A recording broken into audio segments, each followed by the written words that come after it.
Alright, we are live. Welcome, everyone. So glad you could join us. Hello, Stony Mick. Welcome. He says, hello, neighbor. Hello. So, we're getting back into our Korea campaign. I'm very excited. And, let me go ahead and bring up my control panel here. Monitor the stats. Gotta get the analytics going. Alright. Very cool. So we're playing the Kingdom of Goryeo. And,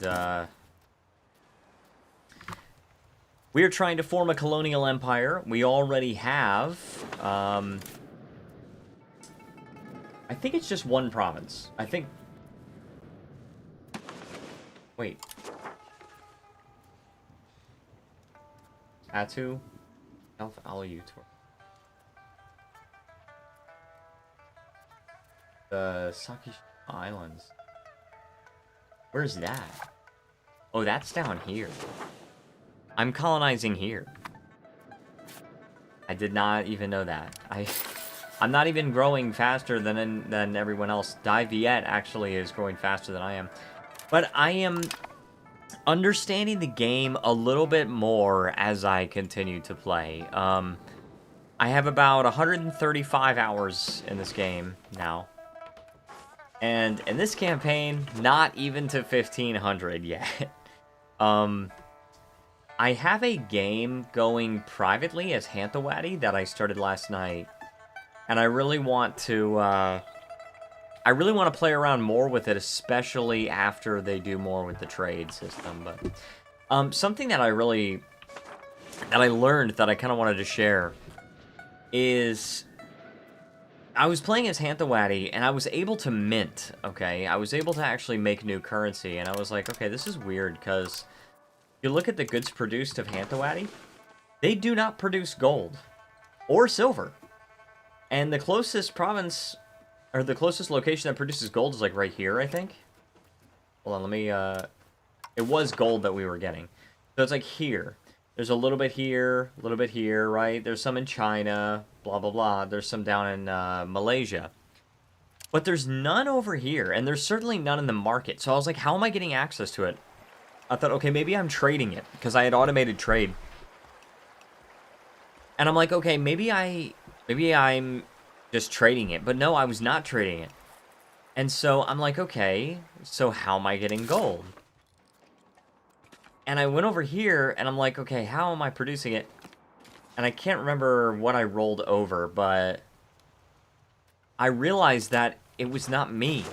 It was another country that had access to my market, and that other country was importing gold, and thus I had access to it, because now it was in my market.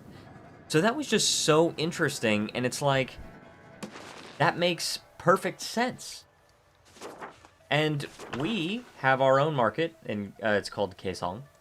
I wish I could move the market center. I really wish I could move the market center. Okay, that's cool, by the way. I had no idea you could just select a location and it would show, like, how it's getting to the trade center. That is so cool. I did not even know you could do that. But, also, we're negative on food. Take a look at that. We have a big food stockpile, but we are negative on food, for sure. We need to take a look at that. But yeah, that's just something to keep in mind.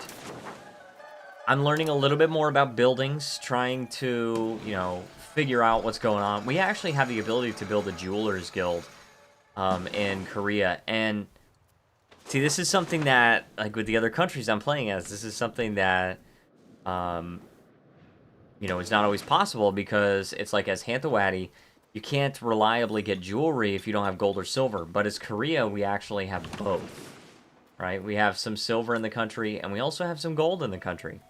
And I think, yeah, all of the gold mines have been just fully expanded. So, we can actually reduce inflation if we... Well, actually, I don't know if this would work. But my thought is, if we're using gold to make jewelry, then perhaps we can reduce that amount of gold that we have in our market, and thus we're gaining the money from the jewelry, right? But then also it's less inflation, which means we can mint more. And I don't know if that's right, but okay. So, oh yeah, we're at war, by the way. I totally forgot.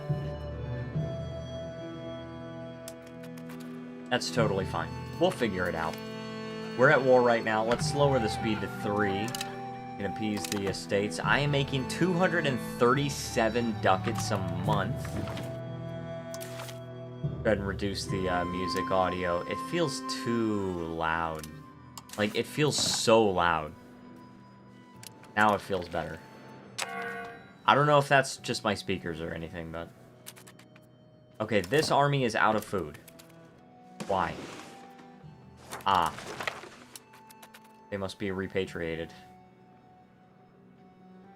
Oh, well, I'm gonna die. Oh, maybe not.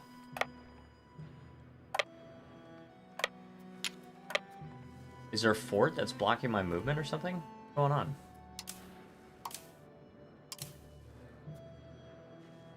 There's like something that's blocking my movement here. Unless this is just... Oh, this is just one province. Okay. This province. Province. My kingdom for a province. So, I don't like that. I really don't like that. Ugh. Alright. So, here's another thing. In order to properly assimilate cultures, you have to have more cultural influence than they have tradition. And they have... The Jurchen culture has 343 tradition, and we have... Was it 178 influence. So, that's not something that we can easily overcome. That's why... that's why we cannot...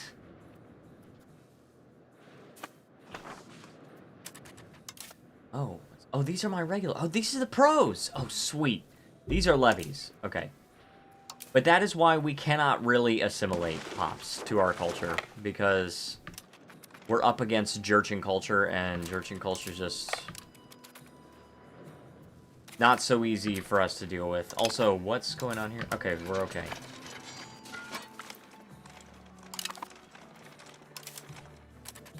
Okay, we're okay. Let's go over here. I am trying to convert. I am trying to convert this province. If I can get it to follow Eastern Buddhism, then we shouldn't have as many problems with revolts. I don't think we should. Let's see.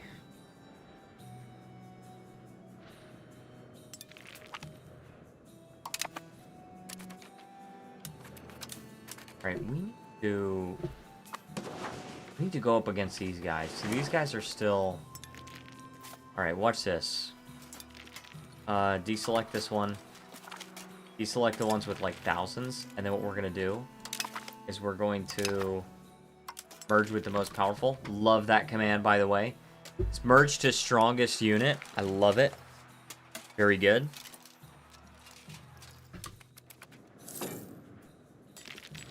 They made some controversial changes recently in EU5.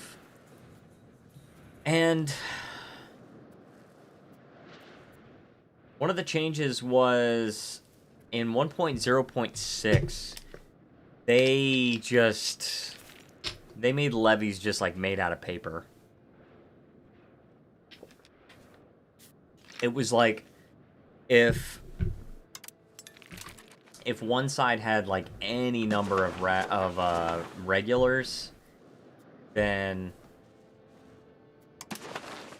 the levies would just get shredded, just absolutely shredded.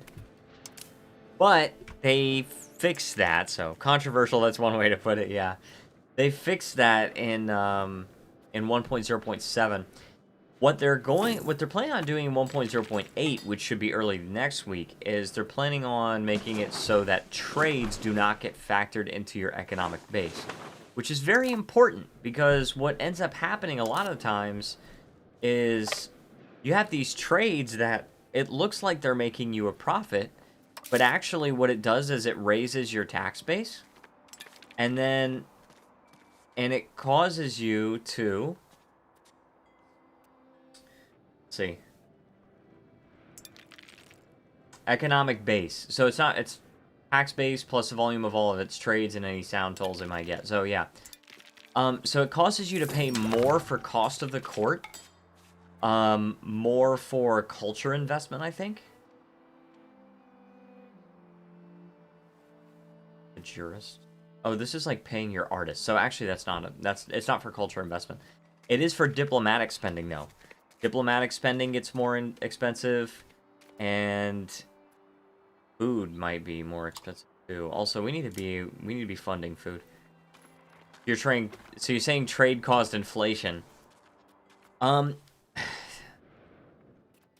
Like, it's hard to say, because, like, these things are just calculated arbitrarily. What they're trying to do, and I sort of get what they're trying to do, which is that they're trying to make it so that, like, if you have this huge country, then obviously it's going to be more expensive to be able to conduct meaningful diplomacy, and it's going to be more expensive to maintain the court and everything like that, because people have more expectations. But the issue is, you look like the nerd emoji. I am the nerd emoji.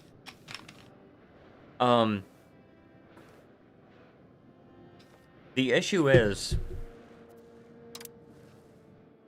like, when you trade, you might think you're making a profit, but you end up, like, making less money because it just raises the cost of everything else. So yeah, sort of what you're saying is that it's like it caused inflation. Inflation just as a concept, not as a game mechanic, but this is like one province. Okay, so this should get the rest of them.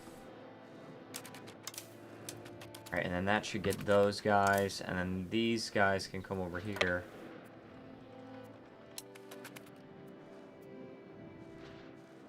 I just really hate that, like, whenever you have a rebellion, it's not always possible to just fully annex them. It should be always possible to fully annex your rebellion.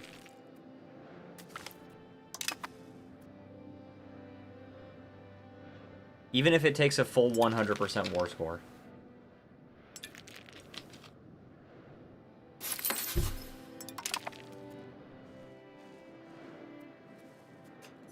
Make sure we get that. Gained a core. Okay, good. We're getting, we're colonizing Kamchatka. This is a corridor. Oh, I didn't even know they had a corridor here.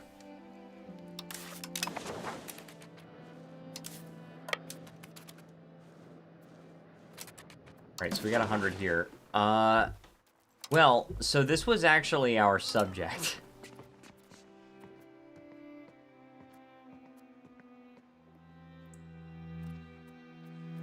This was actually our subject. We want to fully annex them. We want to fully annex them, and we want to, we want to make the subject again.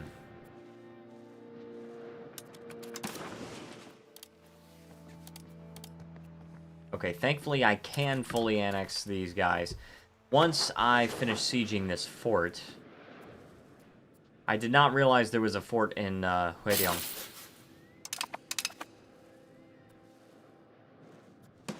And I'm also learning about things like bailiffs. I actually really think the bailiff building is actually quite good.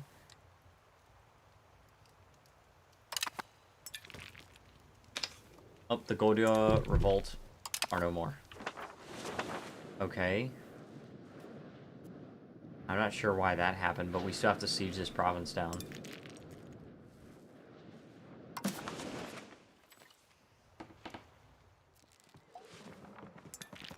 Current war enthusiasm. Nothing more to lose, the country would disappear. Yeah.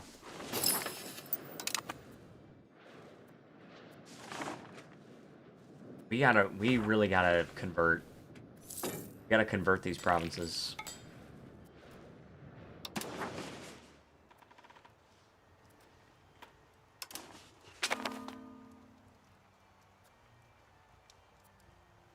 Okay, let's see. These are like this, you know what? It's like these are the states of Korea in Victoria 3. Just the areas here. Then you've got the regions, of course.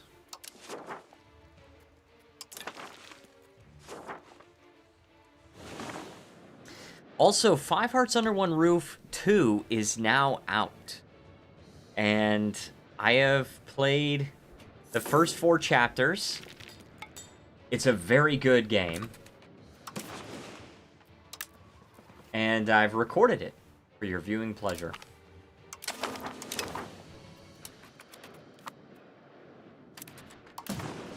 So I will be, if I can get Gen to edit it, then I will be uploading episode 1 for release next Wednesday. I'm very excited about that.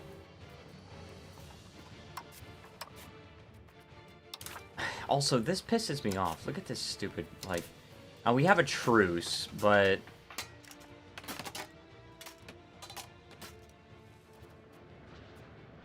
Besides this truce, I mean, it's for 6 more years. Besides this truce, we don't have a casus belli on them. It's dumb. It's very dumb. We should have a casus belli on them. Because, well, actually, technically, we don't have cores.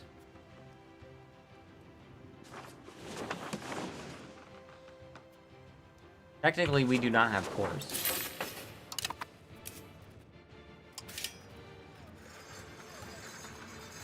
Porcelain kiln. Ming is the military hegemon. Yemen. I don't know. Alright, is there anything we can do here? We can upgrade the armory for extra monthly manpower. We have a wharf. We have a Confucian school. I don't know if I like that, because that's just...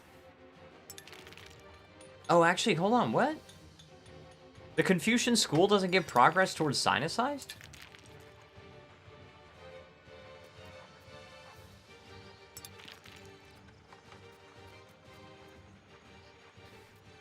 Okay. I thought it did.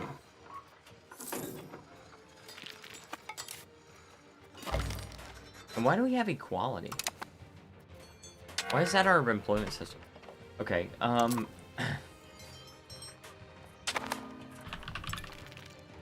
Confucian school. Okay, if in the capital, then the country gets 0.02. Korea, more Chinese than China. Okay. So it's only if it's in the capital does it give us progress towards Sinicized. Okay, at least one of these. Either belongs to the Confucian influence group, which we do. The religion of Goryeo is Sanjiao, which is Confucian, but no. We're not Confucian. Any international organization the country is a member of is the Flower Garland School, which we do have. Or Confucianism. To be fair, that would be nuts if it was possible to have everywhere. True, yeah, you'd be, like, ridiculously Sinicized. Or had the Rise of the Neo-Confucians event, or is a member of international organization. Alright. Odd.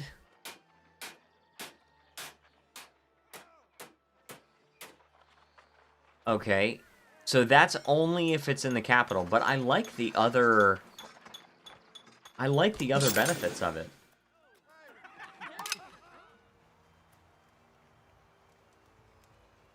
Because it amuses me, go Neo-Confucian. I mean, I don't think we've even had that happen yet.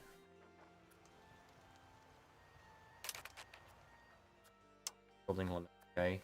Available levels... Okay, we actually do have Confucian schools. Including in Hansong.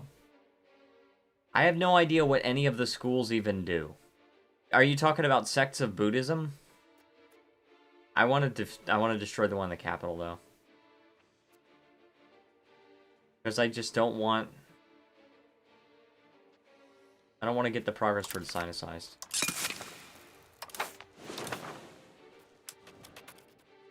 We're already... Look at how sinicized we are.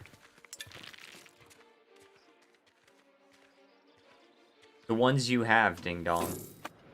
You're talking about, You're talking about the Confucian schools that I was just looking at.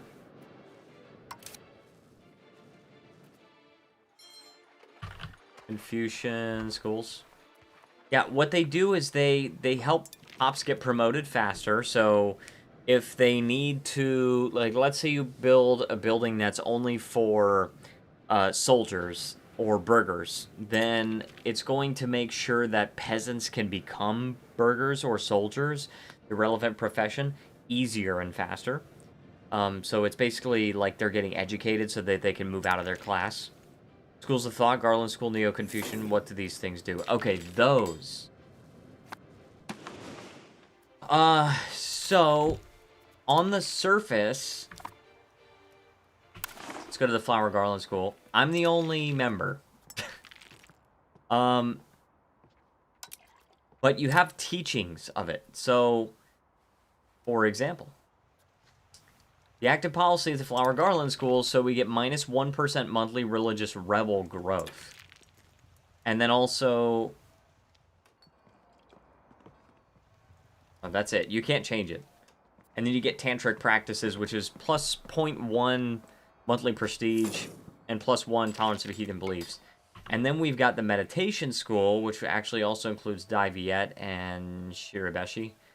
And they've got this one, which is maximum war exhaustion minus 2. That should not be read. And army tradition from battles plus 50%. And then we can also promote it. No. And that's if we promote another sect. Okay, so don't worry about that. And then we also have tantric practices, so we get those bonuses. And then for Moosehawk, it's a Korean thing. And once again, we're the only member of it.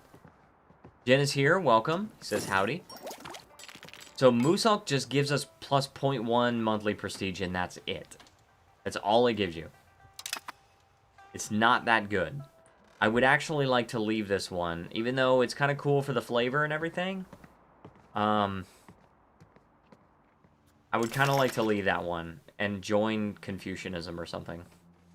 Because there is a Confucianism one. But although I don't actually know how to join it.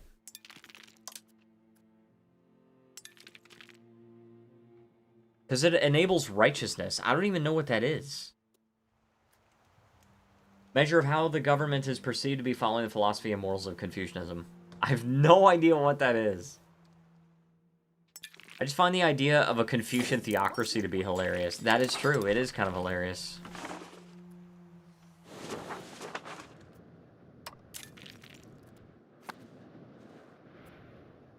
Alright, they're converting that, and then we also are converting Kapsan. So, yes. I did want to recreate that subject.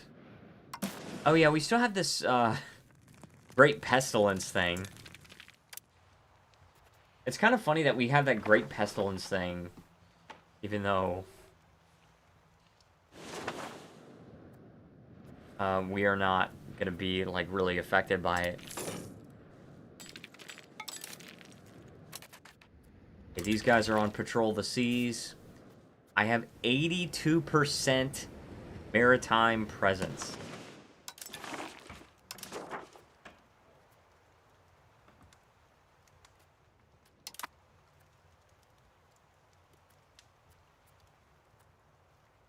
Trying to see, like, okay, maritime presence.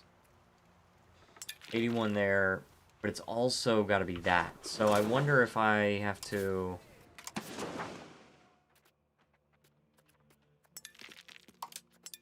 Wonder if I have to select both of these. Because the growth of colonies is dependent upon your maritime presence in the region of Korea. I think it's like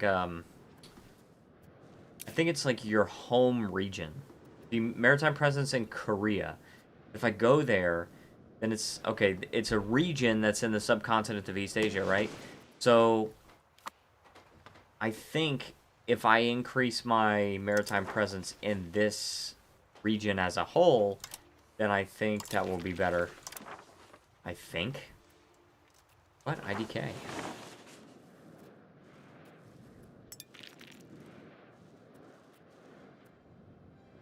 Building castles. And these estates, like, okay, so these estates will actually build some things that you don't want them to have.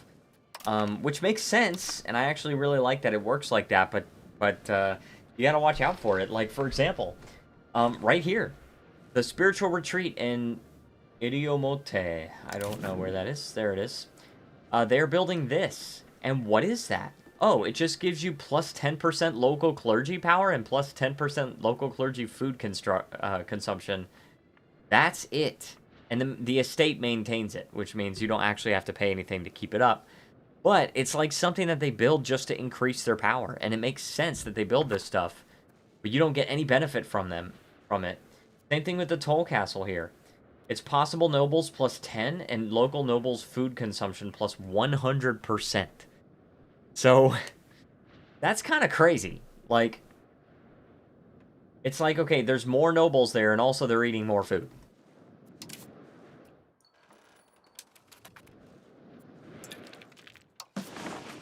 Let's see what the AI is trading for me.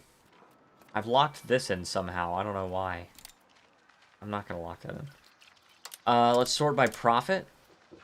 So apparently we are exporting lacquerware to this market. What is that market? There? Oh. We're exporting lacquerware. There. I'll take it. I will take that. Apparently we're getting a lot of money from exporting lacquerware. Like that, I mean, you could see... What is... Like, how do we get more of this stuff? No shortages of lacquerware. Let's see. Lacquerware Artisans Guild. Okay, that's what I'm talking about. Age 5, we get the lacquerware manufactory, but for now we don't have that. Go ahead and build some more, huh? I mean, might as well make some more if we're making so much money off of it.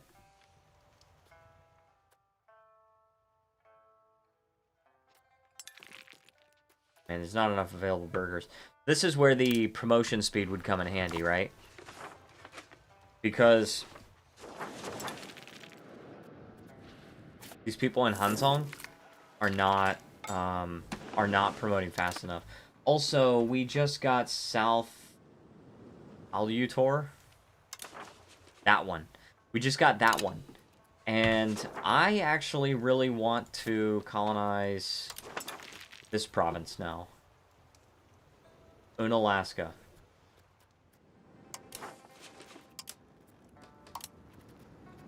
Let's send people from Naju. I just need to... I need to send that. Also, I do also like that the burgers are building roads for me. That way I don't even have to buy them myself. And you can see our roads on this map, too. You can actually see where all of our roads are. Tadanka is now our core. Good, good. I don't know. I feel like we could definitely explore more. But at the same time... What's this? Why is it stalled? Why is this stalled? This one is still going. American West Coast. But why are these land things stalled?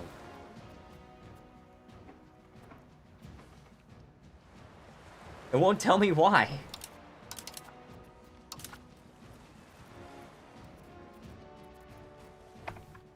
Well, I'm not sure.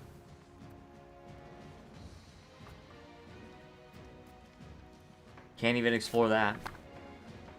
I hope things will get better once we finish colonizing Atu. It is only 46% finished. But I'm hoping that my increase in maritime presence will do good things. And once we have... so once we actually have a province that is adjacent. We actually... Once we have a province that's adjacent, we don't have to worry about our maritime presence. Now, it's good that we had that 0.41. That means we're increasing in maritime presence in the Korea region, right? But...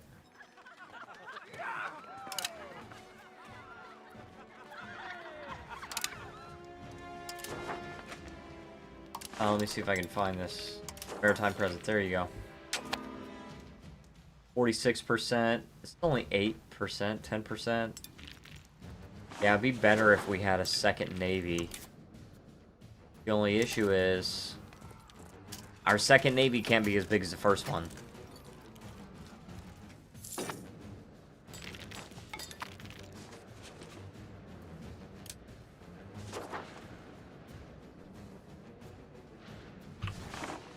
Okay, let's see. Now, I have to say, though, I wanted to tell you guys, I actually think so far, Five Hearts Under One Roof 2 is better than the first game. I've really been enjoying it.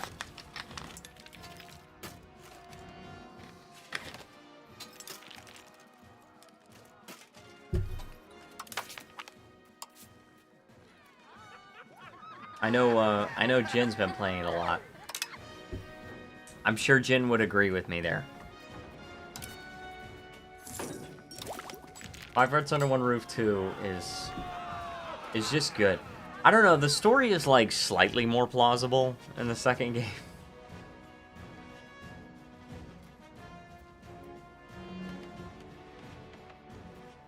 Courtier? Oh my gosh, he's 100.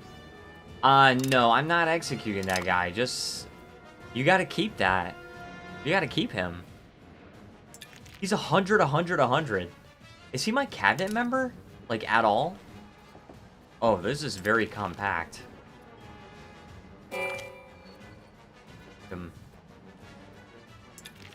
Not the guy.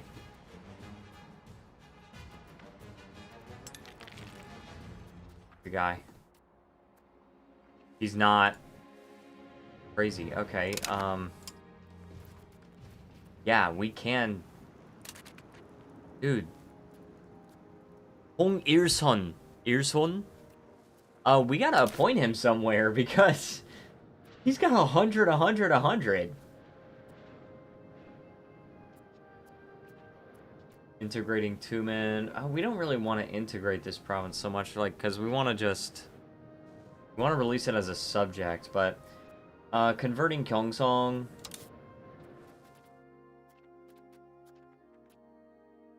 So let me get this guy out. Well, he's got 99, though.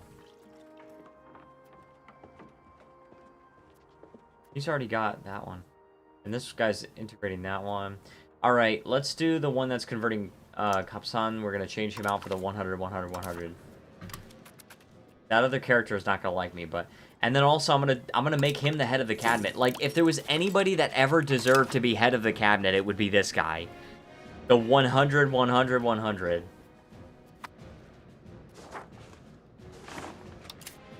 Let's just make a subject here. Also, we can make like a... some kind of subject here. Extraterritorial. Anyway. Tumen. Yeah. Oh, that's not what I wanted to do. Tumen.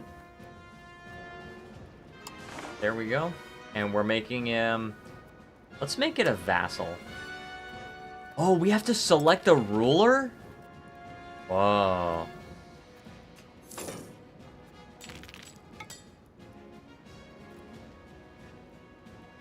Alright, let's get this guy's a 95 in admin. We need a new subject in foreign land to take control of our buildings there. Okay, boom. So he's a vassal. This is a fiefdom, right? Yes, this is a fiefdom, which means the ruler is the same. But this one's a vassal.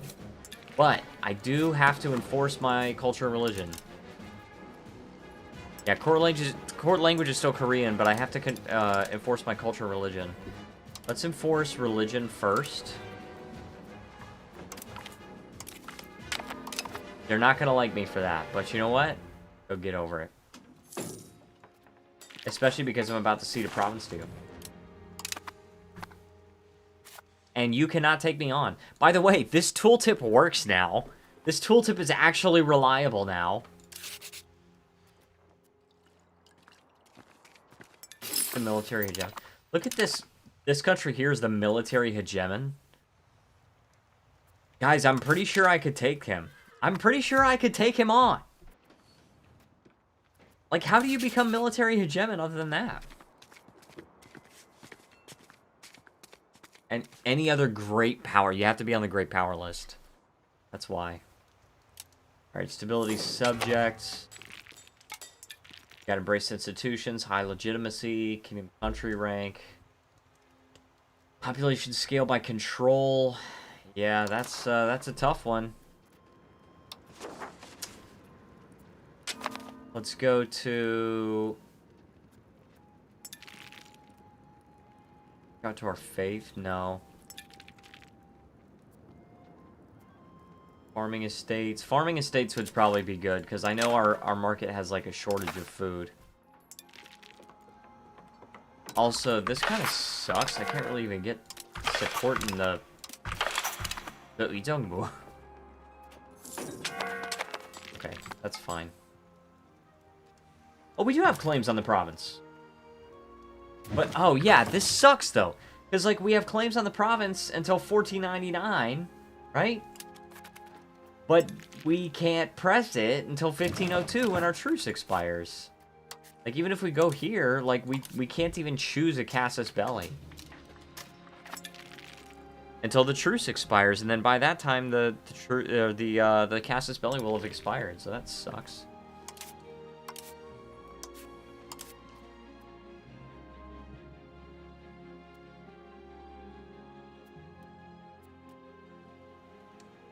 Alrighty. Jeez. Dude, I worked today from 8 to 5. Oh my gosh. That was just, oh, brutal. Brutal. Weird freaking shift. I understand why it had to happen, but... Weird shift.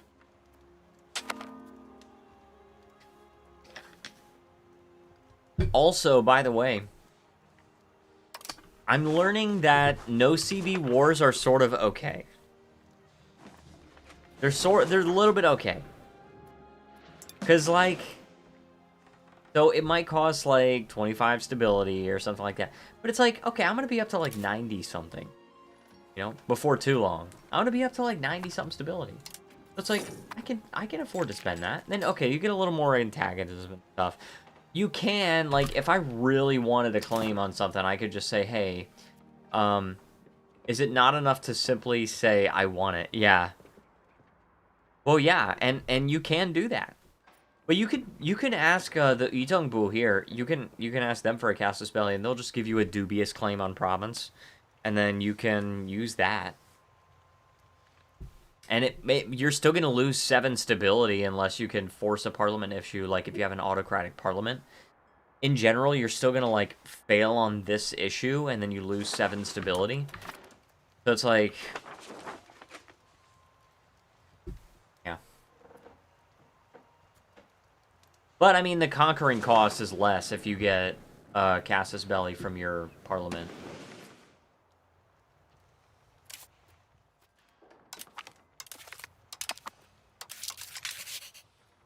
Alright, let's see our subjects here.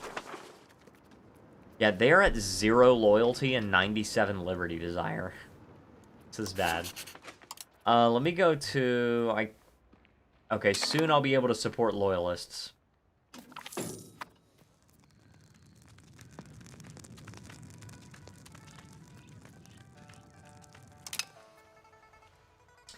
We want to support loyalists. It increases his loyalty by 20. And then it just reduces my monthly diplomats by 0.1. Which is, you know, a little bit to pay, but... Alright, we're gonna unlock supply carts. I need to look...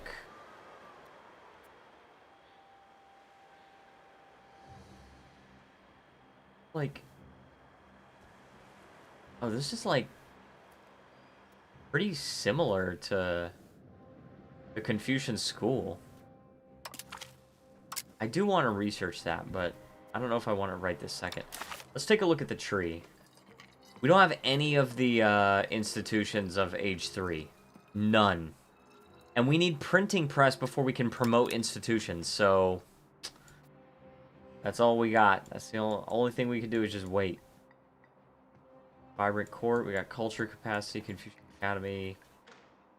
What, in Asia or something? Oh, no. So, there's some advances you get just for being in Asia.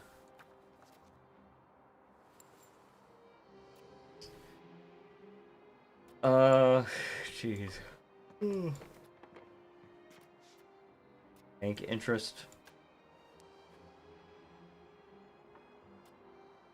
There's like not much that we can really get here.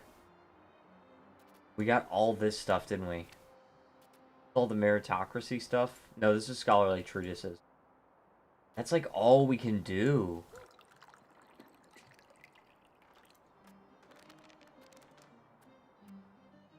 Monthly enslavement.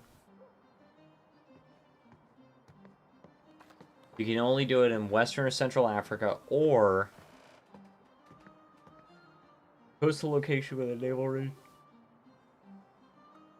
No, I don't think... I think it has to be in Africa and those other conditions.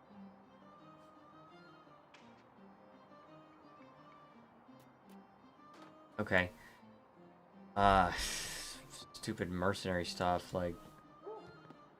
For rebels. We can add the Confucian Academy. National Assembly. Chancery? Yeah, Chancery could be good. And a theater for extra cultural tradition, but... Let's actually build a Chancery. I don't think we have one. Oh, we actually do. We have a Chancery. So the Chancery is just extra literacy for nobles and extra literacy for burghers. And then also, since it's in the capital, it gives just a little bit of extra efficiency of the cabinet. Oh, jeez. Sorry, guys. I'm so tired. Long freaking day. Very long day.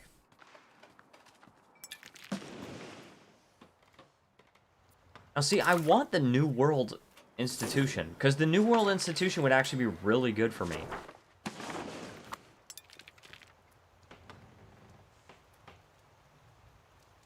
$25 on printing press. Here. It's pike and shot.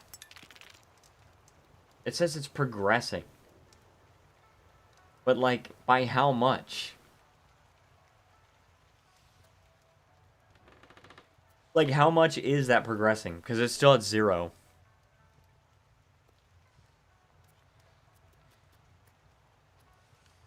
We have all the Renaissance advances, but... It is getting to certain places, like, pike and shot is here. They're getting sort of getting printing press.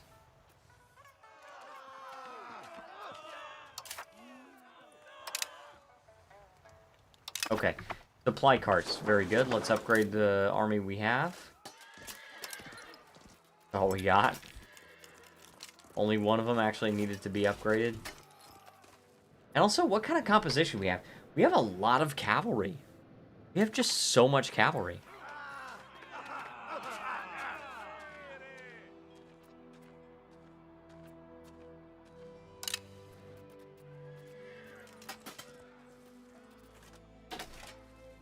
I don't know if I'm going to go all the way till midnight, guys. I'm so tired. Good. Issue passed.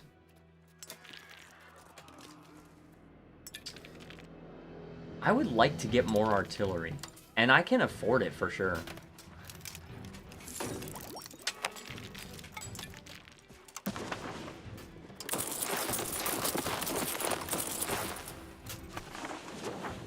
Let's get 250 more cannons. We'll be able to upgrade that once we get to another institution. If we ever get to another frickin' institution, because I need printing press. But it looks like... So it looks like... 25%. I don't get it.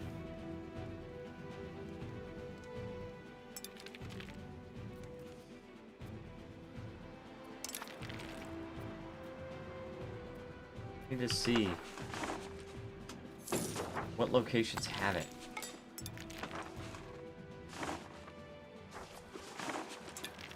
Okay, pike and shot. It seems like it's come up from here. And it is starting to spread towards some places eastward, but it's just taking forever. The New World Institution is, like, not even close. Which sucks, because, like, I really want that institution. I need it.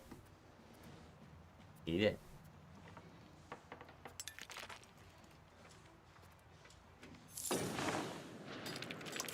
Very good.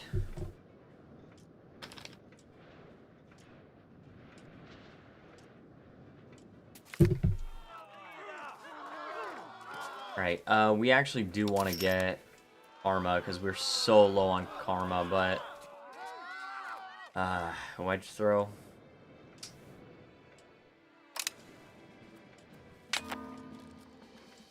So low on karma.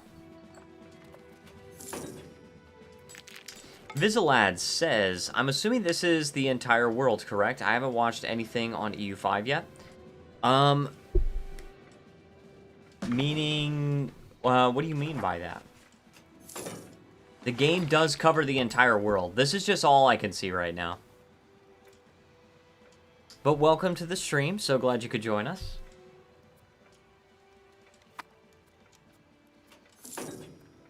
Okay. Glad I could answer your question. Oh, this one's impassable. Oh, no, it's not. Oh. Okay, so I actually am colonizing these islands here. Like a fog of war. Yeah, so, it's, in EU5 we call it Terra Incognita. Just unseen land. Unseen Earth. Let me see. There's 140 people there, look at that. So I'm colonizing Amik next. Where's Amik?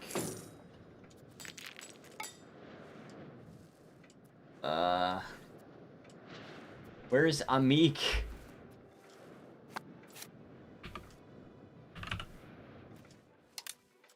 Oh, that one? I'm colonizing this one. Oh, jeez, what just happened? The Goryeo Revolt. Well, who's fighting me? Who is fighting me? Here?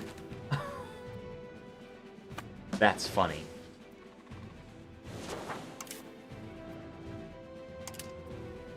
That's funny.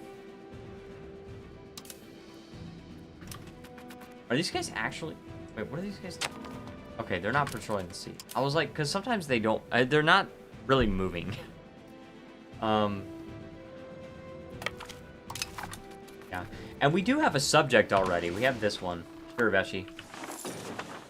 But they're not in the New World, technically. But we got Confucian Academy, so all we have to do is just build it everywhere except for our capital. We just don't want it in the capital. And this one, you can build it in any core location as long as it's a town or city.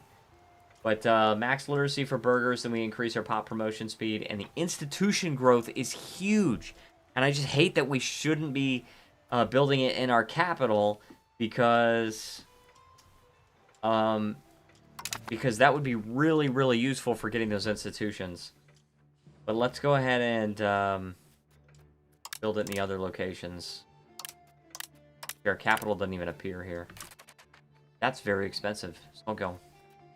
Oh, it's been very expensive. I just spent, like, all of my money. What?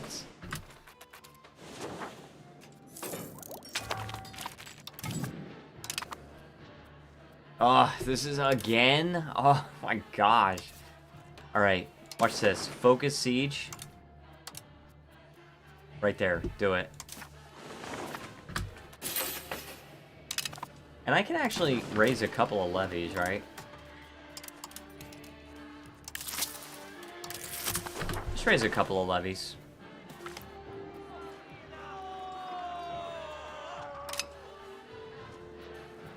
And then what we're going to do is we're going to have the smaller army go and focus siege on Ezo. Because That's where my other revolt is. And then this guy is gonna hunt armies in Kwanbuk. Where is it? Here it is, Kwanso. Boom. And they're just gonna hunt armies on the Korean Peninsula. And my subject is helping me. There you go. We've got to take down these stupid revolts, guys. Like, and once it hits 1502, I can finally annex this guy again. And secret royal inspectors, good.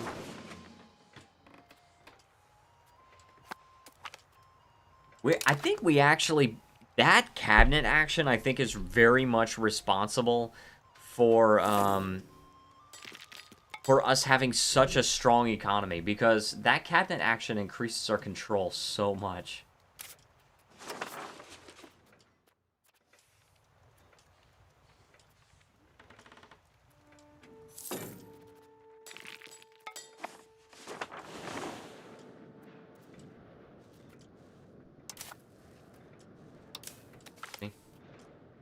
Oh, you have to move here.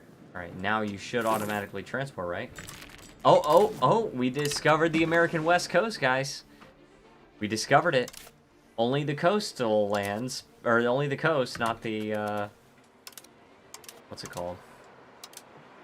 What is going on here? Dude, it won't tell me why it's stalled.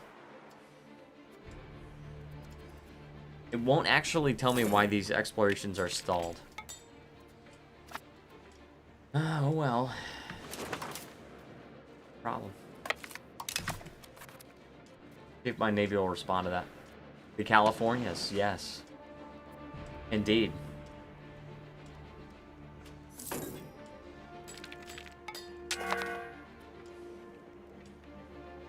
Exciting. We're discovering the new world at like the same time as the Europeans did historically. Alright, so these are just levies. I can just take this guy over here. By the way, I did actually get the 3 Mountains achievement for this game, which is so cool, but it's not nearly as difficult to get in EU5 as it is in EU4. It's going to be a fun history rewrite. I know, right? Okay, the Chancery. Chancery max level +1. We're going to go over here, Chancery, and... oh, that's weird. Fun for some, yes. Not for everybody. Not so much for the Americas. I know, now getting attacked from 2 sides, right?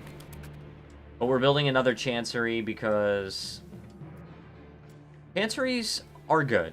They're definitely good. Just better literacy for nobles, burghers, and then better efficiency of our cabinet. Alright, the Goryeo Revolt has surrendered. Just disband these levies.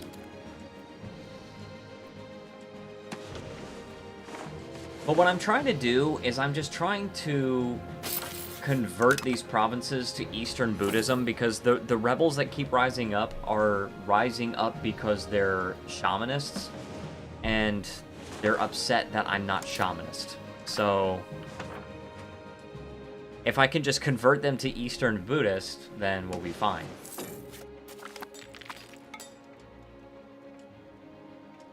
The incoherent lord. That's funny.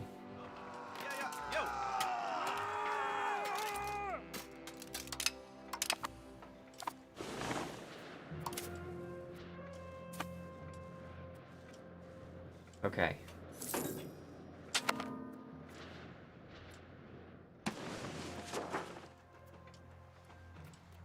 My gems location? Look at that. Look at my gems. Not okay.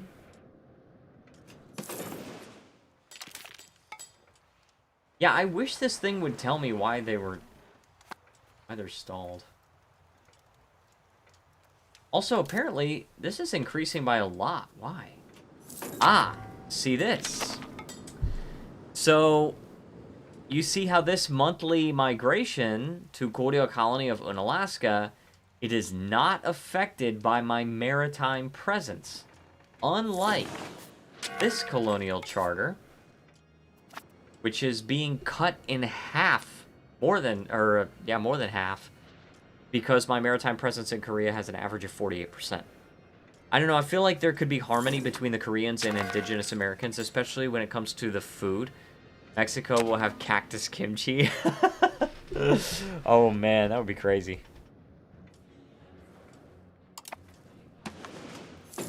That would definitely be crazy.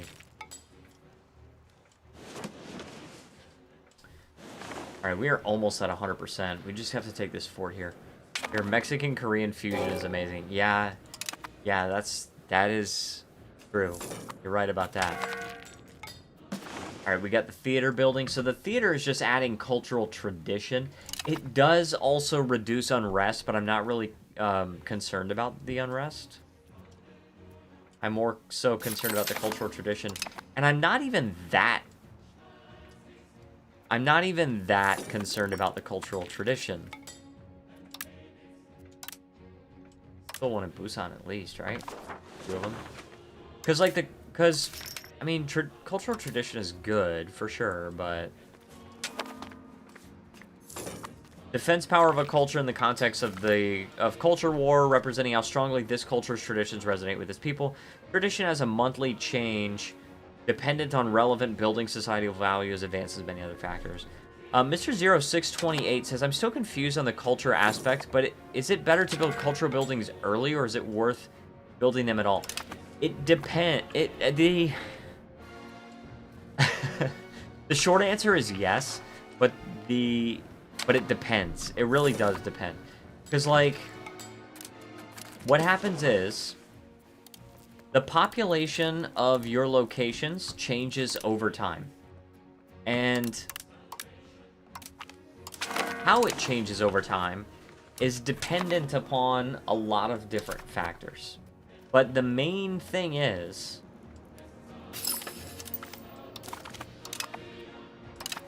Oh, I didn't even see what that did. What even happened? The main thing is your cultural tradition and influence versus the other culture's tradition and influence. So, hold on a second. So, the thing about it is, and these are an accepted culture, I think. Yeah, they're an accepted culture. So I can still core these territories. But anyway, the cultural tradition is your culture's defense power. That means if somebody conquers land that is primarily Korean culture, how easy is it for them to convert your culture away, right? If you have more cultural tradition, it's harder to get Korean people to give up their culture. But it's like also affecting like how you're influencing the enemy's cultures. Like, so when it comes to Jurchen culture, their cultural influence is super low, right? So because of that, there's no way a Jurchen culture is going to be able to convert Korean culture away. There's no way you're going to convince any Korean person to become Jurchen. Now, when it comes to Korean people trying to get Jurchens to give up their culture, it's still not that easy because we have a lot more tradition than they do influence. But they have a lot of cultural tradition. Now, there's a few ways you can influence this and make it easier to assimilate pops.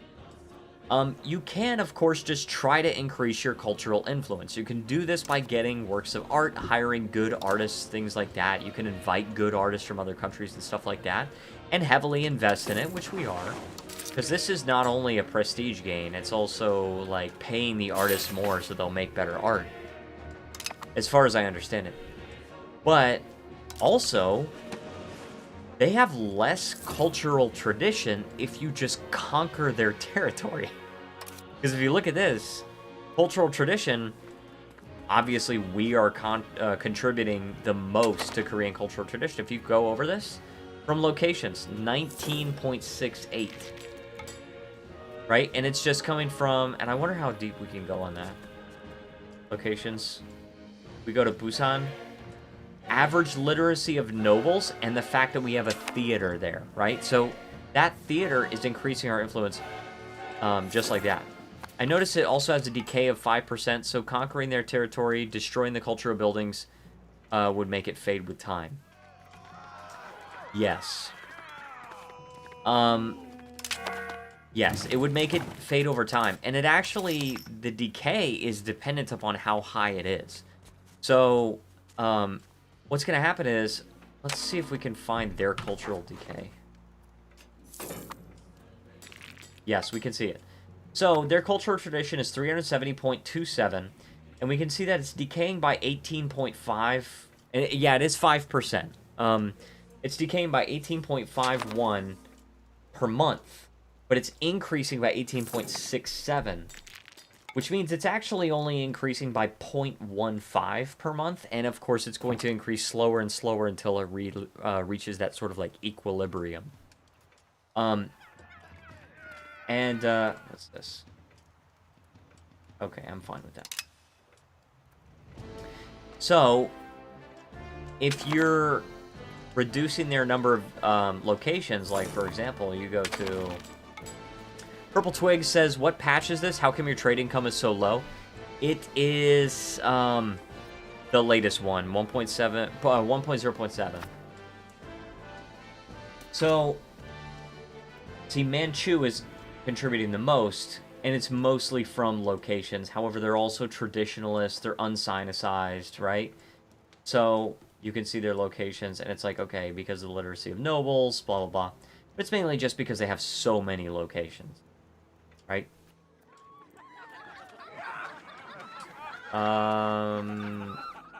Let's lose the legitimacy.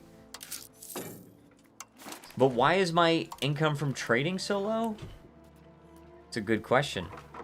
Good question.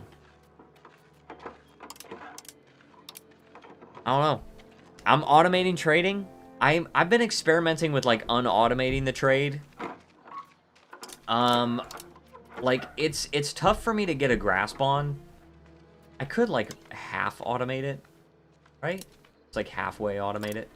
And then what we can do is we get some manual trade capacity that we can go. We can export things, right? We get amber that we can export, or we can import things.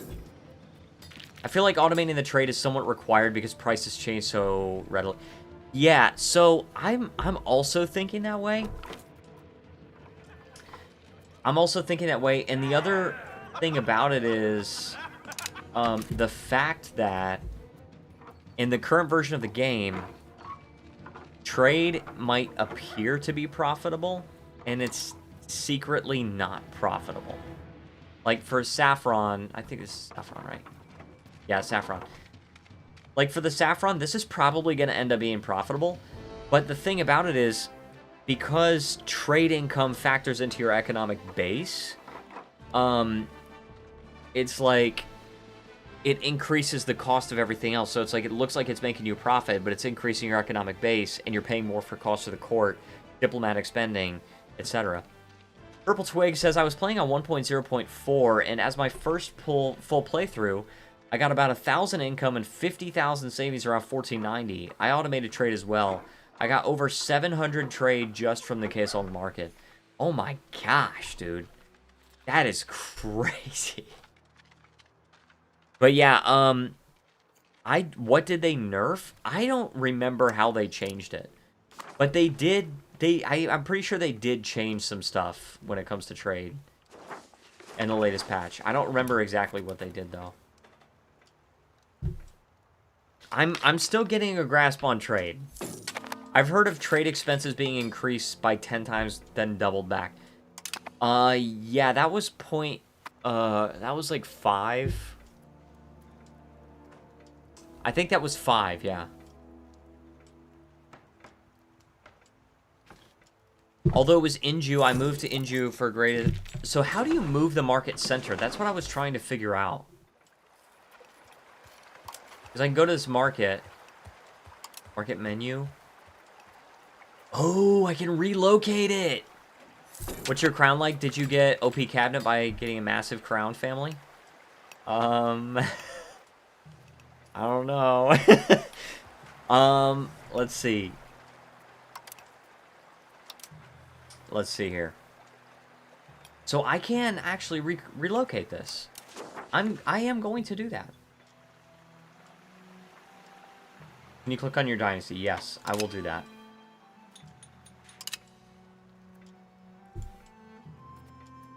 Oh, it's asking me where I want to put it. Like, where do I want to relocate my market to? So, I can't do Incheon. I can move it to Hansong, and that's like right next to it. But it's not a port. So, why can't I do Incheon? You have enough paper, probably. Possibly. It's a lot of people, like, missing some employees. Import some paper. Okay, see, now I'm getting some really quality tips. I'm liking this. Thank you. Let's see. Paper. Yeah, yeah. The balance. You know what? Isn't paper required for,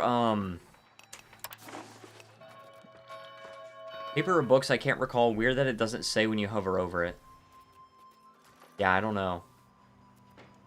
Well, I'm playing with a couple of mods, but I don't think the mods that I'm playing with would affect it.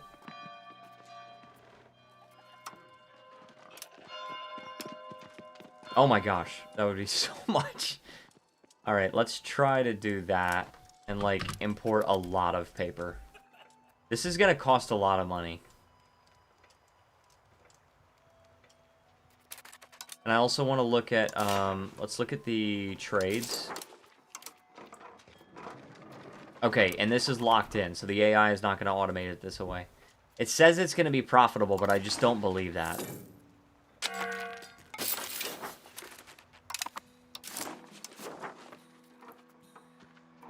Let me see. Mr. Zero says, I haven't been able to play much since 1.0.4, but I heard putting family on cabinet and army/navy positions increasing crown... That's true. That's actually true. Paper or books, I can't recall, blah, blah, blah. What if it's just the snowball effect of economic growth? Because I watched some guides and tried to max out my crown power and my centralization and control from day one. True. Also got a prodigy heir fairly early on with stats above 85 on each category. That's crazy. That is actually crazy.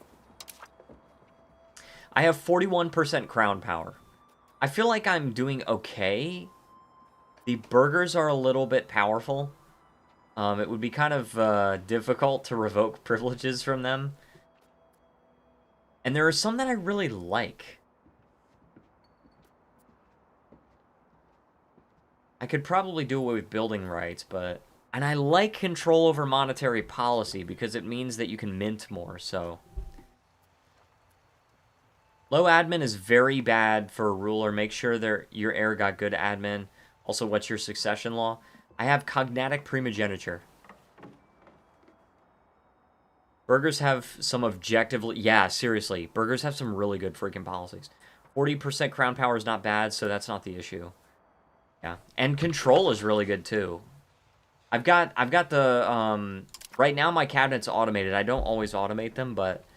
right now, there's... Except for a couple of members... Oh, sorry. Actually, it's only 2 of them are automated. The others are not. Switch to favored son. It's OP. You just choose the best heir every time by playing like some nobles, paying like some nobles loyalty or whatever. Let me see.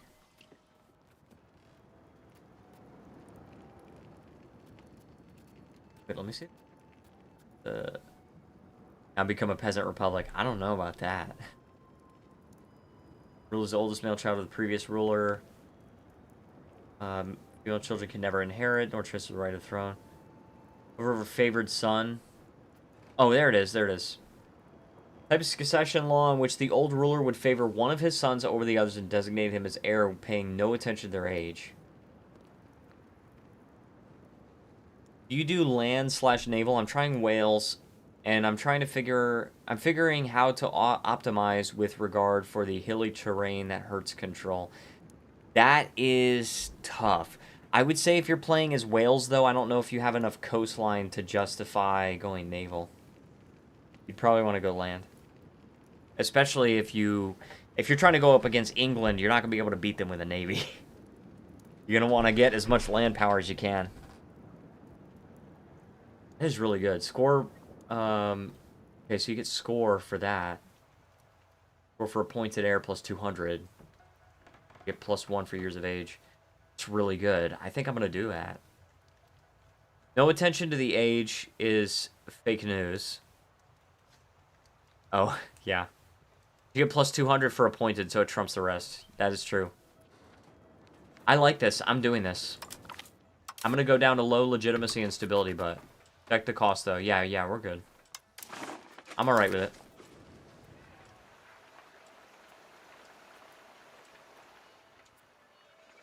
See, I don't like that. And Hamhum? Alright, let's, can you show your values? Sure. No problem. Let me, increase ties to my subjects. Legitimacy / stability is temporary. Good genes are... Yeah, that's what I'm saying. Totally agree. Let's see if we can win over the Uijongbu. Oh, this is going to be tough, though. By the way, that's how you destroy those estate buildings.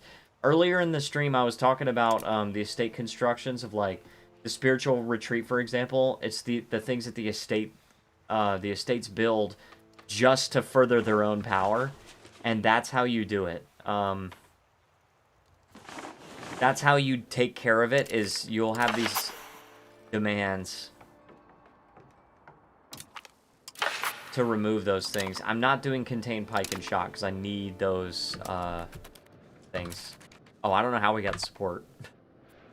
Another thing is that got a union with a decent country, and that was bordering me on the northwest. But they gave me no money for about 60 years it took to integrate. Oh, that sucks. Got the union like in the first 10 years. Yeah, right now, personal unions are kind of odd. Like, they're kind of too easy to what's it called? Accidentally get. So, but I'm very centralized. I'm a little bit innovative, slightly spiritualist, very aristocratic. A little bit toward free subjects, but drifting toward serfdom. A little bit conciliatory, a little bit toward quantity. You seem unlucky with no non-tribal nations on your borders. Yeah.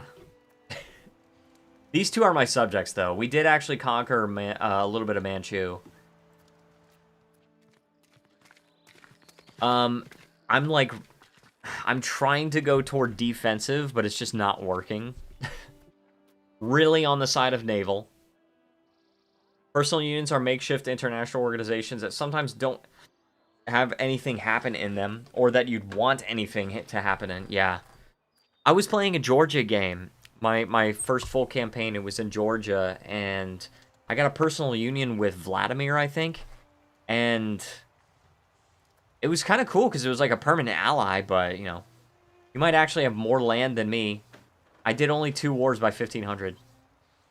If you include vassals. Yeah, wow. We actually have a bit of a capital economy. I'm kind of surprised, to be honest. I thought we were still in traditional economy, but I haven't checked it in a while. My first playthrough was Iceland. It kind of taught me to min-max the economy. Yeah, my very first game, I didn't play a full campaign of it because there's a horrible bug with Settle the Frontier. But the first time I loaded the game up and started was Kaimana, the Papua New Guinean tribe. The Papuan tribe down here. Kaimana. And I still want to play as them, but right now Settle the Frontier is hopelessly bugged, and they've got to fix it. A little bit communalist, a little bit outward, a little bit sinicized. I'm trying to get unsinicized, though. Capital is good for buildings, but I've heard people are really vibing with traditional for some reason. So traditional is not bad. I actually really love that with most of the societal values, it's a legit choice. There's no meta. It's like, what kind of country do you want to make? I got to 1460 as Iceland, and my economy collapsed to food shortages, so I gave up. That's understandable. That is understandable. Like, I mean, look, us Paradox gamers, we gotta learn the game any way we can. So restarting is totally fine. You still get to claim you did it in one shot. But, Zugor says not so centralization is the one that is objectively better. And I think Johan has actually talked about this, and he said he wants to tweak it to make decentralization look like a better choice. Not like better than centralization, but just better than it is now. And I think that's a good idea, because right now decentralization just doesn't make any sense to have. It's just objectively worse. Minus 10% proximity cost is so uber powerful. I know, right? It's really good. The thing I can see it working with is population capacity, which, if you get a heavy population, I can definitely see it. Population capacity... Oh, you're talking about, capital economy? Traditional OP early game, but honestly, capital's a requirement later. Not gonna lie, I could have built a gazillion buildings with my money as Korea, but my bottlenecks were lumber and iron. I developed every province to the max, and it was still not enough. Oh my gosh. You're talking about traditional? Oh, population capacity, yeah. That's true, that's true. You can have a lot more people if you have a traditional economy.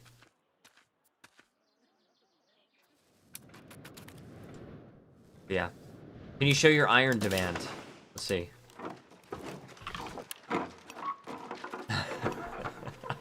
I'm short on iron. I fully developed all the RGOs. How about lumber? What have I done with lumber?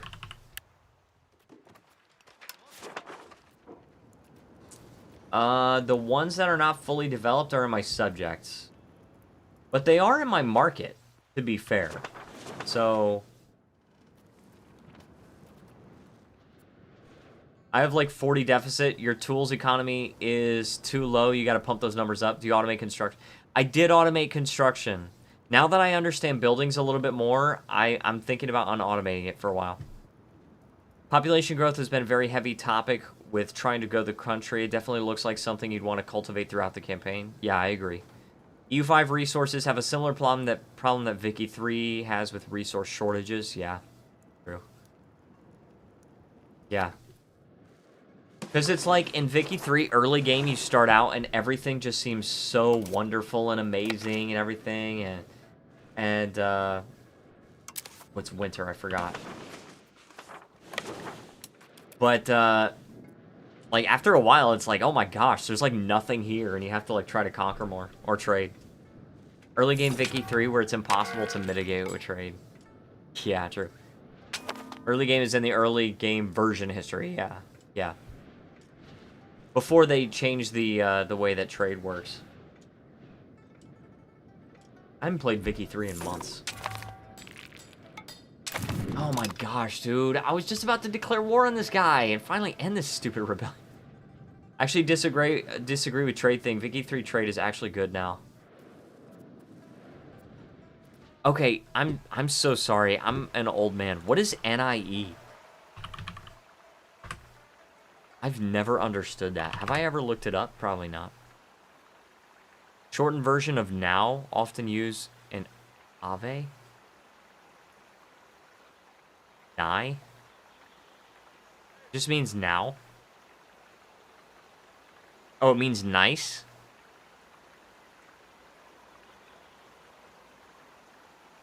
NIE. Yeah. Jin's jumping in. I don't know what it means. Mr. Zero says, I've seen in Vicky 3 focuses on trying the country through migration, and in some shared markets you might get that migration. But in general, asking for settlers is barely worth the effort.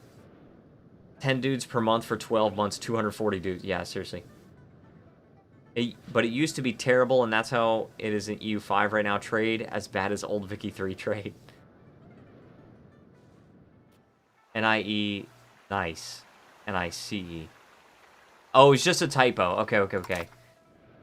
Okay, I feel you.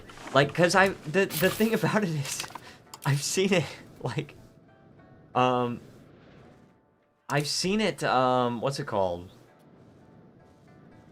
I've seen it online as like a slang term, and I'm like, what does that mean?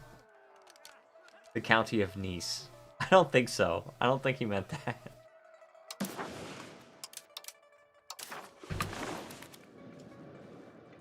This is it's winter time in the Korean mountains. This made my my Georgia playthrough. Nice is nice though. Yes, that's what I hear. When I was playing as Georgia, not being able to enter mountains in the winter, or when it's like normal winter or severe winter, made me completely impregnable. And can we show the roads? Yes. It's not going to appear like there's a lot, but that's because... It's like because other countries have paved roads and stuff. By the way, I want to check on institutions. Okay, pike and shot is still spreading. Banking is... Or, sorry, banking is already there. I'm trying to get printing press. That's what I want.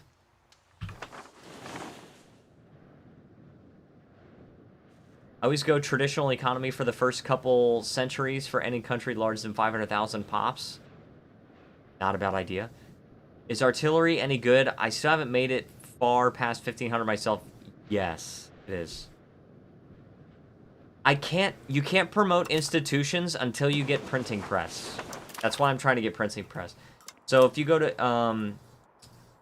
what is it? Printing press, and then you have to get share of knowledge in order to do that. Need to get them paved roads. Minus 5% proximity cost. I know, right? I spawned printing press as Korea. That is awesome, dude. Paved roads. Yeah, that comes from getting printing press also. I have gravel roads, like, to very many different places. Once I'm getting some more money, I will, Oh, yeah, and I'm actually, like, losing money now. It's gotta be partially because of that, right?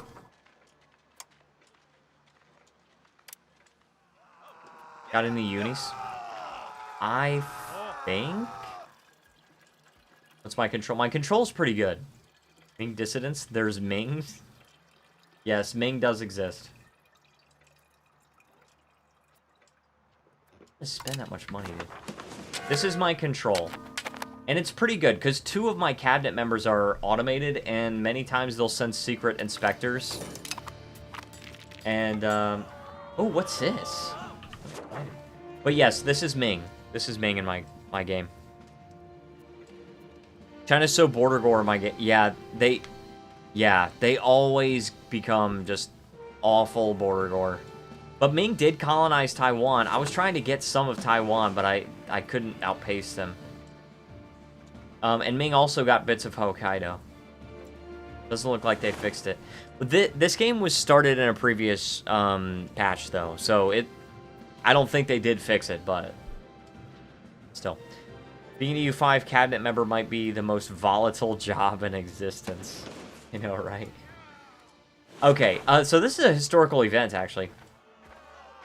We permit the Japanese merchants to do limited amounts of trade in a few of the southern ports of Korea, most notably the town of Busan. Despite our benevolence, local visiting merchants remain ungrateful and have taken up arms after their exclusion from our tax breaks. Thankfully, this bloody riot was put down by our military and we have restored control over the town. This is not enough for our Jungin, however, who are calling for harsher measures to be taken against the rioters. By the way, sinistized, it still gives research, right? Culture, influence, penalty is not that bad, but research is king. It is quite cool how much content Korea has. I know, I really appreciate how much content they gave to Korea. Extremely OP with the extra cap. I know, right?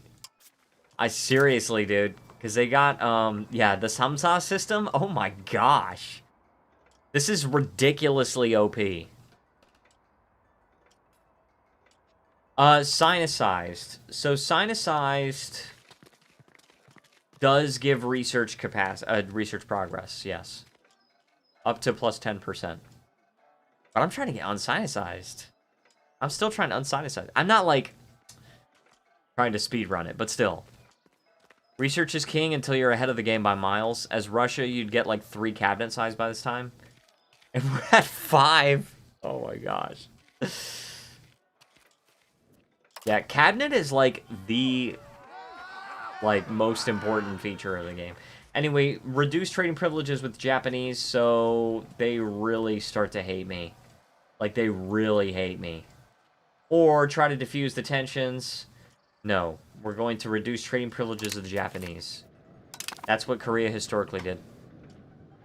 It's nice a lot of the events and flavor was ported from EU4 to 5. I wish Vicky 3 wasn't as bare bones when it comes to flavor, although slowly getting there with the Balkans/Iberia updates, yeah. So much outward value. Wouldn't it inward be better as Korea? So you would think so, except... And by the way, it does say, yeah, I've automated my advances, but only just because I have nothing left that I want out of the stuff I can currently get.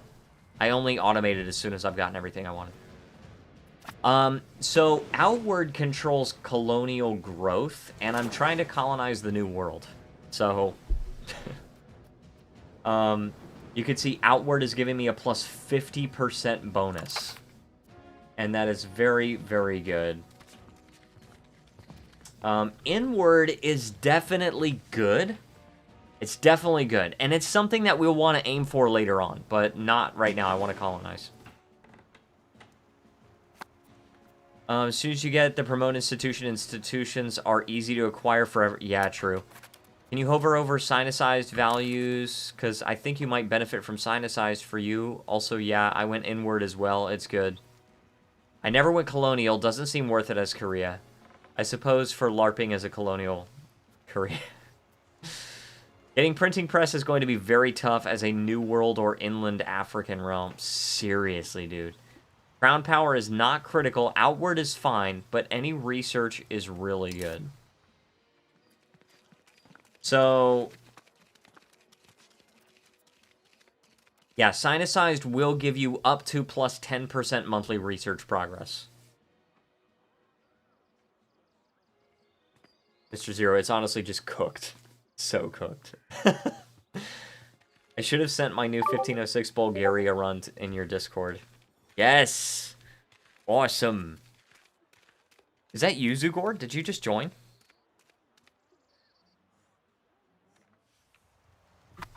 I'm trying to revive this Discord. It's happening slowly. Oh, nice! Guys, so Zugor actually sent a screenshot of his Bulgaria run. Oh my gosh, is everything your subject? To the Discord server. Link to join is in the description if you guys want to be a part of it. Just a little thing to hang out. Just a little thing. I got research from sinicized, also ruler trait with for another 10%. Oh, that's good. That part's good. It's so nice. I'll be getting 90% of age 3 by 15, 20, or 30 hour. That's really good. I subjugated it all. Oh my gosh. That works if you have, like, a powerful army. It does not work if you don't have a powerful enough army. Because, like, I was playing as Luwu. This was a, oh, look at that. They unified the island almost. And I was playing as Luwu for a while. And like a colonial Luwu that was colonizing Papua. And I had a few subjects to help with the islands. Oh my gosh, dude, they're doing better than me. And yeah, my subjects almost revolted because, like, I was not powerful enough. I just had a really small bit of core territory, and then I made the rest subjects. Let me boot the game. I can check for more accurate numbers of what I got. Sinicized looks good until you actually need to work with things like personal unions and other stuff, which is impacted by cultural tradition. It's true. I think it does affect unions. I can't remember exactly how, though. I might be wrong. But it seems to me that rings a bell. I think it impacts integrating unions, yeah. I feel like it does. But I'm not 100% on that. I just need cultural influence. That's what I need. Unions seem really broken. You get infinite union CBs by just marrying. That's true. No, I agree. Right now, personal unions are a little too easy to get in the current version of the game. I read on Reddit a guy was taking hundreds of years to integrate a neighboring power. Yeah, I actually was trying to integrate Vladimir in my Georgia run, and literally it was not going to happen until like 1930 because it was too slow. Build more universities, but before that, build lots of paper and books to support university constructions. I surpassed France and got the assimilate area. Oh my gosh. I think I got that on my Georgia run. Universities? I can build 2. I can build 2. Universities are good. Local cultural influence plus 0.5. Promotion speed, migration attraction. Yeah, these are good. Oh yeah, institution growth plus 33% locally. Yeah, we could definitely build a couple of those. And then we also need, show your location rank map. What do you mean? Location rank? Are you talking about... oh, here it is, here it is. I've never looked at this map mode before. There's my location rank map. We've got some cities here. Hansong, Kaesong. This is... I think this is Pyongyang. Good. Yeah, we got quite a few urban centers. I would like to make Busan into a city, but that's why you're making no money. Do I need more? Do I need more towns? Oh, okay, not good, not good. Building temples for 5% control. What do you mean rural settlements are good? Rural settlements are definitely good for making food. Urbanization is like 5 times as much. Okay, good to know. So we need to be making more towns and cities. So what does that look like? How do we choose? How do we choose what to make,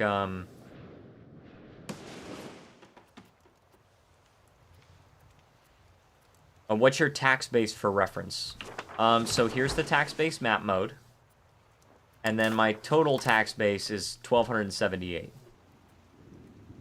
Places with decent pops and invaluable resources. Okay. Bad RGOs are best for urbanizing. Okay, okay, okay. Okay, good. Bad RGOs. Like medicaments? I don't know if that one's good. I don't recall really using it a lot, but... Yongtun. Are we making a city out of Yongtun? It's like, I could do that. Fish is meh. Well, we got a lot of freaking fish. The Yongguang. It just makes me so happy to see that tea is produced in Bosong. It just makes me so happy that they thought of that since I've been there. So I booted up the game. I'm exactly in 1500 January 1st. When I stopped playthrough, I got 3,100 tax base, 2,155 pre-spending income on the left side. Oh my gosh. Wow. I know in Wales I set my new capital in Pembroke, which only had fish, but a good naval capacity too, from a natural harbor. So any coastal food RGOs should be towns and cities. I can send a screenshot. Okay. Yes, I do have Discord. The link to the server is in the description. 1,284 income from Inju Market. Oh my gosh. That's crazy, dude. Because my trade income is 150. I just have to win this freaking war, too. So, coastal food RGOs? So, like this one. Well, in Busan. Let's get Busan to city status. I feel like we should. We definitely have to do that.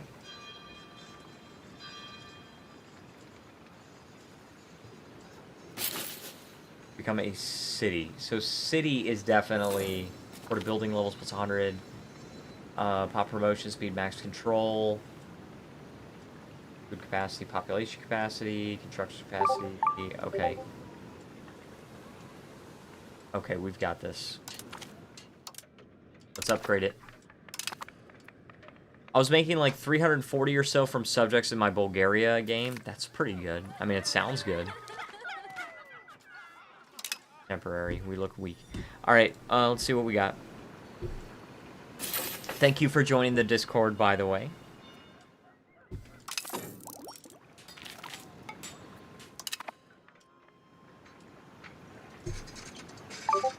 Lumber's expensive. Holy crap, can you make lumber mills anywhere? Is it? Is it too expensive?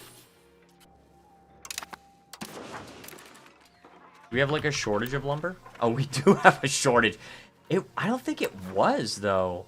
We can't increase the RGOs. We can build lumber mills, and I will.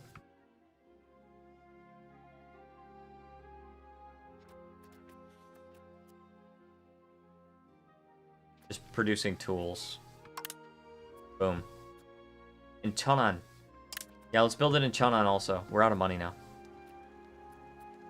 You get 20% from subjects, so 340 is quite nice. Very good. Very good. Lumber should be as cheap as possible, but in my playthrough, it was impossible by then. Can you make lumber mills anywhere? Dang, that might change my approach for places without the RGOs.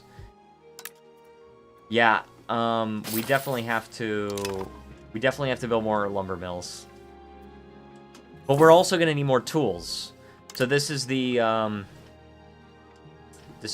growing of the economy. Do you see the urbanization I've chosen? Oh, hold on, let me see, let me look at it. It says you need to build city chains next to capital. You get lots of control and a concentrated capital economy there. Okay, now I kind of see this now. So we go to location ranks, you can see that I have so few. I got it. I got it. That makes sense. Lumber makes tools, which is used for harvesting lumber. Ah, yes. So when I was playing Vicky 3, I would call that a symbiotic economic relationship. Economic symbiosis. Okay, and you have tons of control there. Very good. I see that.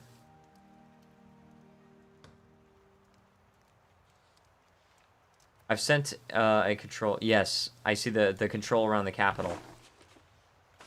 Okay. Sounds like we need to upgrade this to... This is fish there. So we can upgrade... we can upgrade Incheon. But... Oh yeah, let's also annex the freaking rebellion. I've been looking at the economy stuff while my troops have been fighting a war.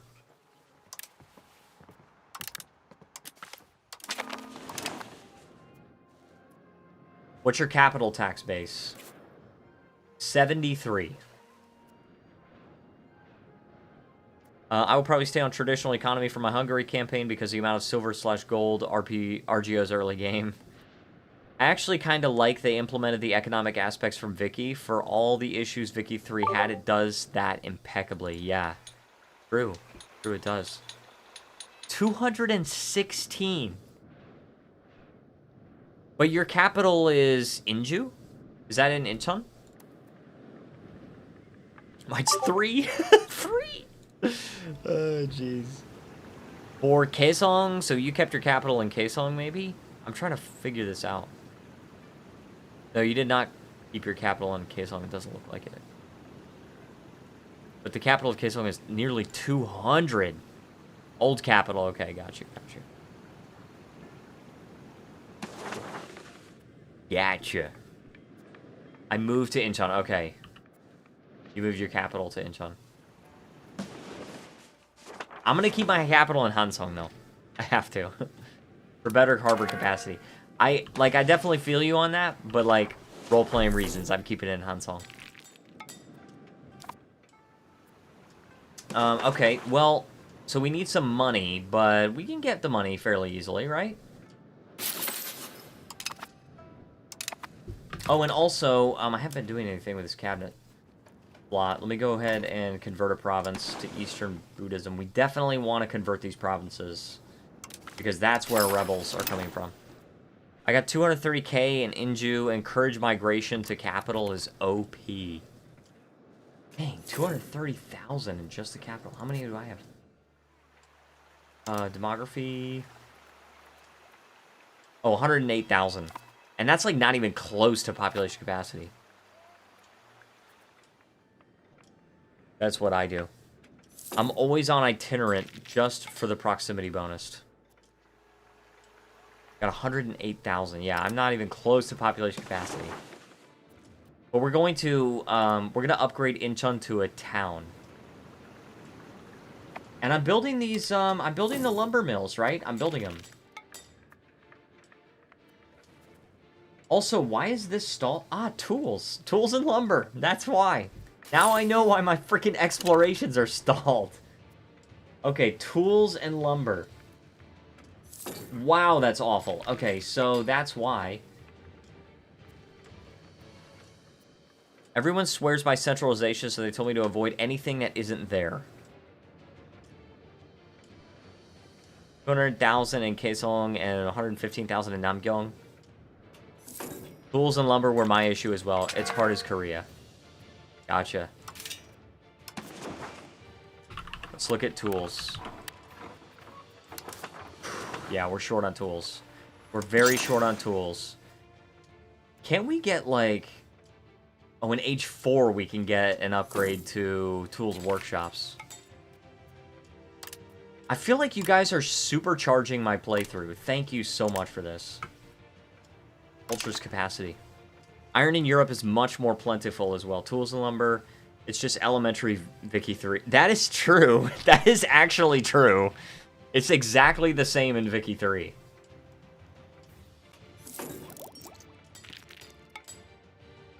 I'm just building tooling workshop.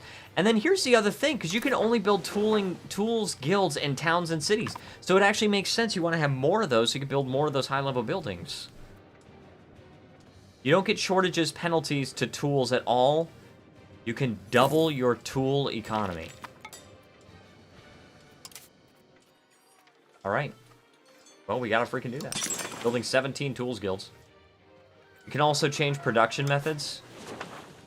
That is true. I'm using iron. I could use stone. And I have no tin. Tin, I don't... Hold on, do I? Yeah, I have no tin. Japan has some tin.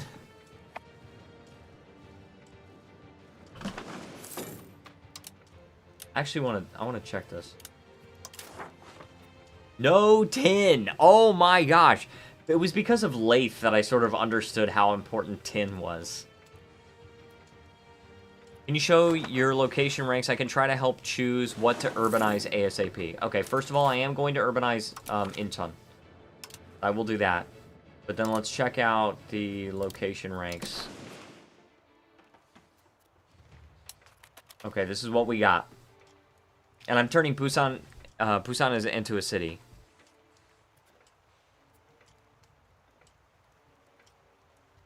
Another thing is to urbanize toward valuable RGOs and chains to prevent loss of control toward the good. That makes sense. We think of cabinet action, migration / urbanization on specific cities. Incheon should be a city. Yes, indeed.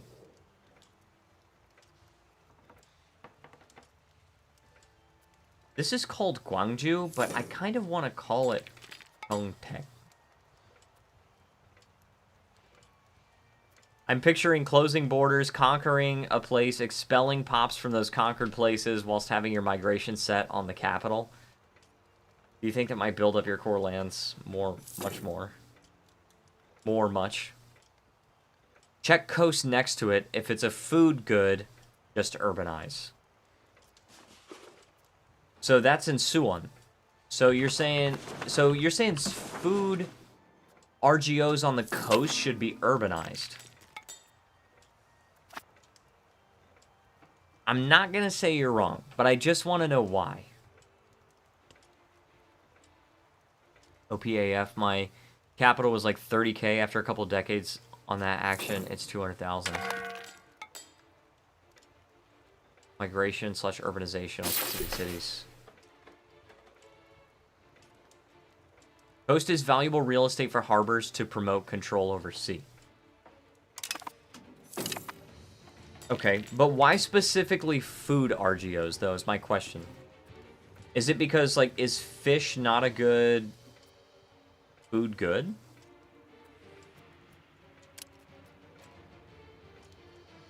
It's an opportunity cost. Better to build up food inland with irrigation and rice. Fish RGO is useless, period. Oh, okay. Because food RGOs are of low value. Okay, okay. I'm understanding more and more. It's what I've been doing in my last run. It seems my capital region cities are just so much more wealthy because of it. You might be overproducing food. I'm underproducing food.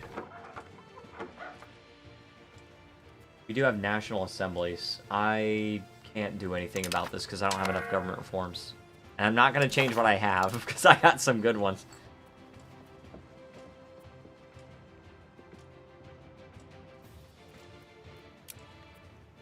Okay. It's what I've been doing my last run. It seems my capital region cities are just so much more wealthy because of it. General rule of thumb that I followed, any RGO lower than 2.5 guaranteed town over. Anything above, you have to think on it. Except iron and lumber, because shortages. Yeah. Okay. I'm learning so much from you, Purple Twig. You are awesome. Thank you. By the way, thank you to everyone that has joined the stream. I'm so glad you guys are a part of this stream. It's awesome. If you guys think that I've earned it, please feel free to leave a like and subscribe. Just trying to have some fun, building a good channel, learning more and more about EU5. Should be able to put irrigation on provinces, which does the Vicky 3 of production efficiency on those provinces, allowing you to specialize food production provinces. Do an expanding ring from the capital of cities, then towns on the edges. Okay. And that actually is sort of what happens in real life, too. I don't care about touchy of none. Okay, so... So Gwangju, you would definitely want to urbanize, right? Gwangju, you'd want to urbanize. Producing legumes. Higher population capacity that irrigation gives.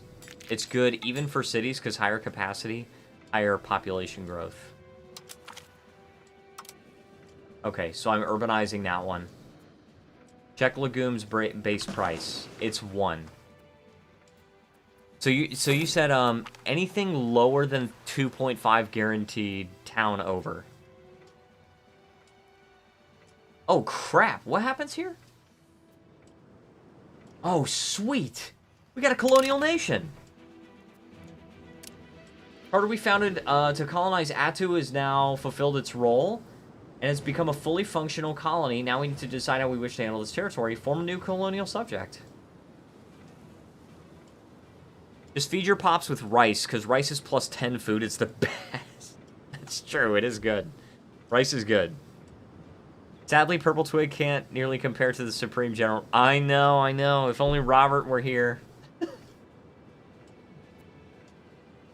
If only Robert were here. He came here when I was streaming Baldur's Gate 3. And, who's Robert? I'm missing some lore. Yeah. So Robert...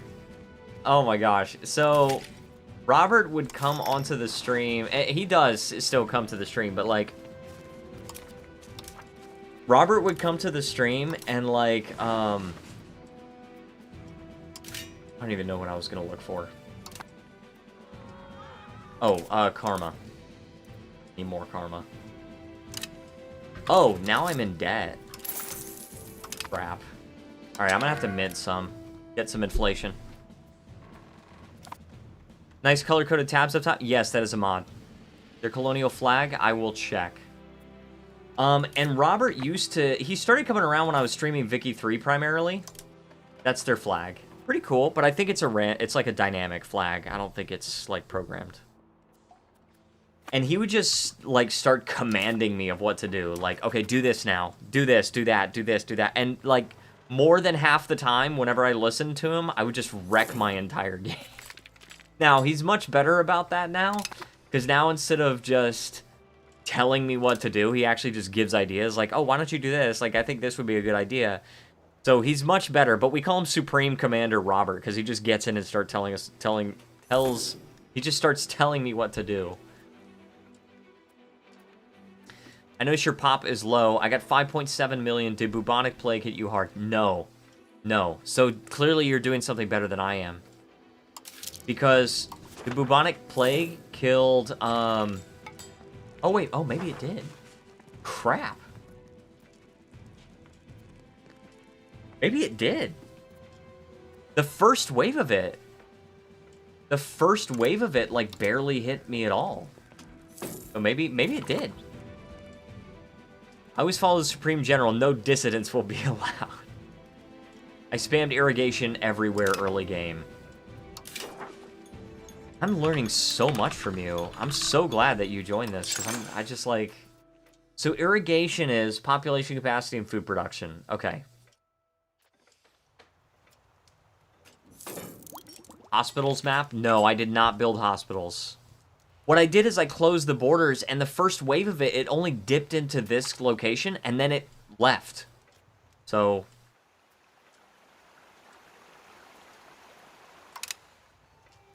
5% per one. Yeah, per... Oh, yeah, dude, I didn't realize that. I did not realize how great that would be. Inje. That is rice. I'm gonna build as many as I can. Boom. Oh my gosh, and it's cheap. It's 30 ducats each. Did you build bridges and pound lock canals? Good for control. I'm learning too much. Okay, let me take care of this freaking debt. All right, and then we have to reduce our inflation a little bit. We're gonna be making a little less money for a while. Actually, let's just... Oh, I can't do that. I can reduce army maintenance though. Let's reduce culture investment as well. All the way. Stability. I really want to invest in stability, but I'm gonna reduce it because I want to make tons and tons of money. Oh my gosh, dude, this is so annoying. I got 256 irrigations. Oh my gosh. Bridges and pound lock canals. 38 universities. Oh my gosh. I'm telling you, 50% for 10 on one province with full RGO allows for good specialization. You're so right about that. 34 hospitals. Why am I subs... Oh, I closed the slave market. Okay.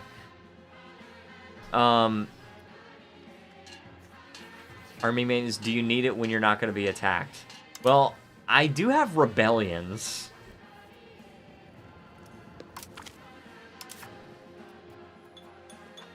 $95 is Yaoyang.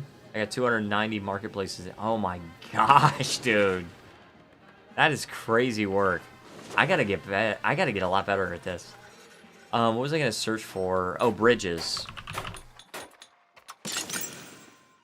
Yeah, apparently I have bridges, so I'm good. Pound lock canals. So what is it? Well, I can't build it anywhere, but pound lock canals, proximity cost and food production, yeah, it's pretty good.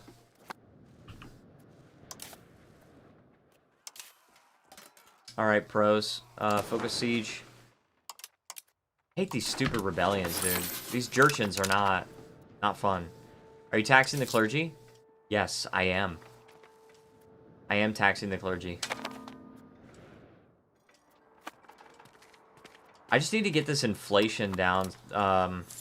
Once I get the inflation down, then I'll turn up minting, and then I can turn up some more of this spending. I used to be the Vicky 3 guy. Purple Twig is the EU5 guy. I know, right? Don't tax them at all. They give more research if you don't, and you barely get any money from them. So that's something I never knew. I probably should have... Oh, yeah. Yeah, duh. Now I understand. Just don't tax them.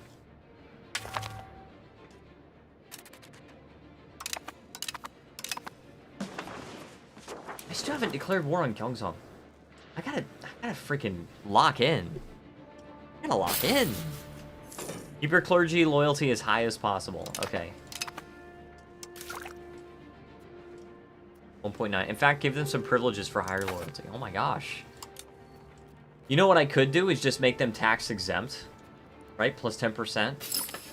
Then we go towards spiritualist. I might want to do humanist. But, I mean, I can't do that. Let's go ahead and do it. Tax exempt. If we're not going to tax them anyway, you need to make more things to reduce maintenance costs. You want spiritualist drift, though. Not exactly. For buildings. Wait. Do you need to make more things to reduce maintenance costs? I don't know. I don't know why I'm maintaining these buildings. Okay, buildings that do not produce goods incur an upkeep cost for their owner. The cost depends on the market price of the goods being used. Okay, now I understand. Got it.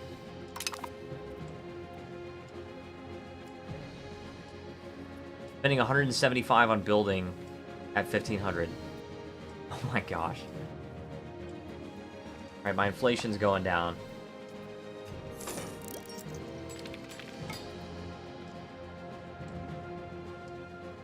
This is exciting. I feel like I'm just learning so much. What's making your tax efficiency so low? Embezzler. Armories are expensive. Yeah, they sure are. And I got this really powerful regular army.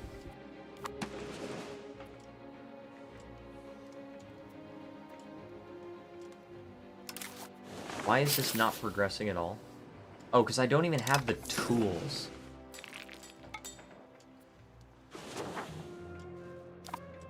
So, because I don't have the tools, I'm still working on building them. And this, I'm lacking the iron. Okay. Oh, that's not the right. Iron. Okay. I can sort of raise this. Let me see. More weapons, more iron, blood for the Iron God. 20% is Hungary right now. I got Abacus, land rights, treasury rights, privy council. Tax efficiency is extremely important and is a free money modifier. Here we go. You got the great iron shortage. Welcome. Oh, gosh. Great. Privy councils? Is that a, privilege here?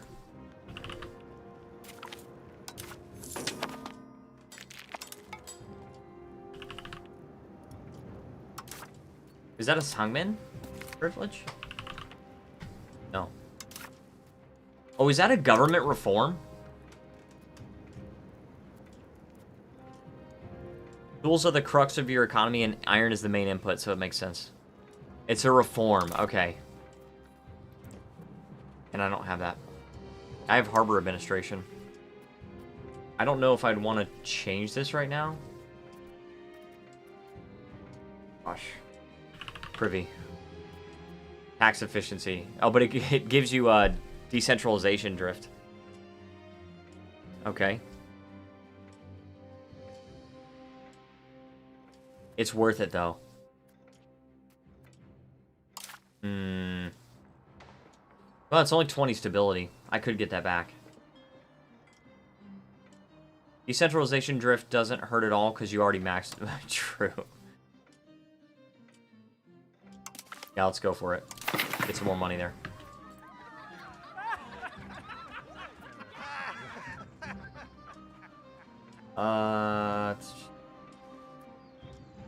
More centralization. Tax efficiency is free money. You could try to switch your production methods from some of your tooling workshops to stone or something else to alleviate the iron shortage. Not efficient. Not as efficient, but it lets you put some work on other RGOs. That is true. That is very true. Let's see. Gosh. Sponsor a university? Okay, I could do that. You're a free university, right? Not a free, but...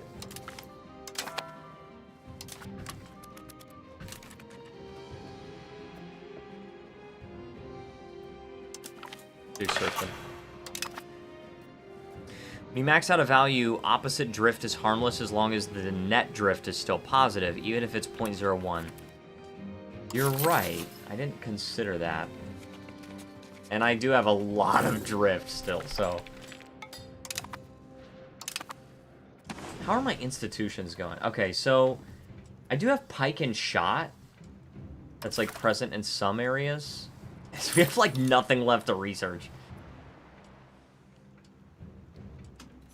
Optimize the best stuff for the cities. We could do that in smaller towns, but stack the iron one in a big city for production efficiency. Like in Vicky 3. Oh my gosh. Free departments, royal decrees, Hamsa system, and privy council. I see. Oh, the colony of Unalaska. Oh, there you go. Let it join Atu. Yes! Our colony is becoming more powerful. You only got 3. Yeah, I only have 3. And I can't get... Because you spawn printing press. You probably have more of the institutions. I'm having a really hard time getting these institutions.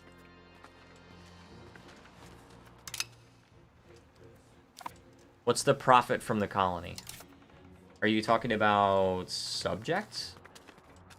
0.04.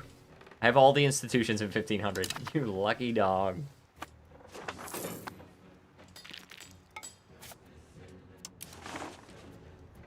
Wonder if you can see anyone else with other institutions you don't have you could try trading with. Yes.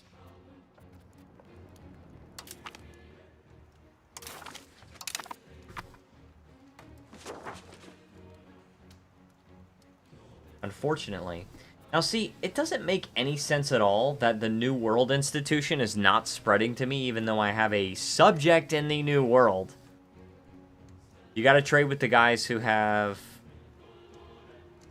EOS institution. Piece of crap institution.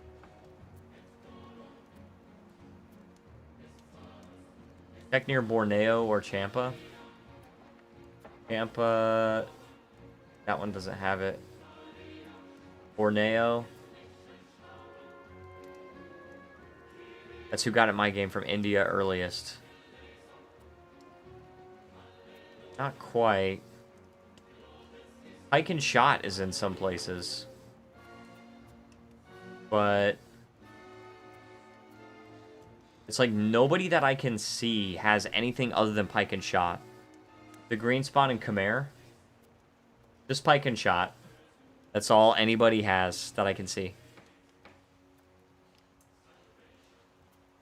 It's either point of sale institution growth or piece of crap institution growth.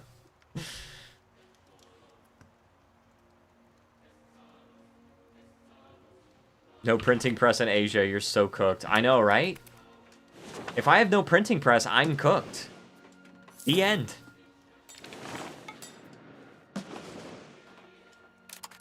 Oh, and also, I still haven't even done anything with the guy. Convert a province.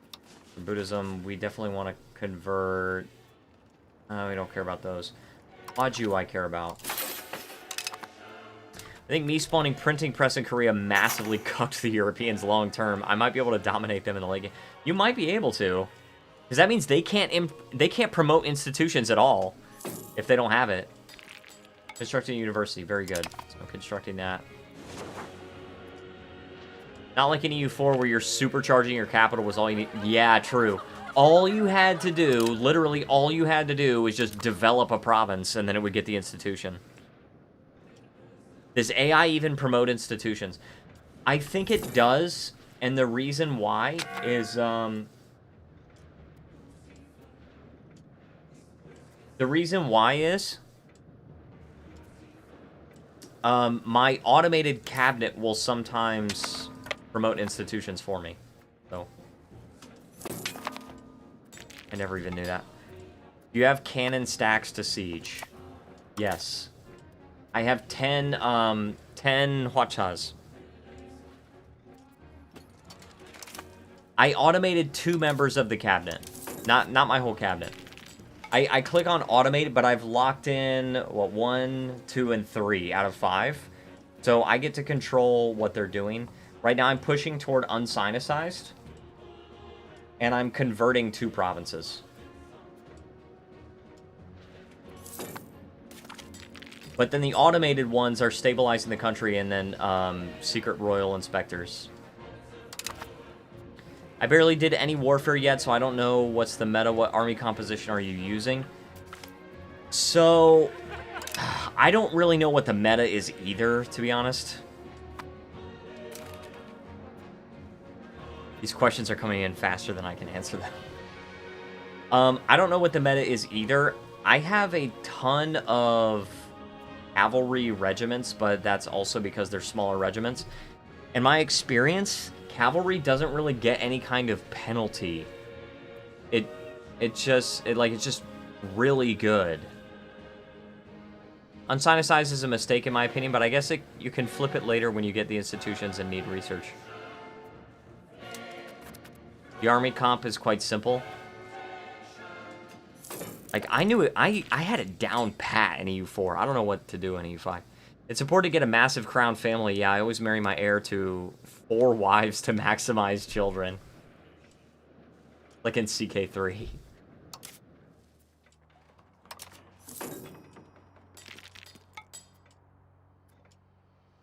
Oh crap, I did quit the game shortly after Institutions came out for EU4. Oh. Check Dynasty stuff. Infantry and artillery is 95 of the comp. Okay, hold on one second. They want me to check my dynasty. Not a big dynasty. I always, like, forget to do stuff with my dynasty. I always forget to do stuff with it.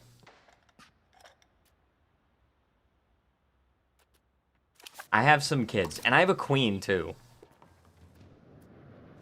Do, like, 9-to-1 or 10-to-1 ratio of infantry to artillery. Gotta marry your people. I know, right?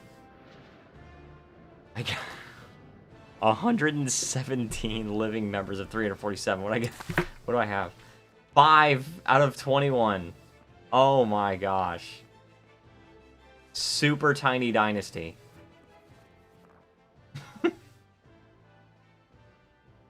Lowborn's minimum, gotta put your family everywhere. Am I? Oh, I did have a spouse, but it doesn't even matter because my queen is 66. I'm not having any more kids in this age.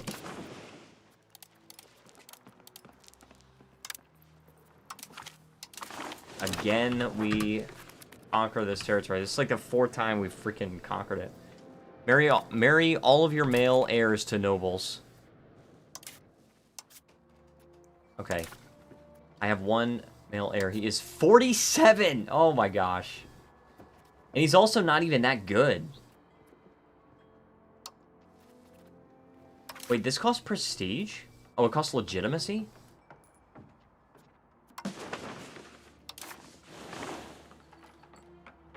I do love the plague in CK3. Kills so many characters to speed up their performance. That's after I gave up on married to avoid it. Yeah, I actually have a mod that, like, your nobles within your realm will marry by themselves and not ask you. Give royal marriage privilege to prevent... Wait, royal marriage privilege? Is that, Yangban?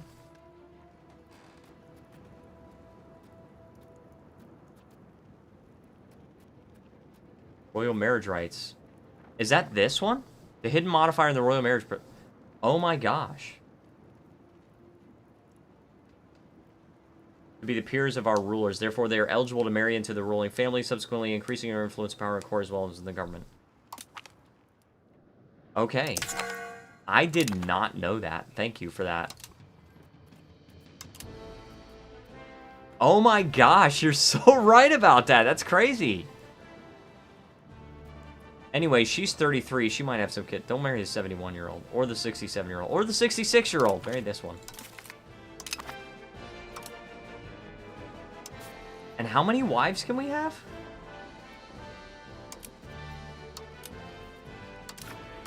Area lowborn, I guess. It's gonna cost some prestige and legitimacy, but... Gotta marry to lowborns when no option present themselves. Yeah. 3 spouses. Okay, that's it. I gotta get this legitimacy up.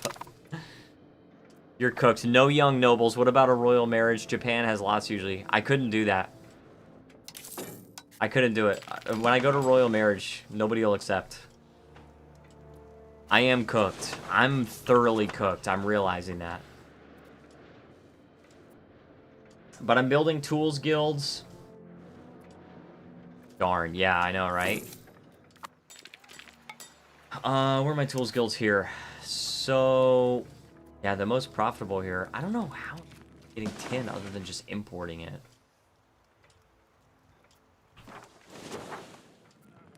It's crazy. I didn't realize how valuable tin was. So that's 20 tools here. If I switch, that's only 5? No, that's ridiculous. We're getting 20. 20 tools. Using masonry. What else is using tools? Because, like, I can't get enough tools. It's lumber and tools. So now I understand the shortage problem. My cabinet, I got a big crown family, so every cabinet member was above 80 in main skill, and family head is a prodigy with 90 plus in every stat. Crazy. You can give cabinet rights to women if their stats are good. Oh, yes, I did actually know about that. She's okay. Anyway, support rebels. There's one more thing left to research, dude. This sucks. I'm getting close to being able to get pike and shot, but that's it. Like, printing press? Look at printing press. Like, it's only partially present in some locations. It's 25% there, but it's not... It's like through event or something. It's not spreading there. Go to people, then characters, and filter for crown estate. Filter for... Okay, crown estate. Let's turn on the speed, too. Crown. Okay. You check if there are any good ones, but I guess with a small dynasty, it's unlikely. Yeah, it definitely is. He's okay. Our ruler's first cousin.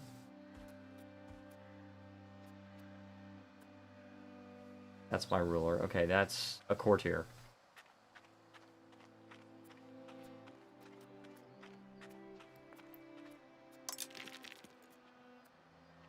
But it just takes 20 legitimacy. Like, I'm so low on legitimacy right now, because I'm still recovering, right?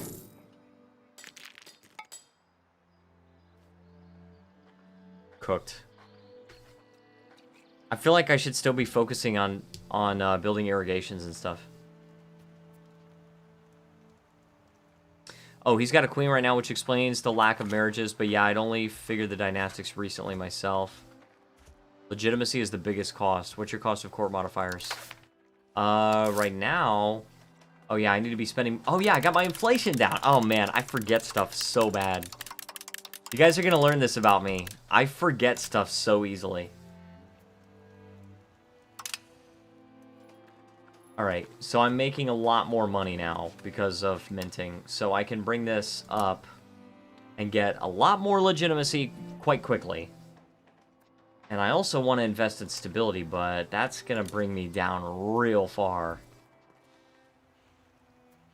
We'll see. I'll keep it like that for a little while. Hover over cost of court to see modifiers. We got aristocracy. We've got court accounting, elaborate court life, and we got court of culture. Got crown power. That's what it is. Oh, we're getting 38 ducats a month now, so that's better. Not good, but better. Revoke elaborate court life. It's not worth it until you're rich. I just keep cost of court to 100% because once it hits 100, it reverts it back. Yeah, that is true. That is very true. Elaborate court life? Oh, cultural influence? Also, itinerant court is by far the best because of proximity cost. That is 60 stability to revoke it. I don't think I can do that right now.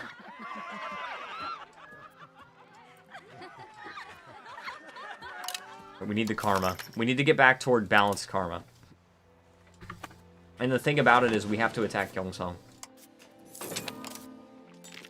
For no Casus Belli, we've got to do that. Put your cabinet on promote stability and legitimacy to speed it up and save money in the long term.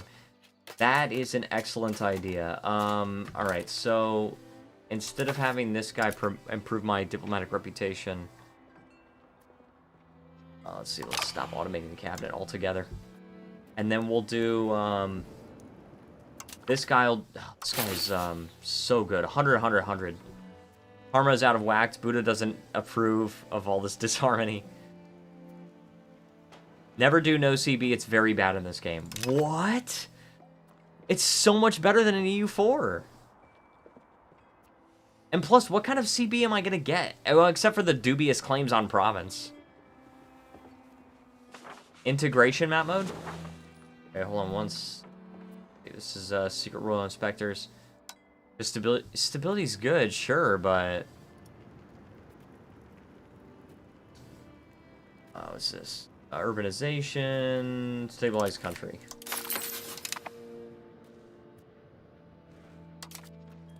Yeah, Parliament, you can do that, like 3 years. You have cores, you can spy on them to get a CB. I do. I do. Okay, good point, good point. I have to spy on this guy. Let's stop it with the automated buildings. I had automated a few things.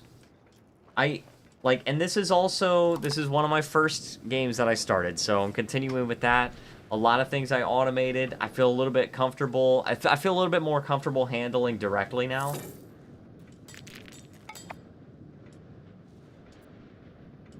Let me see. Parliament CBs for 50% support is pretty good, especially if nothing good shows up in issues. Without Parliament, not gonna lie, all the tribes who I had cores on, they were all vassals of Yuan, so I conquered them all in one war. That is awesome. I have researched everything I can possibly research, and I still cannot embrace Pike and Shot. I can't see the New World Institution or the printing press. Religious War is pretty decent as well. You can get it just by spy. Yeah, Religious War is really good. They are the same. They're not the same religion as me. Oh my gosh. I didn't even realize that. Research situation is tragic. I know, right? It's awful. It's absolutely awful. Alright, this guy I'm gonna move, because, like, this is fine.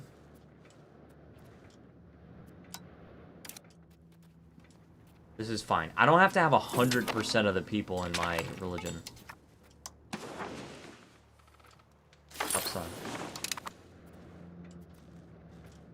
Right? 62%? Yeah, that needs to convert. I've never gotten to the point of exploring. If you could explore to places with the institutions, you could trade for those institutions once you can see their markets. True. That is indeed true. Also, I can embrace Pike and Shot for 30 stability and 2,300 ducats. I have to do it. When you get to stab, like... When you get stabbed to, like, 50, lower the spending, and when you get to 100 legitimacy, you'll have a tidy sum of income. And you got to start scaling economically. Also keep urbanizing. Okay. Understood.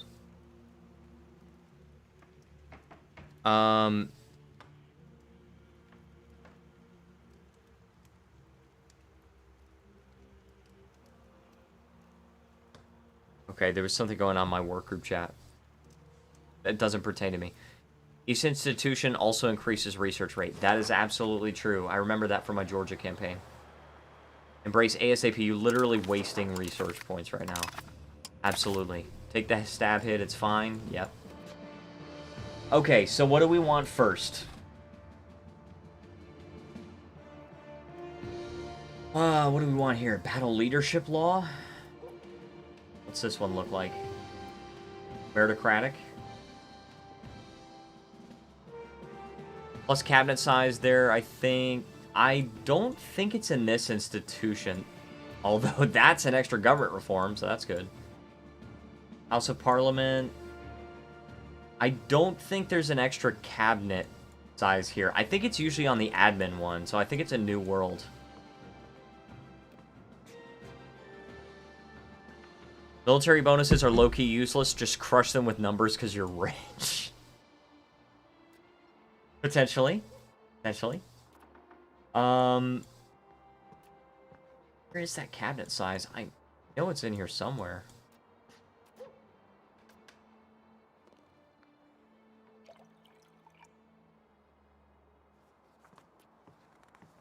I know it's in here somewhere. But maybe you're right. My bad, I meant reform number. Oh, reform numbers, yeah. Yeah, that one I can rush. If I can find it. Oh my gosh, it's literally at the very bottom. Alright.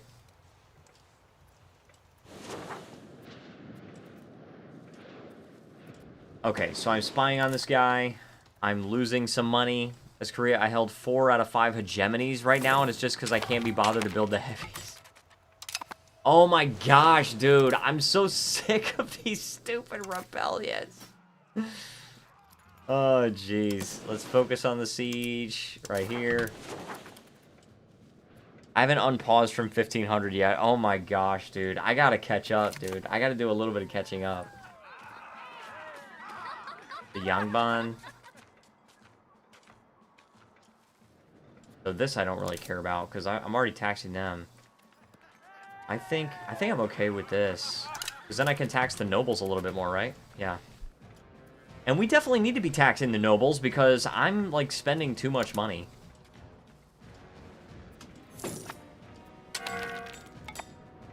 Let me see. Doesn't having them set to suppress rebellions actually lower the tick in which they spawn? You're having so many, it's weird. I had 1 rebellion the whole campaign. Is your satisfaction low? Check the map. Let's see. Satisfaction. It's low up north. And it's like kind of mediocre here, but yeah, it's low up north. I think it's because of my... Oh, they're lacking goods, like saffron, wild game. Yeah. Wheat, fruit, livestock. They're lacking goods. Goryeo tolerance of Tungusic shamanism. Yeah. Boom. That's it. That's it right there. 8%. 0%? Oh my gosh. That's crazy. But that's my subject. I don't care about that.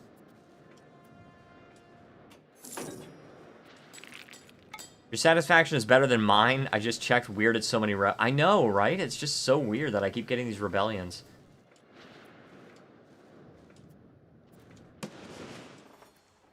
Do I actually still... I do still have a colony going on. But where? Oh, yeah, it is here. Alright, finish converting Kapsan. I don't believe you. I don't believe you're finished. Because, like, it says it's finished, but, like, the province of Kapsan is partially in full open rebellion, so... Let's see, those greedy peasants are asking for debauched things like food and clothing. Unbelievable. Might be different patch shenanigans. It's possible. That is very possible.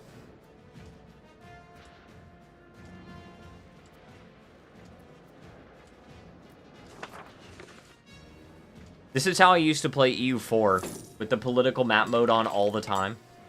What's your Diplo spending? Put it on min where your vassals are not disloyal. It will save some money. Alright, well, let's make sure my current vassal... Okay, he's loyal. So, alright, let's see. Diplomatic spending. Yeah, we can definitely knock it down a little bit. Done. Look, our subjects are not this loyal yet. At least those noble professional soldiers are chewing through them. Although I do feel bad that you actually losing a few pops and rebellions from all the dead levies. Yeah. That is true.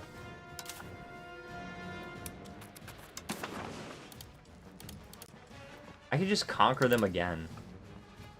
I don't even need to occupy them completely. Just conquer them again. Alright, continue converting Kapsan. 63%! Yeah, you're not done, frickin' fricker. Yeah, but we are missing tools. I really don't like how many tools we're missing. Those are estate constructions. I'm going to let these keep going, but I really want to... I only have 600 ducats. Yeah, I might want to wait until, like, we hit the 100 legitimacy, because we're almost there anyway. Then we're going to be spending less money on cost of court. Okay, alright, alright. Oh, this is Ming. They've colonized part of these islands. So dumb. Like, why does Ming do this?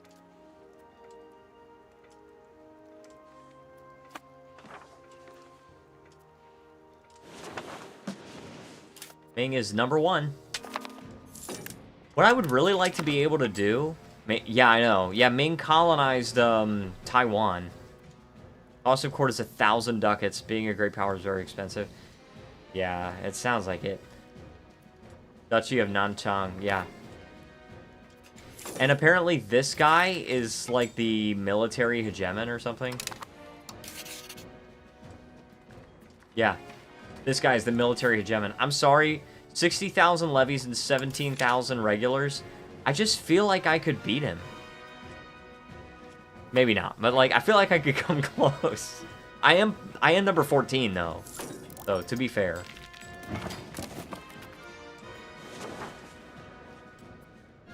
Alright, hold on guys. I'll be right back. I have to use the bathroom. Thank you so much to the people that are here right now. If you guys are enjoying the stream, please feel free to leave a like and subscribe. It really helps out the channel. I got military hegemony in my army. It's terrible. AI doesn't scale well. Economy scaling with income feels a bit weird in this game, not gonna lie. True. Alright, hold on one second, guys. I'll be right back.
Alright, I am back. Alright, my subject is disloyal. Which one? Atu. Atu is disloyal. That's okay. I'll just, yeah, just increase diplomatic spending a little bit. I'm making a lot of money right now, so... Ooh, stability. But 1,200 ducats. Oh man, that's a tough one. I'm gonna get the stability though, just because we do really need to. We need to get to 50 stability and decrease the spending a little bit. Ungrateful colonial subjects seems to be a running theme. I know, right? All right, and we are not. Oh, we are colonizing this. We're not colonizing this. And we need to we need to explore, right? But oh, we can't remove this guy. He's 100, 100, 100. I'm losing legitimacy. What's your navy like? I have 51 ships, 32 galleys, and 19 transports. And we got like a soft force limit of 82 ships, so we could definitely build more. Also, we should probably increase maritime presence, right? Can you show your maritime... Yeah, maritime presence. There you go. It's gone down. It was higher, but I took them off of patrolling the seas because I had to transport them, and then I forgot to put them back on. It's so bad. I know, right? I know. Let me see. I mean that sincerely. Colonial subjects in general seems kind of questionable an investment. Someone explain it to me. It's very important, though. You gotta patrol. Okay. Understood. Like, but so far, the only thing that I've realized... So it gives you trade advantage. You're losing out on control and just a lot of money. Okay. So maritime presence, that's affecting your maximum control? Like your proximity, I guess? It's good in Africa to trade for slaves. Slaves mean more pops, so it's OP. Gotcha. Maritime presence impacts proximity via waters. Okay. Okay, so I've got to continue patrolling by sea. I'm thinking I probably should build more. But the thing is, like, I need to invest my money elsewhere, I feel like. You guys were saying immigration, or sorry, irrigation. Buildings. If your maritime presence is high, your closest route to the province will be via sea, and sea tiles are bigger and give you better control with coastal countries. And Korea is very much a coastal country. Navy is so cheap, though. Interestingly enough, maritime presence has to build up as well. Okay, gotcha.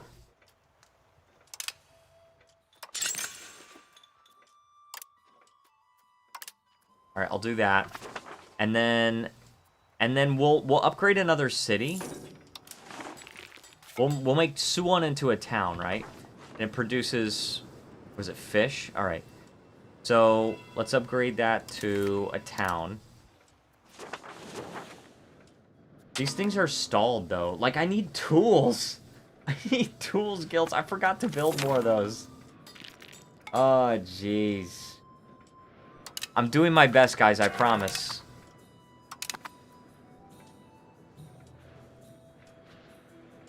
It's not like EU4 where you patrol for a month and immediately get a bunch of presents after a month tick.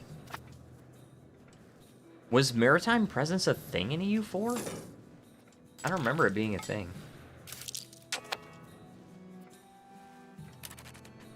Also, Diviet wants to be my ally. I'm actually okay with this. Alright, tools guilds.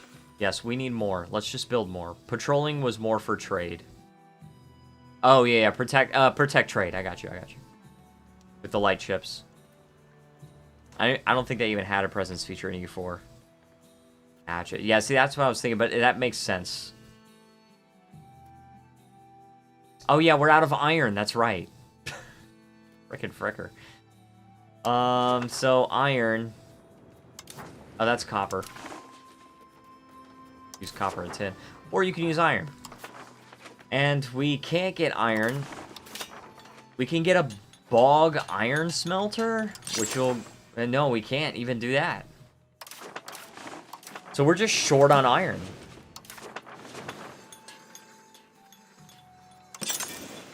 But I feel like it would still benefit to just max out the tooling workshops, right?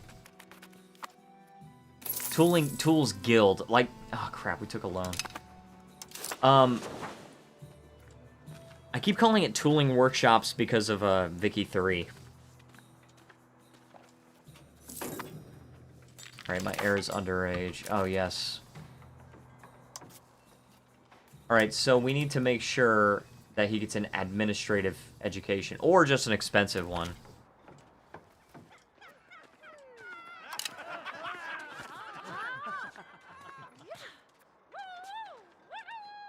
Oh, that's right. Harim and the Hungu, former are Orthodox scholars who keenly support Neo-Confucianism. The latter are united and strongly supporting the strengthening of royal power. The Hungu is very good. Extra crown power. Let me see. Tell me if I'm wrong, but does having more pops increase RGO limits? Administrative, you're a bit broke. Yeah, true. I swore I saw some guy take in a bunch of pops from slaves at one point. He had like 8 max at first, but it grew to like 15. 10 years, and my economy has gone up by about 40%. Oh my gosh. Yes, it does. Okay. The Tungusic Shamanist zealots, like... You guys need to relax. Alright, this is what I'm gonna do. I'm going to crack down on rebels. It's not fully getting to them.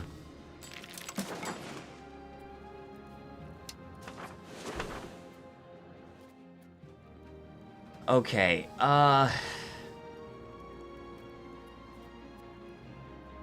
farming state. Hunting grounds? That army to crack down to?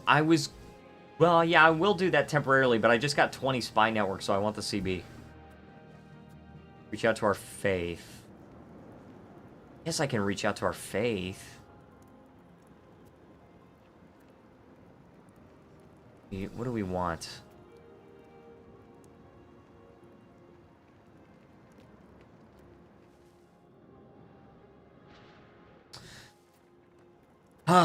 I don't know. Like, I suddenly don't know which one is worth it now. Fund farming estates and fuel RGO costs. Fuel RGO costs. Okay. Now, why wouldn't I do hunting grounds, right? Well, because that's wild grain, and that's also ivory, too. Achava? Where's that? Oh, that's in Siberia, I think. Or maybe it's not. I don't know. Okay, well, yeah, let's just fund the farming estates. And then, Artisan Guild complaints? Yeah, true. Do it. Very good. You could expand gathering by 33%, by minus 33% cost with farming estates or hunting. Maybe support the state for better stats. How old is your ruler? Too late. Well, it's active. Gotcha. My ruler is 51, he's 40. Sucks. He sucks. I did actually do the education stuff with my heirs when they were young. So it's not like I just didn't do anything there. Not worth it. Okay. Let me get claims on province. Dubious claims on province. Religious war. Yeah, claims on province is good. Amhung. Alright, we are fabricating a claim, and then let's go to suppress rebels, and we want to do it in Gwanbuk. Just Gwanbuk, that's it. Eastern Korean mountains, very good. Western Korean mountains. What are you doing? You got cores on him. You don't need a parliament claim on him, no. You can get it by spying. Yeah, that's what I'm doing. I'm getting the claim on him by spying. Yeah, I'm not doing it via parliament. The economy, you fools. Oh, wait, I'm tripping my... No problem, no problem.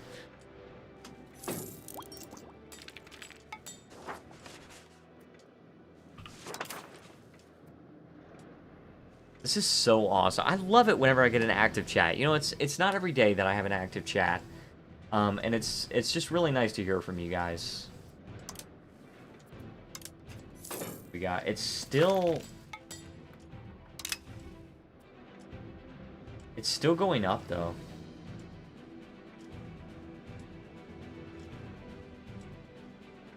Yeah, power...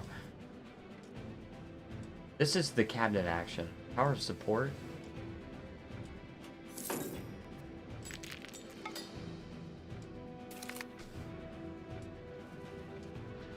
Oh, okay, we have a daughter. Very good. I don't care about the pirates right now. I don't think it's like... I've heard the pirates are like super powerful. Oh, what? They were supposed to be suppressing rebels. Funbook. Do it. Do it. Alright, now they're doing it. I think I have to wait for Muntik. Daughters are useless, not gonna lie. Oh, man. You want sons, more chance of prodigy or at least gifted. Gonna be wild when CK3 to EU5 converter comes in, especially with all under... I know, right? That is gonna be absolutely insane. That is gonna be absolutely insane. And then EU5 to Vicky 3. And Vicky 3 to Hoi 4. Except they probably need to make Ahoy 5, to be honest. Ahoy 4, I haven't played that in a long time, and I've heard it's getting very, like, overcomplicated. Yeah, this is, like, not doing anything.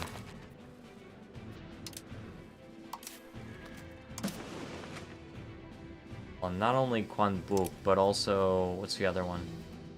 Kwanzhou. Now's it gonna do it? Let me see. I can never reach the 1400s in CK3, but I can see myself hitting 1337. Daughters being used as historically accurate. They could not inherit IRL either, usually. Yeah. I wish I could use my OP daughter heir, but alas, the game doesn't let me. Yeah. Frickin' fricker. Alright, so I could just give this guy... This guy is a prodigy. Okay, that's what I'm talking about. Let's get an expensive education. Let's appoint him as an heir. It costs a little bit, but I'm going to appoint this guy as my heir because he's a prodigy. What I'm talking about, brother man. Children can have better education. We still have money. Let's get an expensive education for all of them. Because she might be a cabinet member, right? Modern problems. Holy crap, you just won the lottery. Darn. I should have changed their names. Because, like, those are not Korean names. Midori is not a Korean name. Anchin? I mean, it vaguely sounds Korean. I don't know if it is. The country's future is in good hands. Now make sure he doesn't die early. Yeah, let's hope, right? Alright, we're still building tools guilds. Oh my gosh, dude, we're short on everything. But mainly tools. Tools and lumber. Which is what you told me about it. Let's see. Oh, we got a plague. Oh, not here. Ah, the Great Pestilence.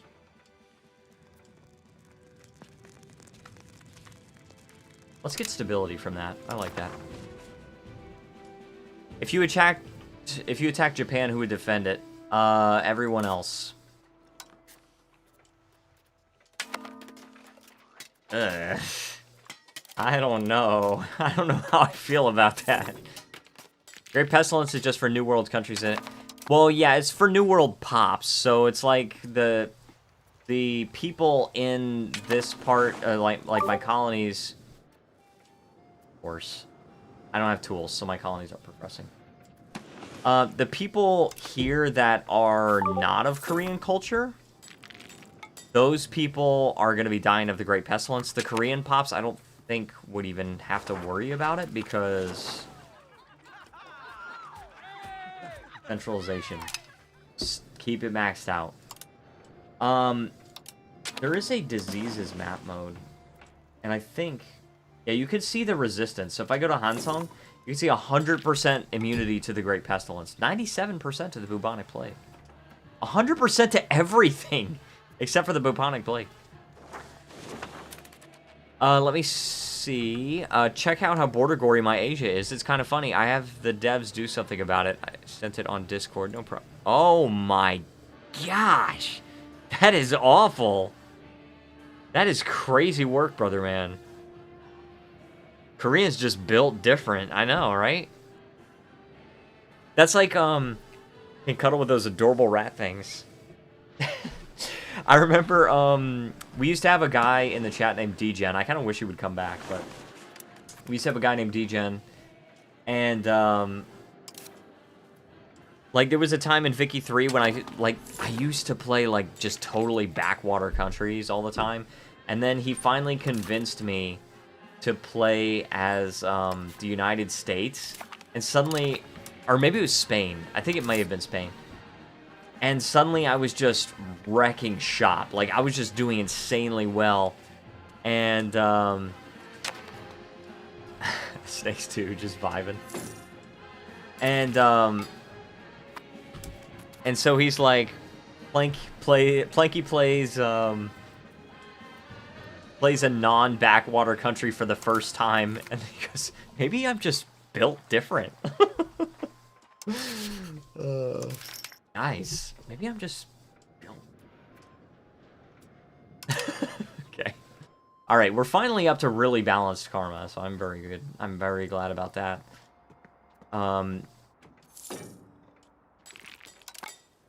We had like negative 75 karma for a while.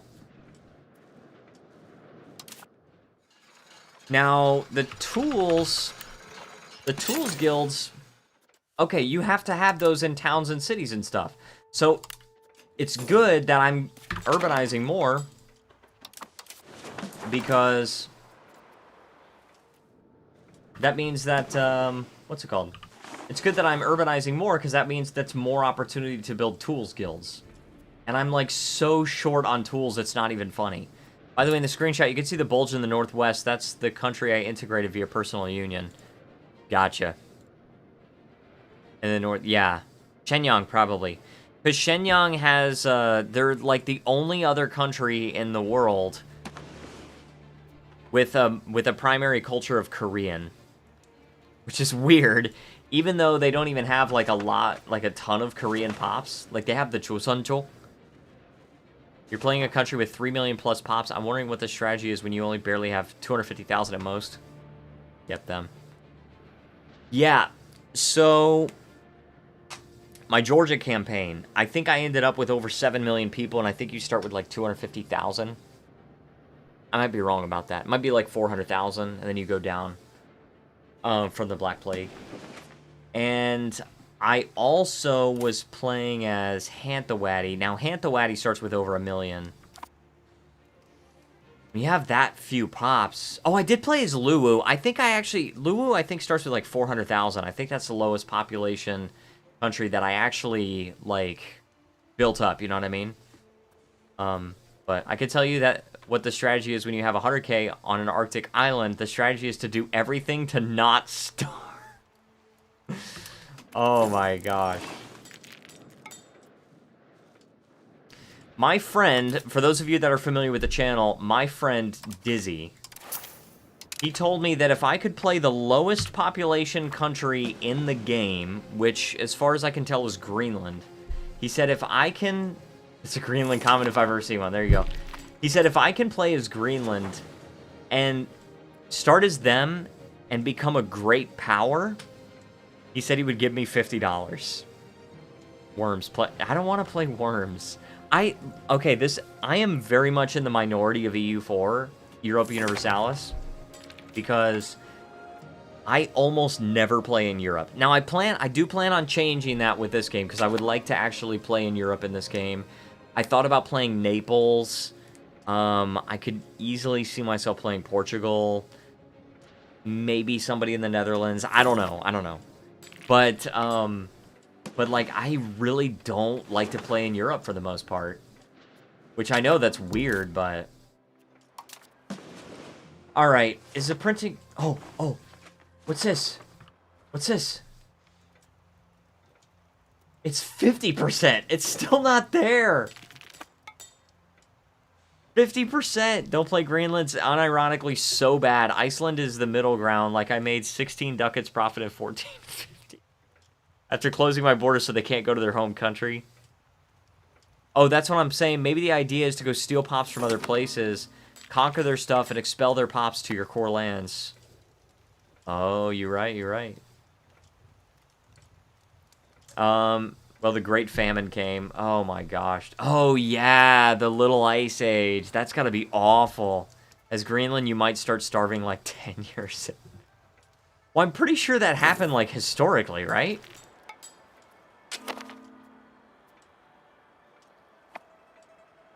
Dude, look how awful this map mode is.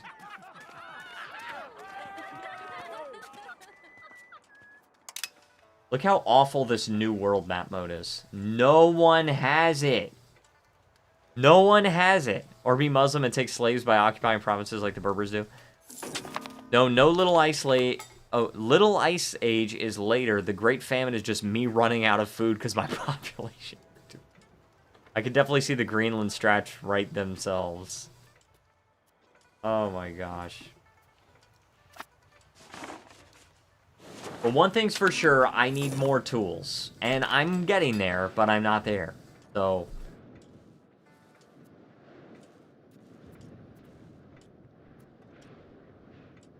these guys are not...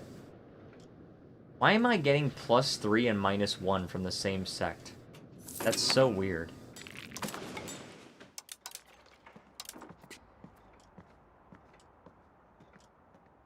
Oh. Am I disfavoring it? Stop it. Stop disfavoring it. Okay, now... okay, that's why. That's what it was.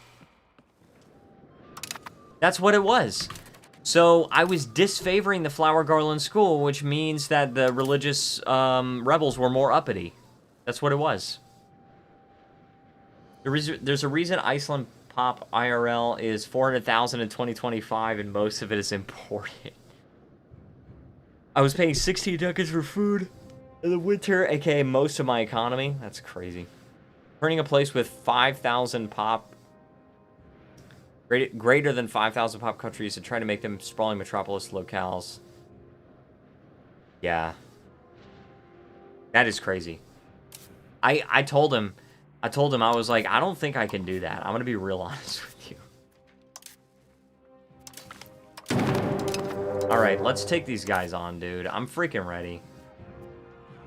Stop it. Just no objective. I'm doing this myself. It's not like inviting settlers does anything substantial. Only 240 pops per ask with a 5-year wait limit. Being rich is OP in this game because there's no mana. That is true. That is true. Because there is no mana to worry about, there's no admin power, diplo power, military power, you don't have to worry about anything.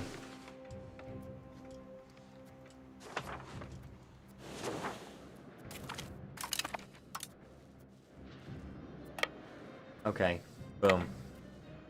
Oh, and now they're just declining. Finally, we can be whole again. Good, alright, we are whole again. That's your everything as Greenland and Iceland, by the way. My natural growth as Iceland was 10 pops. Greenland is even worse. Oh, yeah. It definitely is. So I still want to do a campaign as Kaimana. I seriously want to do a campaign as Kaimana. At least you don't get the bubonic plague. True. They should probably buff it to twice as much, maybe. Kaimana starts the game with 3,600 people. But there's just this awful bug that when you try to settle the frontier, whenever you go to another province, it just depopulates the entire first province that you went to. I went down, the population of my entire country went down to like 5 people. I've heard they fixed the Inca. Is that true? I don't know. I haven't played as the Inca. All right. Meritocratic leadership would be military tactics. Noble command. Lock lowboard commanders. Ruler general? No. I think I like meritocratic. Buying food makes them perpetually bankrupt.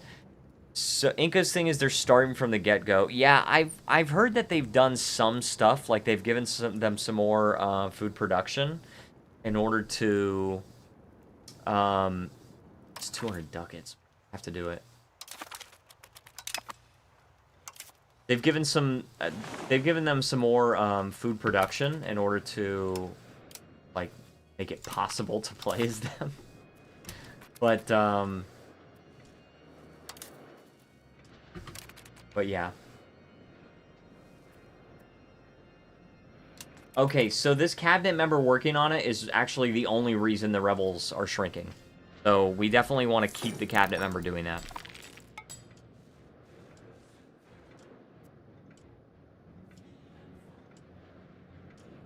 Alright, very good, very good. Low-key, mana played an important role in EU4. I hated it personally, but it worked. But in EU5, outscaling the AI economically is so OP because everything is tied to the single currency, money. Well, you got other currencies too, which is stability, legitimacy, population, prestige, and you can influence those with money, but you can't do like everything. You know what I mean? Might be problematic for the long-term balancing goals for EU5.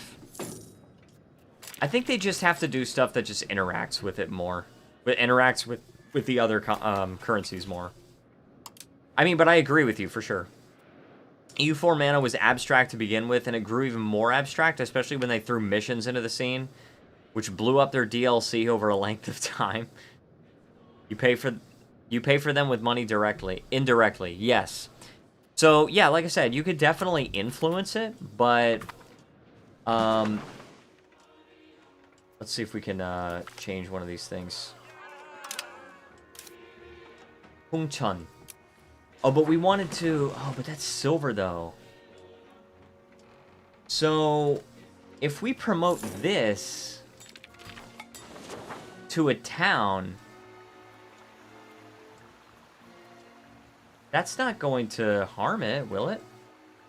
That's just local food production. So upgrading a silver thing to a town is not bad, right?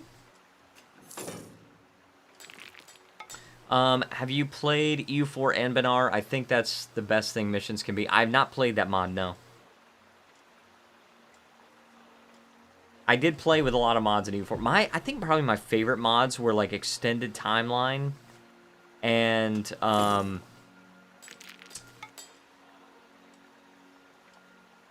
oh, you're right about that. Okay. Thank you. Thank you, Mr. Chicken 28 Gaming 47. Thank you. Decrease max RGO size. You will lower the silver RGO cap. Okay. Thank you. I sincerely appreciate that, guys. Because I didn't even consider that. Let me like pause this for a second. So, RGO level 13.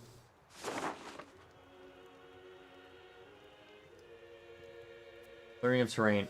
Okay, see, these affect the... That's, like, flat out. But this is... RGO size in rural is plus 10% from that. And it's plus 100% from rural settlement location rank. See, that I didn't even realize. Silver and gold never town over, and I mean never. Gotcha.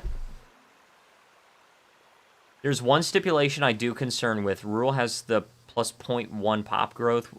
Is over-urbanizing a potentially bad thing? See, that would be my concern, too. What is this? Heju? Let's upgrade a Heju. It's fish.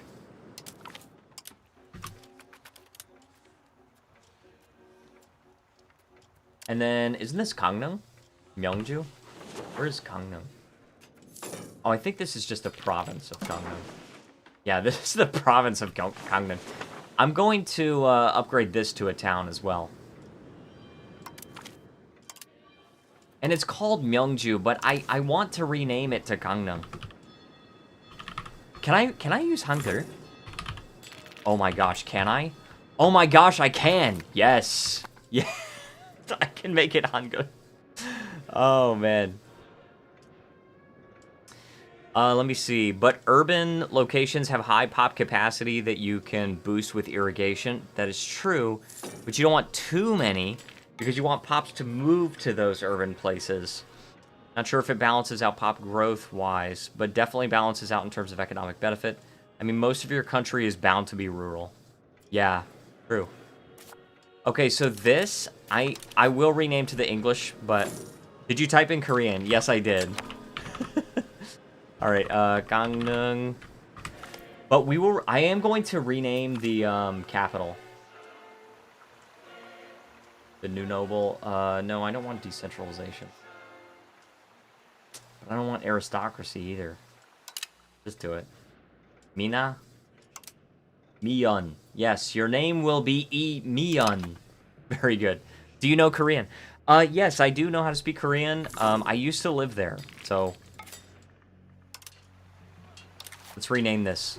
Hansong. City of Hansong. I love it, dude, and it appears on the map. That's so cool. Oh, man. I just know when playing small, one big town will pay for itself. True. Dang, that's cool. Thank you, thank you. I used to be a teacher there. I used to live... Probably it would be considered this here. I've been to... Well, no. Maybe it would be considered Cheonan. I used to live in a city called Pyeongtaek. This might be it. Because Pyeongtaek is not too far away from Cheonan. And I worked in Suwon. I've never been in East Asia, although I've been in every country in Europe. That is awesome. I've actually never been to Europe. I have been to Korea, Japan, Australia. Oh, we're missing an explorer. Frickin' fricker. And it doesn't even matter, too. Because, like, it's stalled. I don't have enough tools. I'm working on it. Hey, it's only negative 0.01, so I'm working on it, but... Were you an English teacher? Yes, I was an English teacher. I also went to Australia and Canada for 5 days. And you can't really count this, but I like to mention it. I have technically been to Taiwan, but it was only in the airport.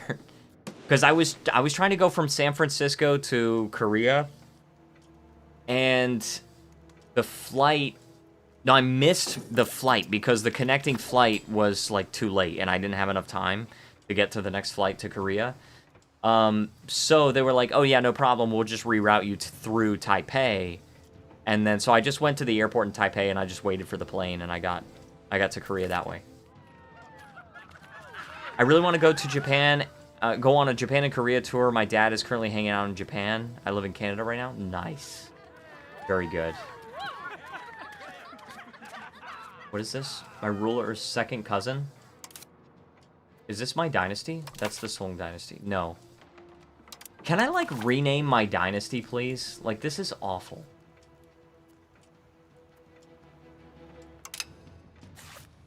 It's awful.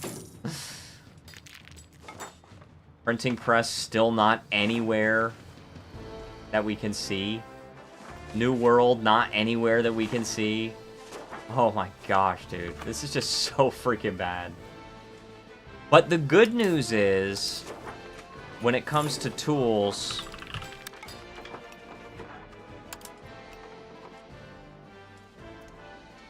Oh, show the freaking case on mark. Oh, that's a pretty bad shortage. Can I import some? I'm, like, not importing any. I need to import a lot.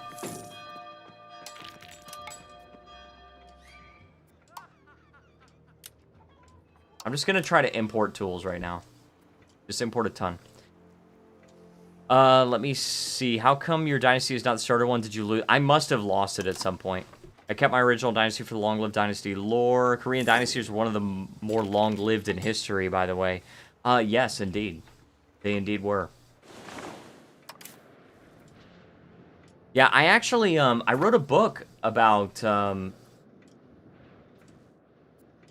early, super early Joseon Dynasty, but it's sort of like a little bit fantasy, because, let's also keep urbanizing. What is this? Goju, Hwaju. I don't want to urbanize a rice province, because I do actually want to do that. Like, build up the food there, but this game does not simulate the debt slavery they had in Korea. I know. I know. Oh, man.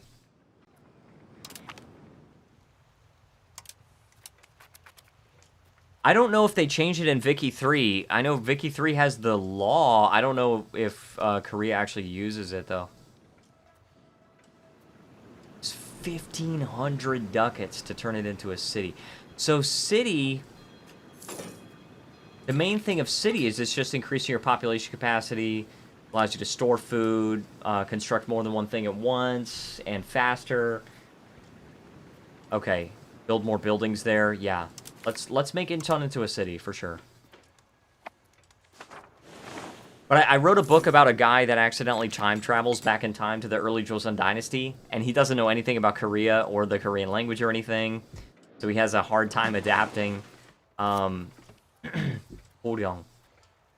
I guess we can town this up, right? I'm an urbanization enjoyer. Yeah.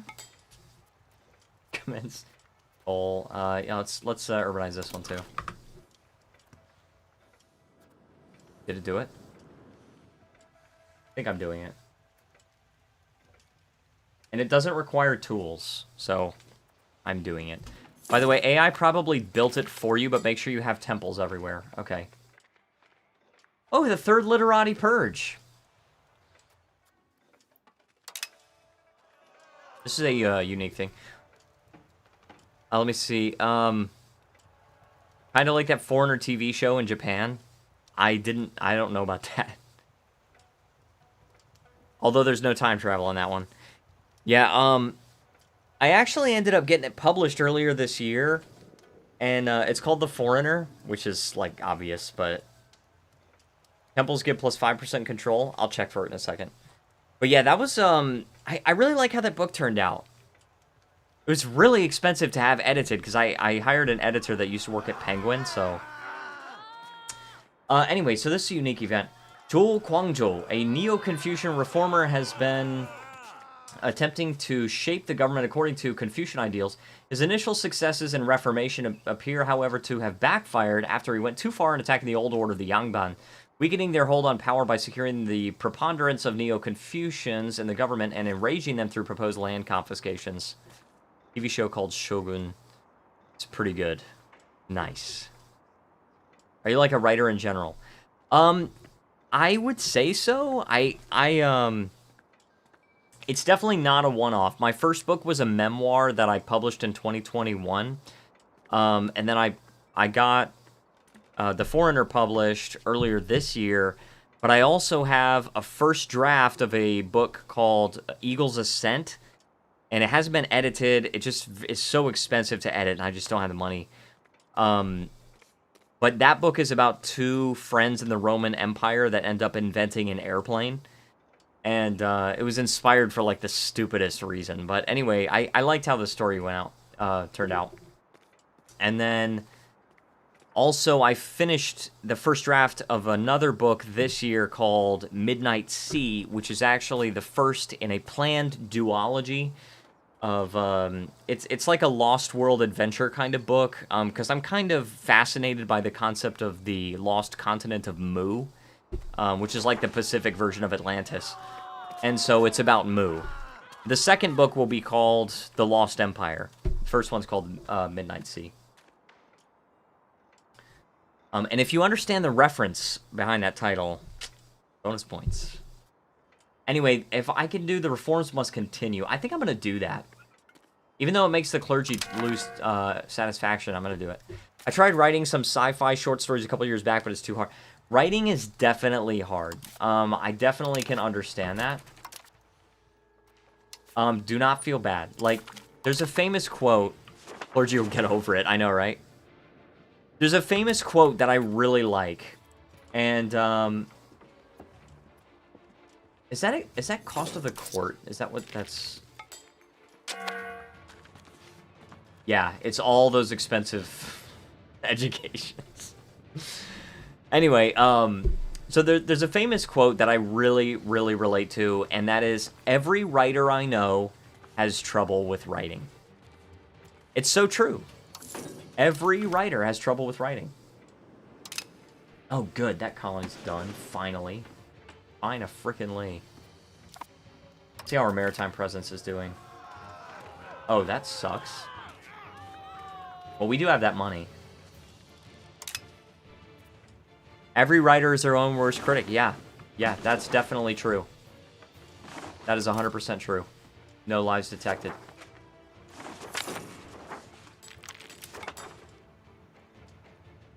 Hansong. Alright, what do we got here? So, a Confucian Academy in Kaesong. This is the one that gives you institution growth. This is good. I think that's probably a good one. Is that your main job, though? I am not still a teacher, and writing is not my main job.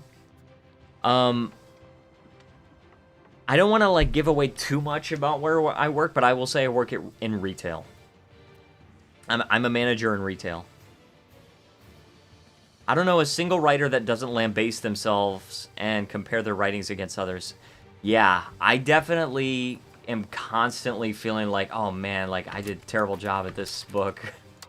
Or for Outward, I definitely want to do that. Oh, dang it, man. All right, we're gonna have to piss off the commoners a little bit. This Hungmin. Now, I'm trying to do something with this YouTube channel. Thank you to everyone that's watching right now. I did have an old YouTube channel that was named very similarly to this one. It had something like 1,600 subscribers. It did get, it's more like, crap, this guy is so good with his vernacular. Mine is so, I know, I definitely like, and the books that I've been reading, like, awful. You got your books published, so, like, dang, for me, it's just publishing some stuff online on some free websites. Well, like, yeah, but to be fair, it's self-publishing, though. I did send The Foreigner off to a ton of different publishers and a bunch of different agents and everything like that, and it just, like... Steal better works and metaphors from other writers. Yeah. So, unironically, I have a note in my phone that's like expressions and certain words that I've seen other writers use that I want to put into my own books. But, no, what I was going to say is, I had another channel earlier this year that, it had, like, over 1,600 subscribers. It did get monetized, and it had, like, memberships and stuff, custom emotes and stuff. But, I talked to a consultant, because it was, like, not growing at all. Consultant basically confirmed for me. He was like, actually, your channel's basically been shadow banned. And I was like, crap, dude. So, I had to start a new one. Unfortunately, we had to start all the way from zero. Minji is a good name. I actually really like the name Minji. Jen and I have decided, for those of you that are new, Jen is what I call my wife on the channel. Her name is not actually Jen, but... Jen and I have discussed if we have a daughter, we've already decided on a name. And I'm very, very happy with this decision. She's tried to suggest other stuff, and I'm like, no. We picked one already. I like this one. I don't know if I should tell you guys. I'll tell you guys if you want to know. But anyway, so I did have to start from zero. Jin says, still can't believe all that happened because of the original help you received. I know, right? So I'll explain for the new people. Oh my gosh. Confucian Academy. Excellent. So I'll explain for the people that don't know, for the new people to the channel. Back in like 2017, I was trying to grow, this is back when I was still living in Korea, I was trying to grow my channel. And so what I did is, you ready already? I got my first job like half a year ago. Brother, man, I am 30. And this is my second marriage, too. Oh, man. But, what I was gonna say is, back in 2017, this is back when I was living in Korea, and, what's it called? I wanted to grow the channel, so I'm like, okay, let me find some, like, ads. I want to, like, advertise my channel, because back in, like, 2011... I used Google AdWords, and I actually kind of unlocked an infinite money glitch back in 2011, because what I would do is I would use Google AdWords to advertise my videos, but then they would bring in more revenue than what I actually spent on it. So back in 2011, I could spend $100 on ads, and it would bring in like $130, which is really cool. 30 is not bad, honestly, in this economy. My parents married when they're 35. Hey, there you go. There you go. And Jen, my wife, is, she's 2 years younger than me. So she's 28. But, you know, so I did that back in 2011, and it actually helped, and that was through Google AdWords. But I was like, okay, so I need to try to advertise. I tried Google AdWords again, and I spent like $100, and it materialized into like 50 cents of revenue, and I was like, this is ridiculous. So I was like, there is no way. There's no freaking way, right? I contacted them to see if there's anything wrong, and they were just like, oh yeah, no, rates have gone up, so you're not going to experience the same kind of stuff. And let's also look at tools guilds, because we're still very short on tools. We're still just hopelessly short on tools. So I found this service called Promulta. And if you guys don't know about Promulta, don't. Just don't. So what I was under the impression of is I was thinking these guys are going to, like, you pay these people and they advertise your videos. They just put ads, right? And turns out they were not doing that. What they were doing is they were actually just paying people directly to click on your video, and they would go in and they would watch it for like 2 seconds, and then they would click off of it. And that's like not good, because then what happens then is the next time you release a video, then YouTube is just showing it to the same people that watched it last time, and they only watched your video because they were being paid to. So obviously they're not going to click on it voluntarily. When they're shown it and they get the choice of whether or not they want to watch it, they don't want to watch it. So then eventually, I'm not going to really do anything in this war. It's a defensive war, but I think Dai Viet can defend themselves. Yeah, Sukhothai. Oh. Well, that's not the war, though. That's just bad relations. So YouTube figures out, okay, this person probably, like, paid for promotion, and, like, we don't like that. So YouTube just starts limiting your influence of your channel by an enormous degree. And I'm talking about, it would be so bad, I would release an episode of Baldur's Gate 3, and it would get, like, 1 view with a duration of, like, 7 seconds. Which is just so bad. I'm sorry, I have hiccups so bad. But that watch time is just awful. It's just abysmal. And compare that to, I would get okay live stream views, but like the VODs were just awful. So compare that to one recent episode of Mafia. Mafia episode 11 is at 68 views and an average view duration of 29.5 minutes. So that's for comparison. Another prodigy, but it's a daughter. Yeah, frickin' fricker. Let's actually get, this is a son. Daysal? June. I'm naming him June.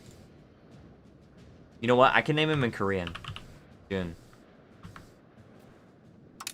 His name is June Youyang. I got 1 prodigy son and like 10 prodigy daughters over my campaign. That's crazy, dude. Let's check out my heir real quick. Pretty good at 9 years old. Pretty freaking good. That is really good.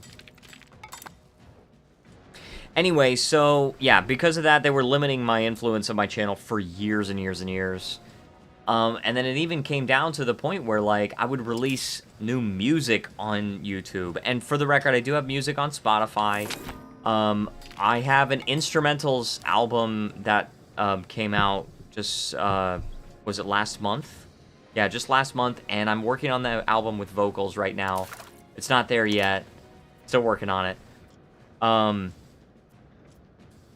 More like OP, imagine being a military genius at 9. That is true.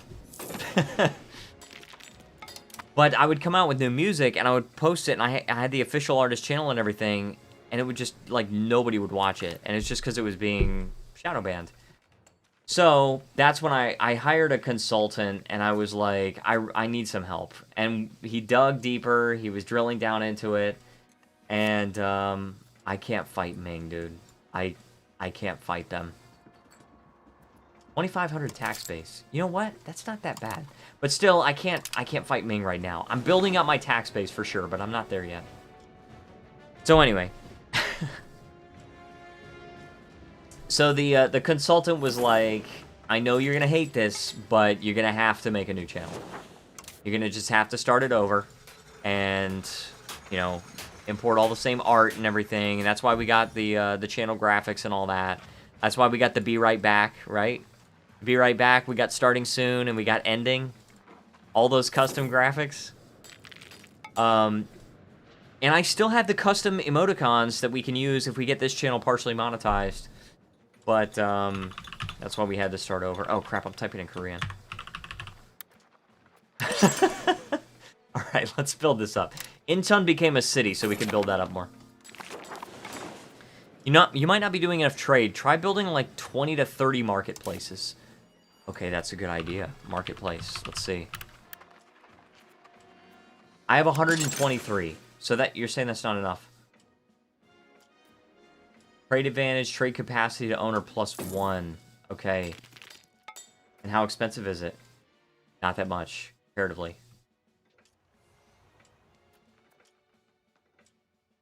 Incheon. Just build them all up in Incheon. But I gotta save up a little bit of money because I'm paying for this legitimacy. You guys are strengthening the government. This is saving me money overall. Frickin' fricker. And by the way, if there is demand for it, I did post a video on my old channel that's called I Married My Editor. And it was like footage from the wedding we had this year. And, oh man, it's such a great wedding, guys. I had so much fun. I had so much fun. We had, like, a lot of pictures, and Jen edited the whole thing. Of course, she is my editor after all. We cannot assimilate cultures right now. Let me see. They have 417 tradition.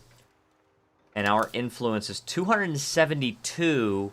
It's growing, but it's not there yet, for sure. Okay, but we are at 99 legitimacy now, so we can build a few more marketplaces. Oh, marketplace. Alright, let's build a few more, huh? Ooh, trade monopolies to the June. But see, I don't... What is this? Trade per population burgers of the country can do on their own. Would this be good? I have to ask Purple Twig. Would this be good? Trade monopolies? How viable is YouTube, though? From what I've heard, it's not as top-heavy as Twitch, but still pretty bad. I don't know. I don't know. I know that if you have memberships, I just don't know about ad revenue. I don't know about what the game is like these days. So I had memberships from some core fans. I don't want to say fans. Let's say core community members. I like that. That feels better to say. But I had some memberships on the old channel. I did end up making a reasonable amount of money per month. But you want more money for yourself, not the burgers. Okay, so just piss off the burgers. They'll get over it. They've got a very high satisfaction equilibrium. But, you know, I'll figure it out. You know what I mean? I would be okay with, like, taking the stream, like, onto other platforms also. It depends on, you know, it depends on how things pan out. But, you know, I've kind of had this dream of having a successful YouTube channel for, like, 15 years. And I did, on my old channel, you can go back and see videos that I posted from before my voice dropped. Let's see. She has no traits. Eungyung? Let's just make her a diplomat.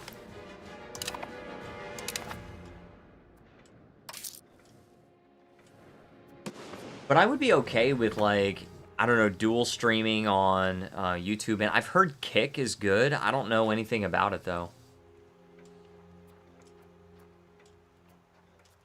I really don't know. I've also heard about, what was it? Was there some streaming place called Caffeine? I don't even know. I just feel like nobody watches those places. Urbanizes more near the capital? Excellent idea. I've forgotten already. Alright, let's go ahead and look at some of these places. That's Hansong itself. This one is Papyeong. And that one is Legumes. So, let's make a town out of it. Sturdy Grains, that's Kaesong. It's already a city, so we don't have to worry about it. What is this? Cheonan? Cheonan is already a town. Gwangju already a town. Suwon already a town. So don't turn the silver in. Don't turn the dyes or lumber or amber. Because amber is pretty good, right? I think amber is good. What about this one? Goryeo is a town. Maybe we could just save up and turn some of these towns into cities, right? Yeonggwang.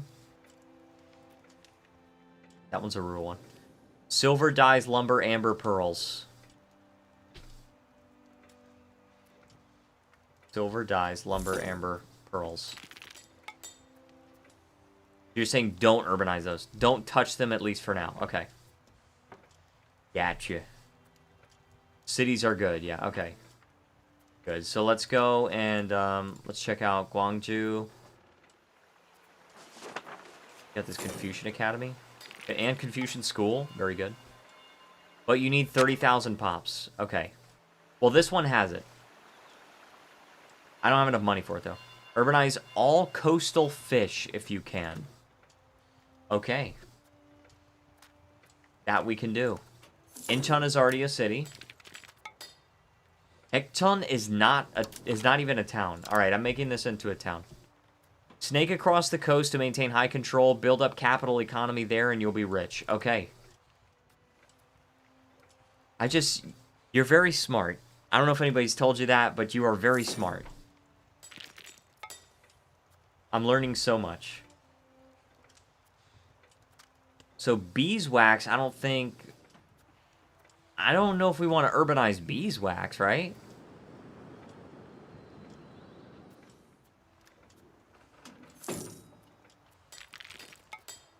I just cannot believe how short I am on freaking tools. It's just so ridiculous. It's all just tools. Peace. Oh, sweet. Okay, Ivy won that defensive war with no help from me. Okay, I don't care about that. Oh yeah, my daughter, Minji. Minji can, rowdy, so military education. Great. Excellent. Alright, let's check out Suwon. Thanks, man. Of course, my friend. By the way, there has been a decent group of people watching this stream so far. I really want to thank everybody for watching. I hope you guys are enjoying the stream. If you are enjoying the stream, if you think I've earned it, please feel free to leave a like and subscribe. It just helps out a ton. It definitely helps out the channel a ton. Because we are still in those beginning stages of growing. I really want to try to collaborate with some early stage creators as well. Let's go to location rank here. Okay, so Gwangju, we want to building a marketplace. Oh, I don't have enough money. All right, we gotta save up some money.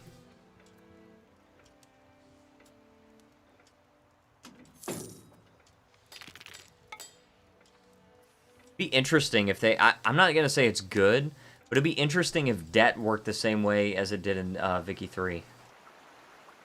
Like how you just go into debt right away, and then it just very smoothly transitioning into debt.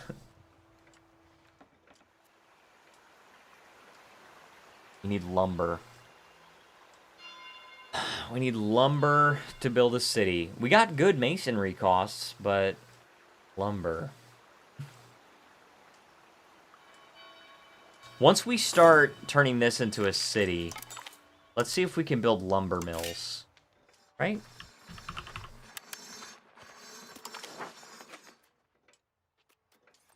Urbanization is power. It sure is. This kind of urban clusters are accurate to real life, by the way, like the Blue Banana in Europe, Gyeongbu Corridor in Korea, Taiheiyo Belt in Japan. The Gyeongbu Corridor? I'm not familiar. However, I do know that Seoul is massive. And even though I lived in Gyeongtaek, it was like, it almost felt like it was a suburb of Seoul. So... 0.5 development, okay. We lose some legitimacy, so we're gonna have to pay for that, but... Possible government reforms. Oh, yes, sweet. We actually got that. So, first of all, we gotta, decrease some costs of the court. I need some more freaking money. Alright, so government reforms. So, you're saying we need privy councils? Oh, crap. Oh, we already got it. We already got the privy council. Okay, so what else do we need for government reforms?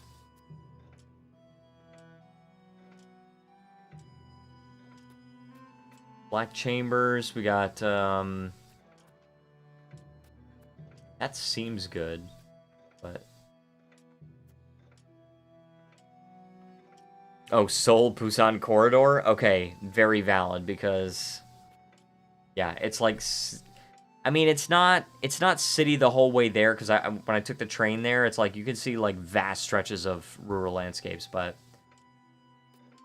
Oh, I kind of like plutocratic ethos.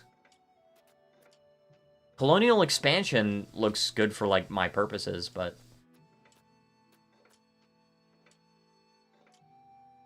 But it's less pronounced in Korea because of the mountainous terrain. That is true. It is very mountainous. I have so many beautiful pictures of mountains in Korea. Royal decree is good. The centralization we don't really need too much, but, that means that the estates are going to, recover their satisfaction faster. Plus, we just get extra crown power. In Europe, it's very pronounced, or Japan with Tokyo. Yeah, Tokyo, yeah. Tokyo is insanely dense, like you say.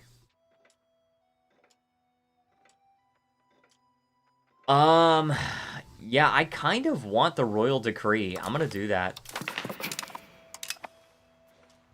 But now we have to choose... Oh, House of Parliament. Let's choose that one. Actually, sorry. Before we do that one, let's choose maximum RGO size in rural. Merchant's quarters. I got Royal Decree, but check some of the grayed out ones on the bottom. There's some cool ones. Gotcha. I will do that. Trade capacity to... Merchants' quarters. Oh, that's just the upgrade for marketplaces. So, yeah, that's probably what we want to do. They required 50 in some value. Gotcha. Alright, let's queue up those. I also want to check out the institutions. Printing press? Oh my gosh, dude, it's awful. Look at this crap. It's like 50% there, and that's it. How about New World? There should be a plus 75% iron output research in this age. That would be nice. I don't think I have access to it. New World. Dude, we're so screwed. We're so screwed.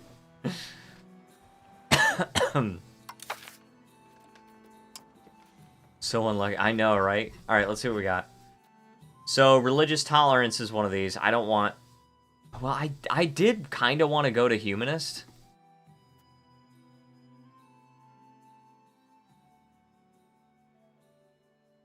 I did kind of want to go to humanist.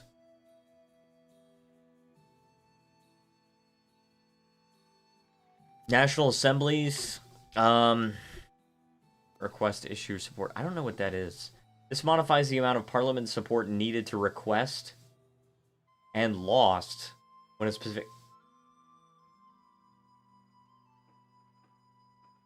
So, is that like when you use the parliament to request a casus belli? Then it would only take 45 support instead of 50? Because that is pretty cool.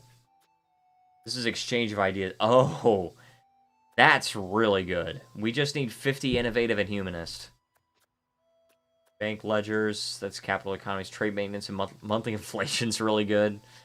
Mining communities. Universal serfdom. That's 50% towards serfdom. Oh my gosh, dude. That is crazy. Universal serfdom. Commoners must be bound to the land to secure constant availability of agricultural labor. Nobility will be granted authority to oversee their estates with greater efficiency. Oh my gosh, dude. Alright. Let's try to build some lumber mills here. Because I know we need wood.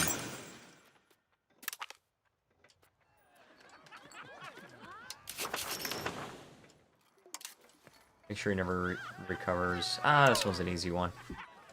Serfdom is good. You get lots of money from commoners. I know, right? It is very good. Because I was looking at free subjects and I was like, man, that sounds really good, but it's actually not that great. Promotion speed is good, like, for a while. And then once all your pops promote to where they need to be, like, you don't need them to promote anymore. The monthly prosperity is good, but...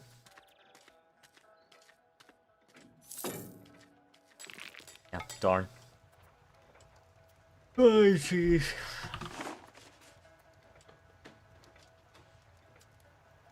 Hansong. It's just pike and shot. That's freaking it, dude. All we've got. We just gotta keep urbanizing. And we're doing it. We're founding towns, we're founding cities. This one is Yeongam. Where's Naju? That's Naju. But that one's rice. We want to keep those rural, right? Might head out soon. I'm low-key starving here. Gotta get some groceries. Living on your own for the first time is rough. It definitely is. I'll tell you that much. It definitely is. I remember when I lived on my own in Korea for a while. That was very tough to get used to, I have to say. Is Yosu a thing here? Yosu might be a little bit too small to be depicted here. Yeah, I think it is. Because Yosu Island, I think, is like one of these. Hold on one second, I'll be right back.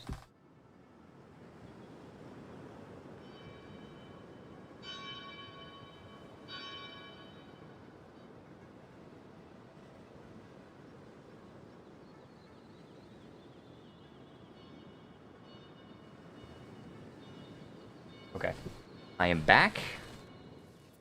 We totally skipped health of the stream checks today. Alright, so this one, Yeongam, or there's also Muon. Oh, Muon Isn't that one town in Korea that still has modern day slavery? What is it? Hold on, I gotta check my map. I'll be right back.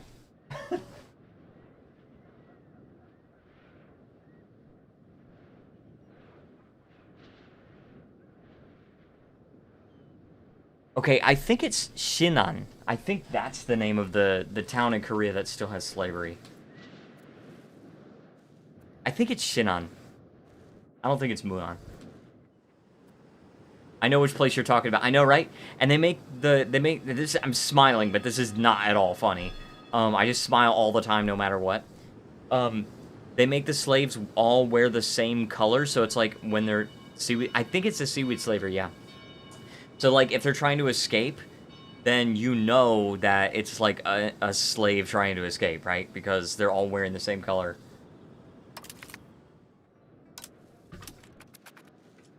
Which is crazy work, dude. Like, it is absolutely insane that... And it's like, even the cops are, like, in on it. So, it's crazy. Yes, it definitely is.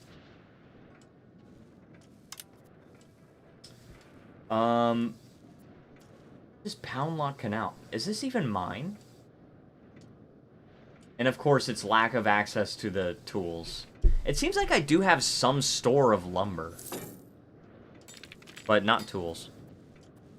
I lived abroad for half my life, but in like dorms or with roommates. Had to move in the middle of nowhere for work this summer, and now I'm living on my own. Didn't know they still had slavery. Yeah, they do. It's of course illegal, but it's like it's really hard to catch who's running it because all the cops are in on it too, in that town. So it's like really hard for them to do anything about it.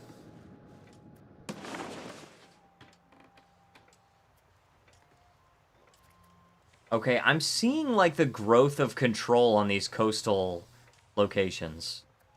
I'm definitely seeing it.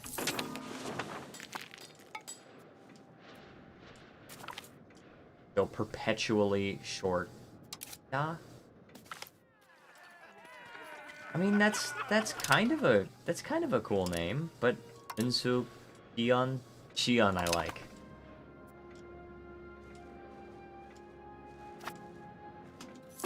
Okay, we're building lumber mills. Can we... Let's do Hansong again. What do we want to do? Sponsoring a university? Wow, that's very cheap. Oh, because I could build more universities, right? Since I've been urbanizing.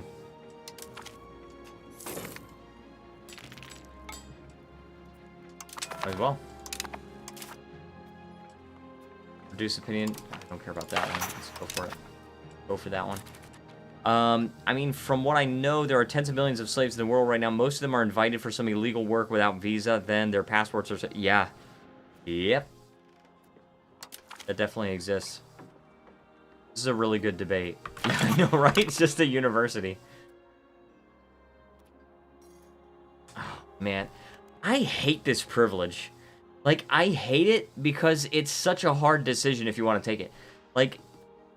I obviously, like, right now, Korea doesn't need it, but, like, the levy combat efficiency and the levy size, dude, but you don't get any satisfaction equilibrium, and it's plus 50% noble power. Ridiculous. It's absolutely ridiculous.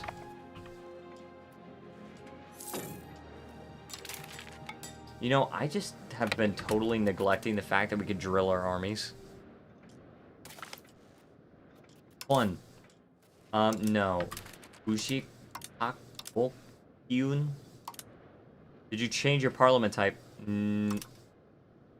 It's free support if you do.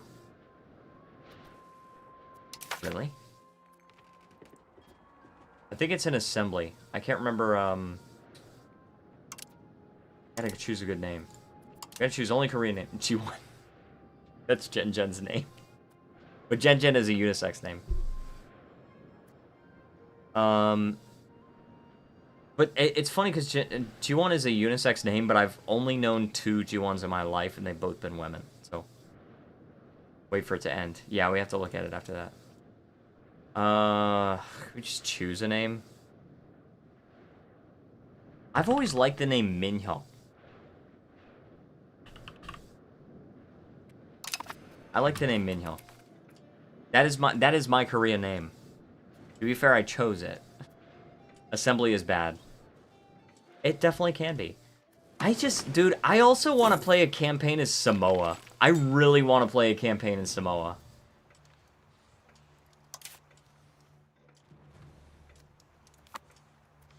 Minhyuk? I don't think it has a meaning. Or it might have a meaning. I don't know what it is, though. But my Korean name is Chun Minhyuk. I actually, there was one period of time where my friends, people I don't anymore talk to, but my friends gave me a Korean name, and the name was Choi Hyunsu. And so I was telling people that my Korean name was Choi Hyunsu, but then I was like, I don't really like it though. Like, I don't actually really like that name. And I realized I don't actually have to keep it. I can just use a different one. Not gonna lie, I always play small/medium countries in EU4 because big countries just get tedious to manage and 2 OP becomes more... Yeah, that's true. That's true. I really want to play as Samoa, though, in this game. I really, really wanted to. I want to play it. I want to play Samoa. They just have to fix that freaking bug with the settling the frontier. It's just so bad. And it sucks, because, like, they're not going to release 1.0.8 until the beginning of next week. And I work so many days. I work, like... Okay, so I work tomorrow, Sunday, and Monday. And then I'm off Tuesday. But then I work Wednesday and Thursday. And then I'm off Friday and Saturday. But Saturday I'm hanging out with my family for Thanksgiving. Since Thanksgiving I work. So it's like I work a lot. Now the good news is the entire first week of December I have off. I'm using my PTO so that I don't lose any of it. Finally got that issue resolved. Goodness, I only work Tuesday and Thursday in person. Nice. Perks of being a software engineer. That is awesome, dude. That is really awesome. See, I'm a retail manager, so my schedule is different all the time. Promote Goju. Goju. You know what we could also do is, like, go to our gold and silver locations and make sure... See, Seongju right now, that is a town. And we can downgrade that, right? Let's downgrade it.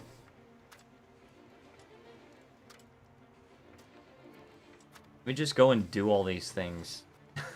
Just do stuff without thinking about it. I think that was the only one, though. I think this one... Yeah, Pudong is not. Lumber, silver, that's rice, coal... Salt. Angnung.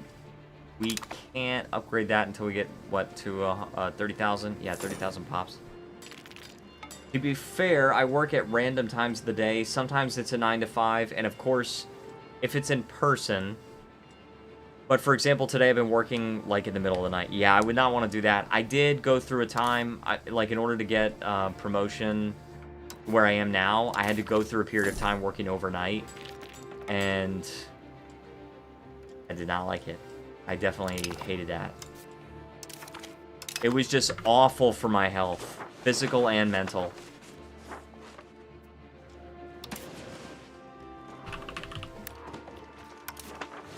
Schools guilds. All right, let's build some more. Right? We got room for more.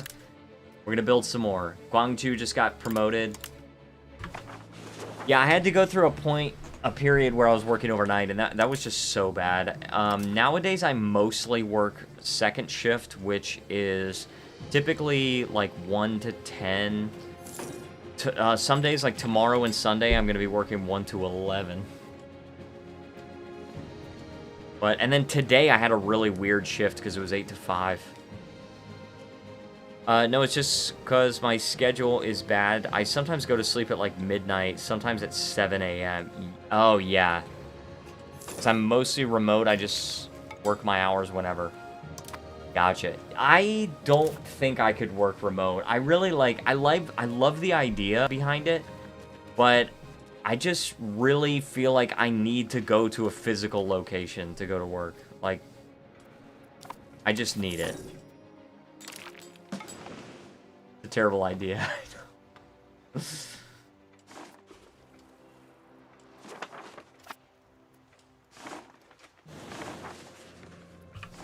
See if we can build more marketplaces. We definitely can. Bad thing is that it blends your home environment with your work environment. That's another thing, is like, yeah, being non-remote work is actually kind of nice because let's see if we can like build bridges or anything. I don't think we can, but oh, we can. We can build this one. But it is what it is. It just seems so awkward to work in the office for me. So, I definitely like that when I come home, I'm not worrying about work. I'm only worrying about work when I'm at the location. Jen says he loves remote work. Like, the thing is, it has its perks, for sure, but I was in the office to talk to my manager. Gotcha. So, here's my question to you. If I'm building this, is this going to automatically upgrade the marketplaces I have? Okay, let me see. Oh, it just tells me right here. I just gotta freaking read. I hate commuting so much. Well, thankfully, so I hate commuting too. My commute is only 6 minutes. When I first started this job, and I started at the bottom of the totem pole, working all the way over where I was working, my commute, let me see. So I usually would work starting 6:30 in the morning. I had to leave my house at 5:40. And I would get there at about 6:20. So my commute was like 40 to 45 minutes. And I hate the traffic on the interstate. But, yeah, so marketplaces, yeah, we need to be able to trade more. I'm just gonna build it. Just gonna... Merchant's quarters. Very good, very good. But yeah, I transferred because they built a new location right near where I live. And... it just, it's just so close, and it's just so nice. Just dry dock. Okay, sailors. We can build up our navy. I bike to work usually for like 15 minutes, but with November rain, I have to walk sometimes, and then it's 40 minutes. Oh, man, that sucks. Imagine daily commute from Daejeon to Seoul. Oh, my gosh, dude. That would suck. That would suck so bad. I am very, very blessed to have the commute that I have. Because... oh, man. I know what it was like. I know what it was like, commuting for so long back when I first started this job. And you can imagine how bad transport infrastructure is in America. Yeah. Yeah. Oh, I know all about it. So, here's the thing, though. I hope it's better in Canada, but not really. It's almost as bad as in the US. So, here's the thing, though. When I was living in Korea,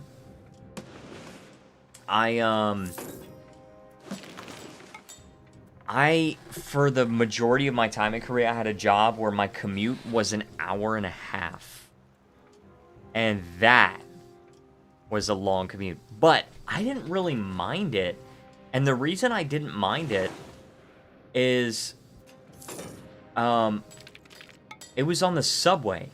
I was commuting via the subway. I had one transfer to make. So what I would do is I would make sure I left my house on time. I caught the train. Gosh, I miss it. Oh, I'm so nostalgic. I'd make sure I left my house on time. I'd walk to the subway station, jump on the train, and I would chill out for like the first 50 minutes to an hour as the train went from Songtan Station to, I think it was Suwon Station that I transferred. And then I would transfer and I would go to Yongtong Station. And I would just like watch YouTube videos and stuff. I had unlimited data. I was using like 80 gigs of data per month.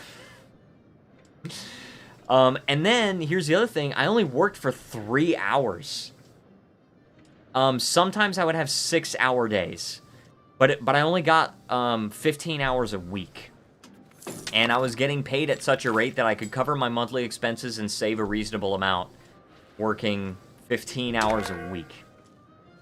And that was just so nice. I miss it so bad. But here's the thing. Even if I were still in Korea, I would not be able work for 3 hours. Yeah. Yep. I would work for 55 minutes and get a 5-minute break. And then another 55 minutes and then get another 5-minute break. And then work for the last hour. Now, to be fair, I did get to work early and I planned for like an hour before my class started.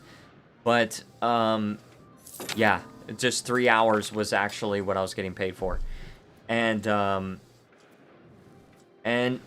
they wanted me. I mean, I worked part-time because I didn't want to sign a contract.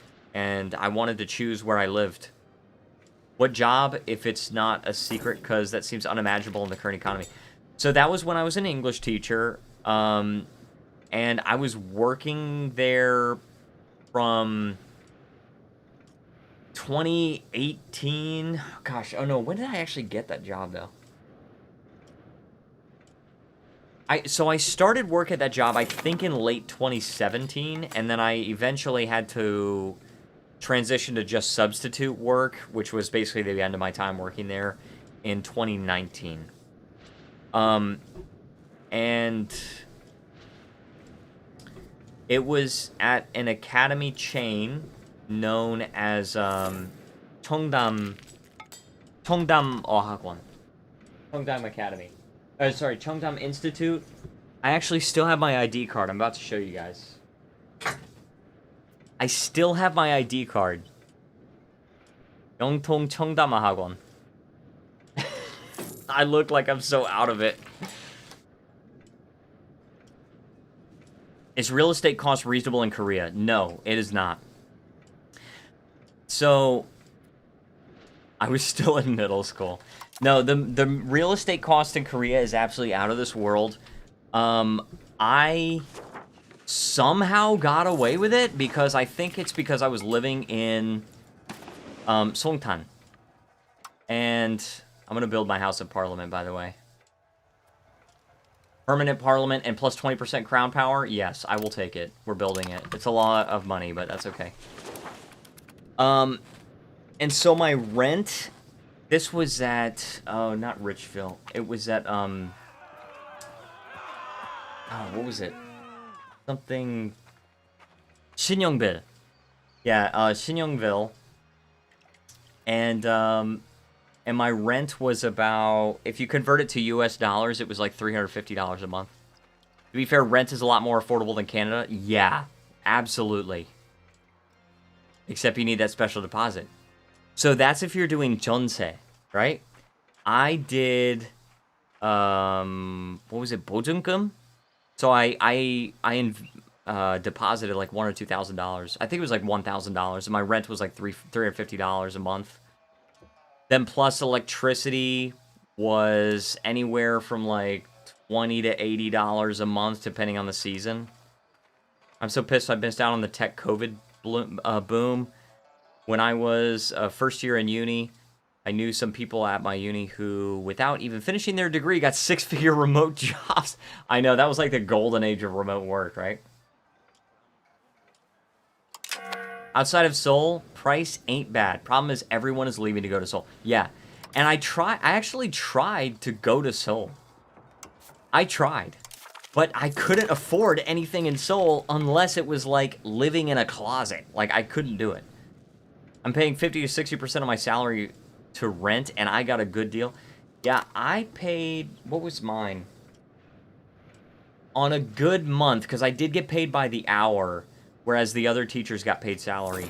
On a good month, I was paying 20% of my income went to rent. On a low month, it was like 27% or something like that. That was on a bad month. 20%. I know, right? And it's funny because, like, right now, I'll be honest with you guys. Right now, I live with my dad because I cannot afford to live in my area. I have a full-time job as a manager. All right? I've got 2 published books. I've got 3 published albums on Spotify, and I cannot afford. I can't afford it because it's like the places that are renting in my city. Oh, I want that money. Where'd you go get her over it? The places that are renting in my city, they will only consider you if your monthly income is 3 times the rent. And the rent is already, like, really expensive to where I could barely afford it. But they'll only consider you if you got 3 times the rent. And it's like, that sucks. That absolutely sucks. So, but to be fair, I'm paying my dad rent. So, I mean... But, and then when Jen moves here, she's going to live here as well. I'm originally from Russia, and I lived in St. Petersburg and Moscow as a kid, and the rent there is insane. I moved to the UK later and now ended up in Canada. Everywhere I've ever lived, rent is unreasonable. Isn't Florida on the lower end? No, Florida real estate is like some of the most expensive real estate in the country, except for like Hawaii. Florida real estate is ridiculous. But it's a little bit more reasonable in my city than in other cities. But... Oh, these guys are a fiefdom. I'm gonna see these guys as province. I don't even want these provinces. I want these islands and stuff, but other than that. And I don't even have a colony going. I do have to get a colony going. Send him from Dome. I almost lived in Novosibirsk. I'm so sorry if I pronounced that wrong. Okay. My daughter can get married to the County of Qingzhou. I like it. I like it. Or the Kingdom of Goryeo. I like that.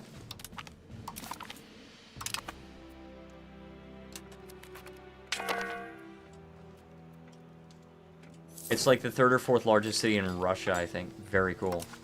I once met a guy that was from Vladivostok. And he was like, oh yeah, I come to Korea every so often just to have fun. Just a vacation. The thing about Russia is that while in Moscow, if you adjust for purchasing power, it's probably better than like Toronto. Definitely infrastructure-wise. Gotcha. Yeah, the infrastructure in my town is not good. They like barely have a bus system, and that's it. It was for teaching, but I ended up going to Germany as I got a job offer there instead, since I speak German but can't Russian, even if it's not a requirement. Some places are straight up Middle Ages. Oh, jeez. Okay, I'm starting to make a little more money, huh? Up to 200 ducats a month.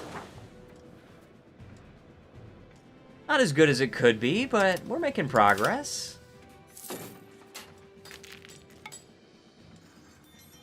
And what are we actually trading? Oh, we haven't actually automated all of our trade. Oh yeah, because we're importing paper. Let's unlock that one and just automate the rest of our trade. Toronto subway length 70 kilometers, while Moscow is 450. I believe that. I believe that. Yeah, Russia has some serious stuff going on. Okay, now that I automated the rest of my trade, I'm making more. Alright, my other daughter, Jian, you can get married to the County of Qingzhou. Can you matrilineally married, right? Can you do that? No. I don't know if you could do that in this game. Okay, but stability, we can probably reduce the cost just a little bit, right? Right, as soon as we do that, we get an event for loss of stability. Ridiculous. Look at that! We're expanding mines. That's what I'm talking about. Expanding the mines. Expanding forestry. That's good, because we need lumber. We definitely need lumber. But we also need tools, so let's see if we can build any more tooling workshops. A few. We can build a few. It doesn't seem like it. At least I have found an option to, because of that female courtiers are heavily nerfed. Gotcha. Youngsun. Yojin. Oh, I kind of like that name. No, let's name her, Gosh.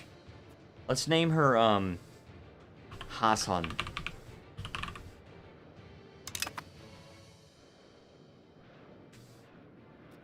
Haven't. Gotcha. Dry dock. Alright, now dry dock is just for shipbuilding capacity. Which could be good, right? Oh, you know what I want, though? I want, frickin' universities. These, I mean, well, the cost is not that bad, right? We have no freaking tools. We can't even build that, dude. Let's see.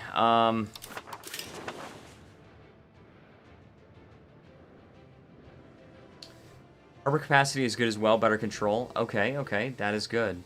But I still think we're short on tools, right? Yeah, we're still short. Oh my gosh. Market Village produces some.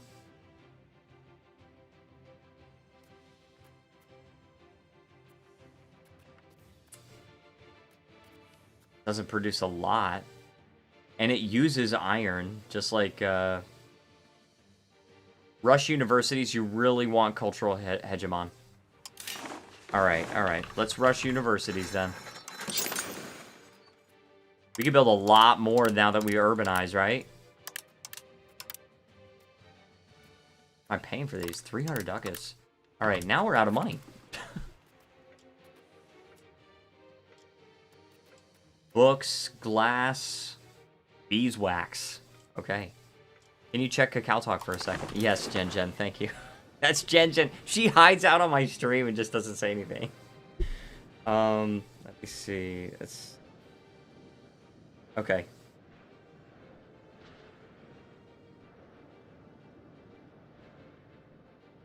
Cultural hegemon gives you assimilate area. Oh, that's okay. That's what that is.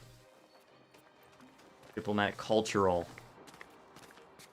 Assimilate area. Oh my gosh. That's a really good one. However, as Korea, I really just need this.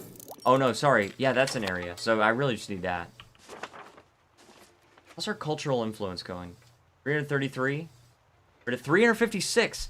We're getting to that point. Like, we're really close. Let's stop strengthening the government here. Let's go and assimilate pops. We've got 100. So Korean. Let's try that over here.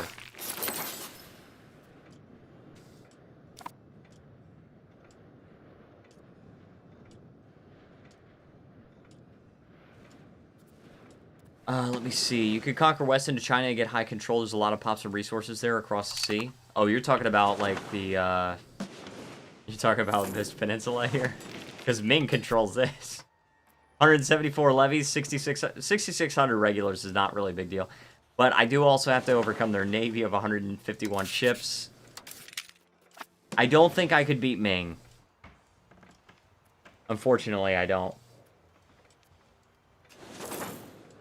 Plus, I am playing like a tall playthrough, so my goal is to not really expand our core territory really outside of the Korean Peninsula.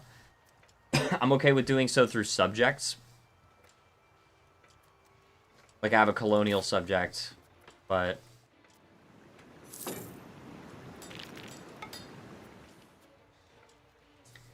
I feel like I'm doing a little better with tools. You can beat it, but later, but you can mop up the others nearby if you don't mind a little border gore, like immediately north of Ming. Perhaps.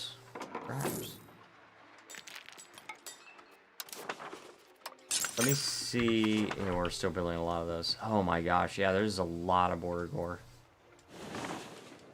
I don't know. I would have to just expand my subjects, you know what I mean?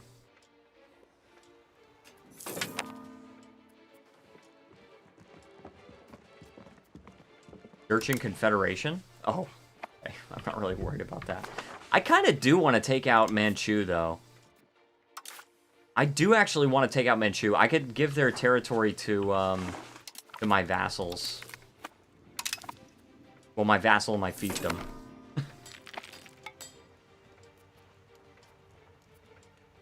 Still short on tools. Only 0.1 short, though.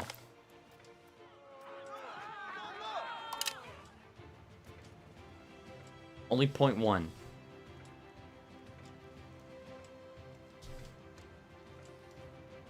I want to conquer Liaodong Peninsula at the very least. I mean, it's directly adjacent. Let's see. I mean, I could do that through subjects. I could do it through subjects. I don't want to expand that into my core territory. I just love the shape of this. I just love the shape. Expand gathering industries. Hunting grounds. Look how close it is across the sea from your capital. Yeah. Yeah, you're definitely right about that.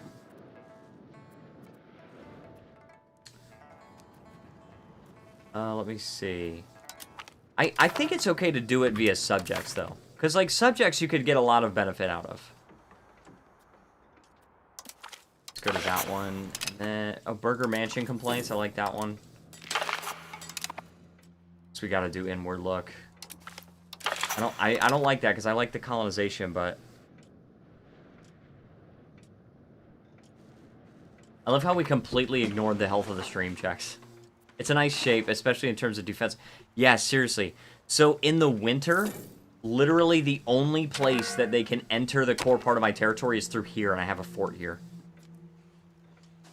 Yeah, you can build in your subjects. That's absolutely right.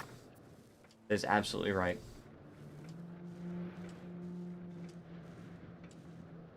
Forestry, currently stalled. Tools. That's why. Freaking tools, dude. The only things that are going to be able to go ahead are, like, the tooling guilds. And I don't even have any in progress right now. Do I? Oh, I do, but it's after the university. Oh, I gotta wait for that to finish. Oh, gosh. Guys, are you excited for 5 Hearts Under One Roof 2? I'm so excited. I really wanted to play it. I wanted to play it all the way to completion a few days ago, but... Best of luck to you. I'm going to go get groceries. No problem, man. Thank you so much for joining. I hope you can come to a future stream. I'm going to be streaming again next week, so... But I hope to see you again soon. Thank you for joining. My only option is a Walmart. Oh, gosh. Sorry to hear that. Okay, we don't need the money in this case. We're good on the money. Tools. Alright, let's see what we got. Nope.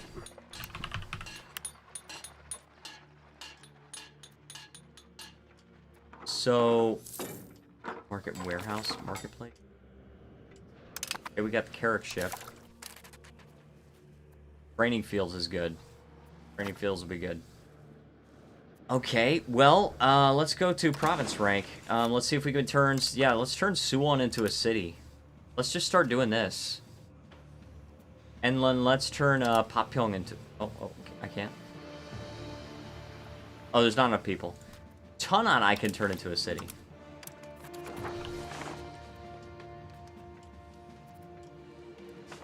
And then Goryeo I definitely cannot. Some of these things I really cannot.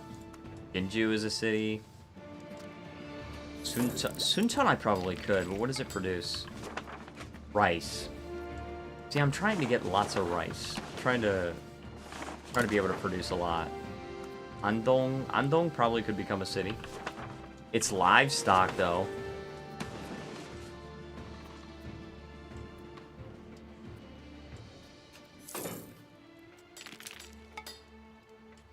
Hwaju doesn't have enough people. Yeah, just towns.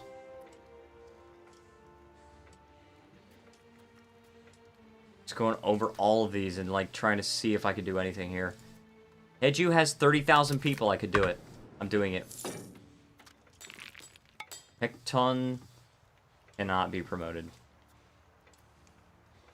Zugor is back. Welcome back, Zugor. Yeah, guys, if you are enjoying the stream, please feel free to leave a like and subscribe. It helps out so much. Thank you so much to the 2 people that subscribed this time during the stream. It's been awesome. Guys, you know what's crazy about this? Is on the last channel update that I did last week, we were at 53 subscribers, 569 watch hours. We're currently sitting at 67 subscribers and 957 watch hours. That's because these live streams are starting to kind of blow up. I'm very, very happy about this, guys. Very, very humbled. You guys are so awesome. I'm so thankful for you guys.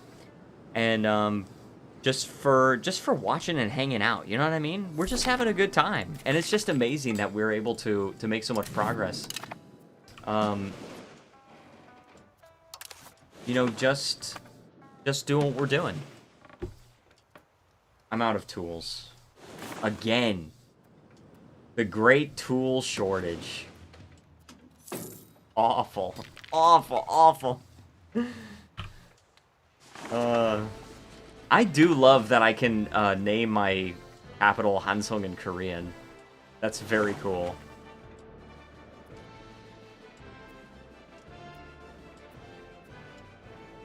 And Busan I'll name too. Busan. Oh, that's not right.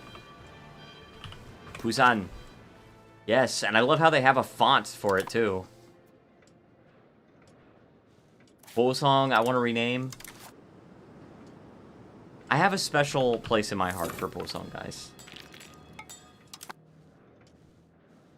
It's a special place in my heart.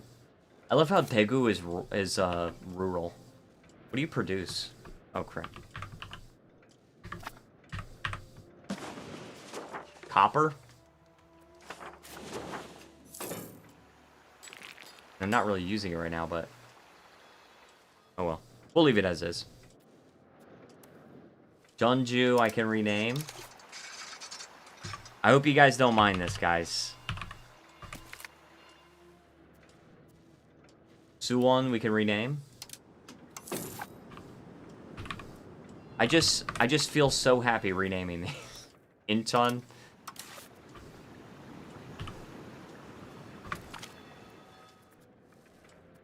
Haesong. I think, if I remember right, it's like that. And Gangneung. We can't even promote that to a city, by the way.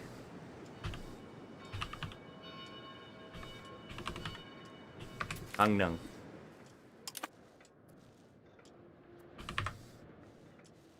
I just love it. I love renaming these cities to their Korean names. Alright, protected harbor in Incheon. These are what the estates are doing. They're doing, you know, Lazzaretto, tar kiln, temples. Oh yeah, don't the temples increase control? Max control +5, yeah. And I can build them in a few more provinces. And we definitely have the money for it, so let's go for it.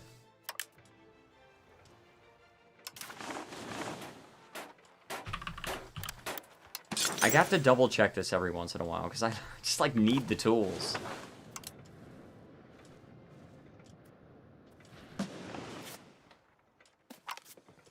And I can make... oh, man. I can do this as a religious war. Okay, the Crown Prince. You've got to marry a lowborn. I'm sorry, my friend, but you've got to marry a lowborn, because you gotta have some kids. You gotta have some freaking kids.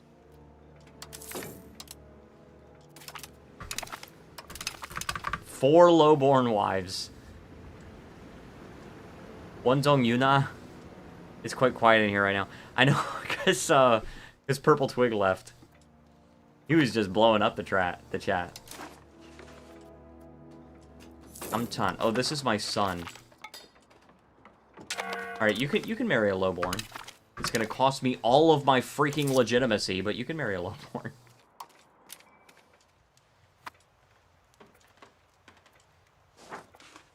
Am I actually able to assimilate these provinces? It seems like I'm making a small amount of progress here, which would be really nice. I'm trying to reduce the cultural tradition of Jurchen. At 349, my influence is 449, which means we can assimilate Pops to our culture. We can assimilate this culture away.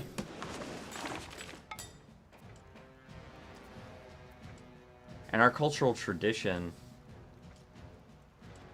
Yeah, Ding Liao is increasing our cultural tradition a little bit. Also, Two Men is actually Jurchen culture, which is hurting us in the long run. Let's enforce our culture on them. I know they're not going to like that, but that's okay. Don't get over it.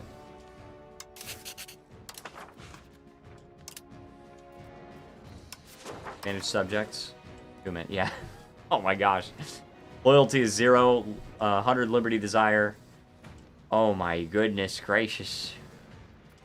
Also, Tamna, I kind of would like to annex Tamna at this point. Let's annex them.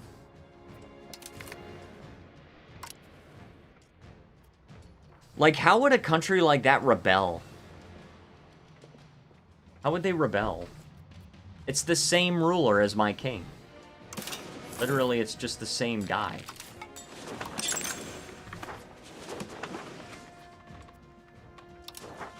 Alright, and let's see if we can upgrade anything from a town to a city. Doesn't look like it. Iju is, like, getting close. But it's definitely not there. This is already a city here. Anything up here we can... Fur. Salt. Coal. I feel like coal is good to just have the good.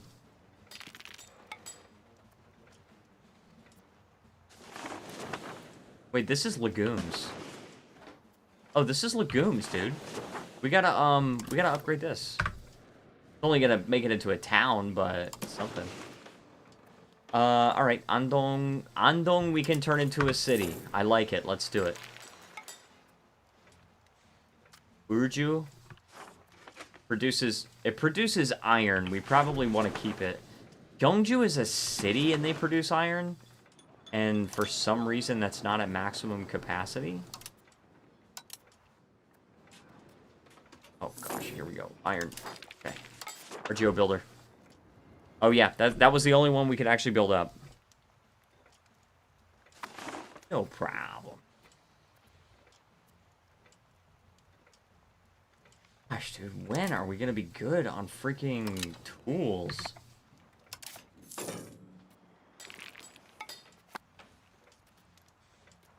We're just perpetually out of freaking tools.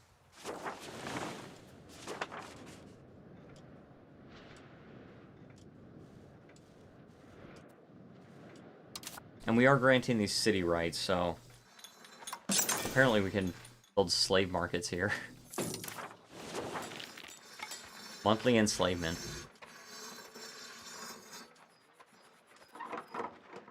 But I just... We don't need that. Naval supply... Oh, we need tin. We need tin for that, so we gotta be able to import it. Oh yeah, merchant's quarters. We also need to upgrade all those things to merchant quarters. Sweet, we annexed Hamna. Yes, that's what I'm talking about, brother man. So each one is going to give you assimilation speed, trade advantage, trade capacity to owner, burgers trade capacity. Yeah. Good. Excellent. Let's invest. Let's invest a lot of money. We're out of money. I spent all my money on merchant quarters. But we need it, okay? We just need it.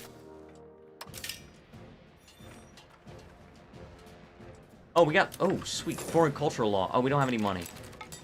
Allow foreign rituals. No, we don't want that. We want, integrate foreign traditions is good. Cultural influence plus 5%, and we get pop assimilation speed plus 10%. Yeah, that's the one we want. Limit Chinese traditions is similar, but it just gives legitimacy, which I don't think we need, and unsinicized, which is good for sure. I want to become unsinicized. But... Okay, marry a noble. There we go. And you're good, actually. What's this? Our ruler's daughter? I'm going to grant you a cabinet right. I know it's 20 legitimacy, but we'll gain it back.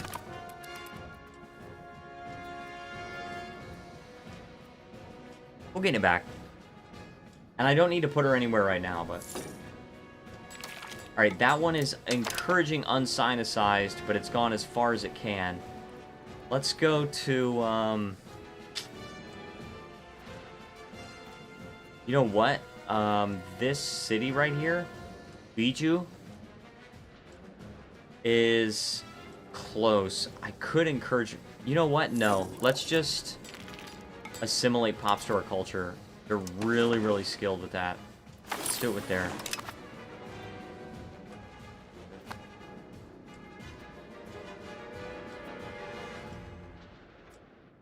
Okay. Very good.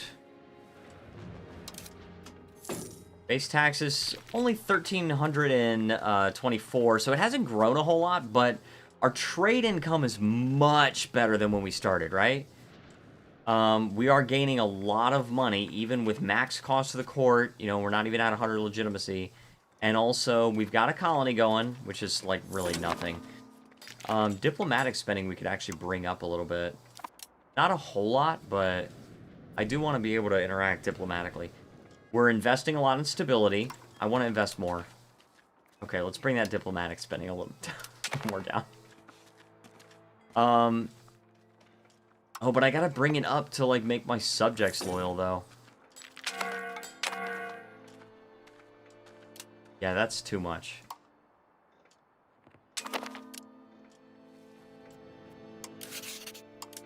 Where are they at? Still 0. They're at 100 opinion, too. Well, we'll figure it out. Okay, what was I... Don't I have a Casus Belli on him?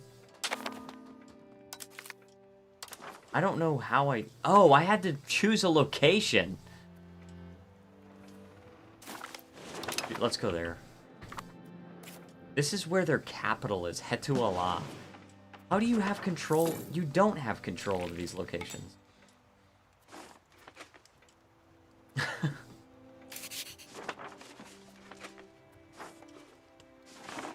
This is a good looking map, right? It's getting a lot better. We're increasing our control.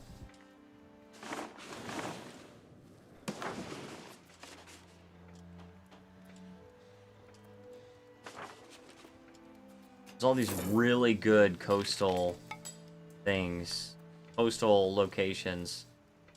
Sand, I feel like we could urbanize, and that has 78,000 people. We can urbanize that. How many people does Hansong have? 118,000. Okay, I think that's grown by like 10,000 since the beginning, right?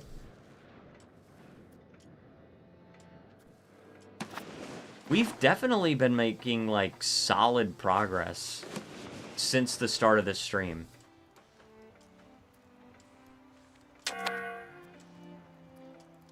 I just need to be able to get tools. That's what I need. And right now it's just not looking possible. The market village, I guess. What is this place?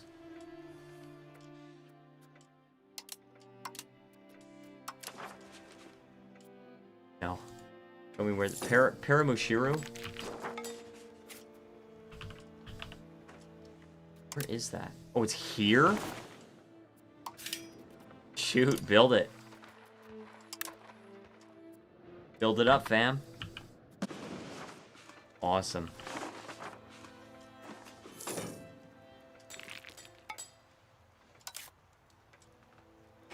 Okay, whew. Yeah. All right, I think I'm probably gonna call it a night. But I I want to sincerely thank you. You guys have taken Friday night and you guys have said, you know what, I'm gonna watch Plankicore Games. You said, I wanna watch this nerd play EU5. So for that, you guys are awesome. But I want to give a quick shout out, by the way. If you guys are enjoying the stream, if you have deemed me entertaining, please feel free to leave a like, subscribe, join the Discord server, hit the notification bell, because hopefully next Wednesday, I will have the first episode of 5 Hearts Under One Roof, episode 1. I am very excited for that to come out. Also, we are definitely going to expand our army once we finish getting that legitimacy. But yeah, 5 Hearts Under One Roof. I'm so excited for it. I think you guys are going to love it. I certainly have loved the first 4 episodes so far. And yeah, I just, you guys are going to love it. Looking forward to it, especially since I'm fully done now. Oh yeah. And I can definitely see myself 100%ing this game. I can see myself 100%ing it. Well, let me see if there's a printing press anywhere. Nope. 50% in those locations. That's so bad, dude. We're 5 years away from the end of the Age of Discovery. Anyway. But, yeah, you guys are going to love this game. It's really, really cool. And, apparently we can't even build it anywhere except for that one. Oh, that's not in the Kisong Market. Yeah, Kisong Market. There you go. We could build 6 of them in Naju, apparently. Alright, anyway. Hope you guys enjoyed this video.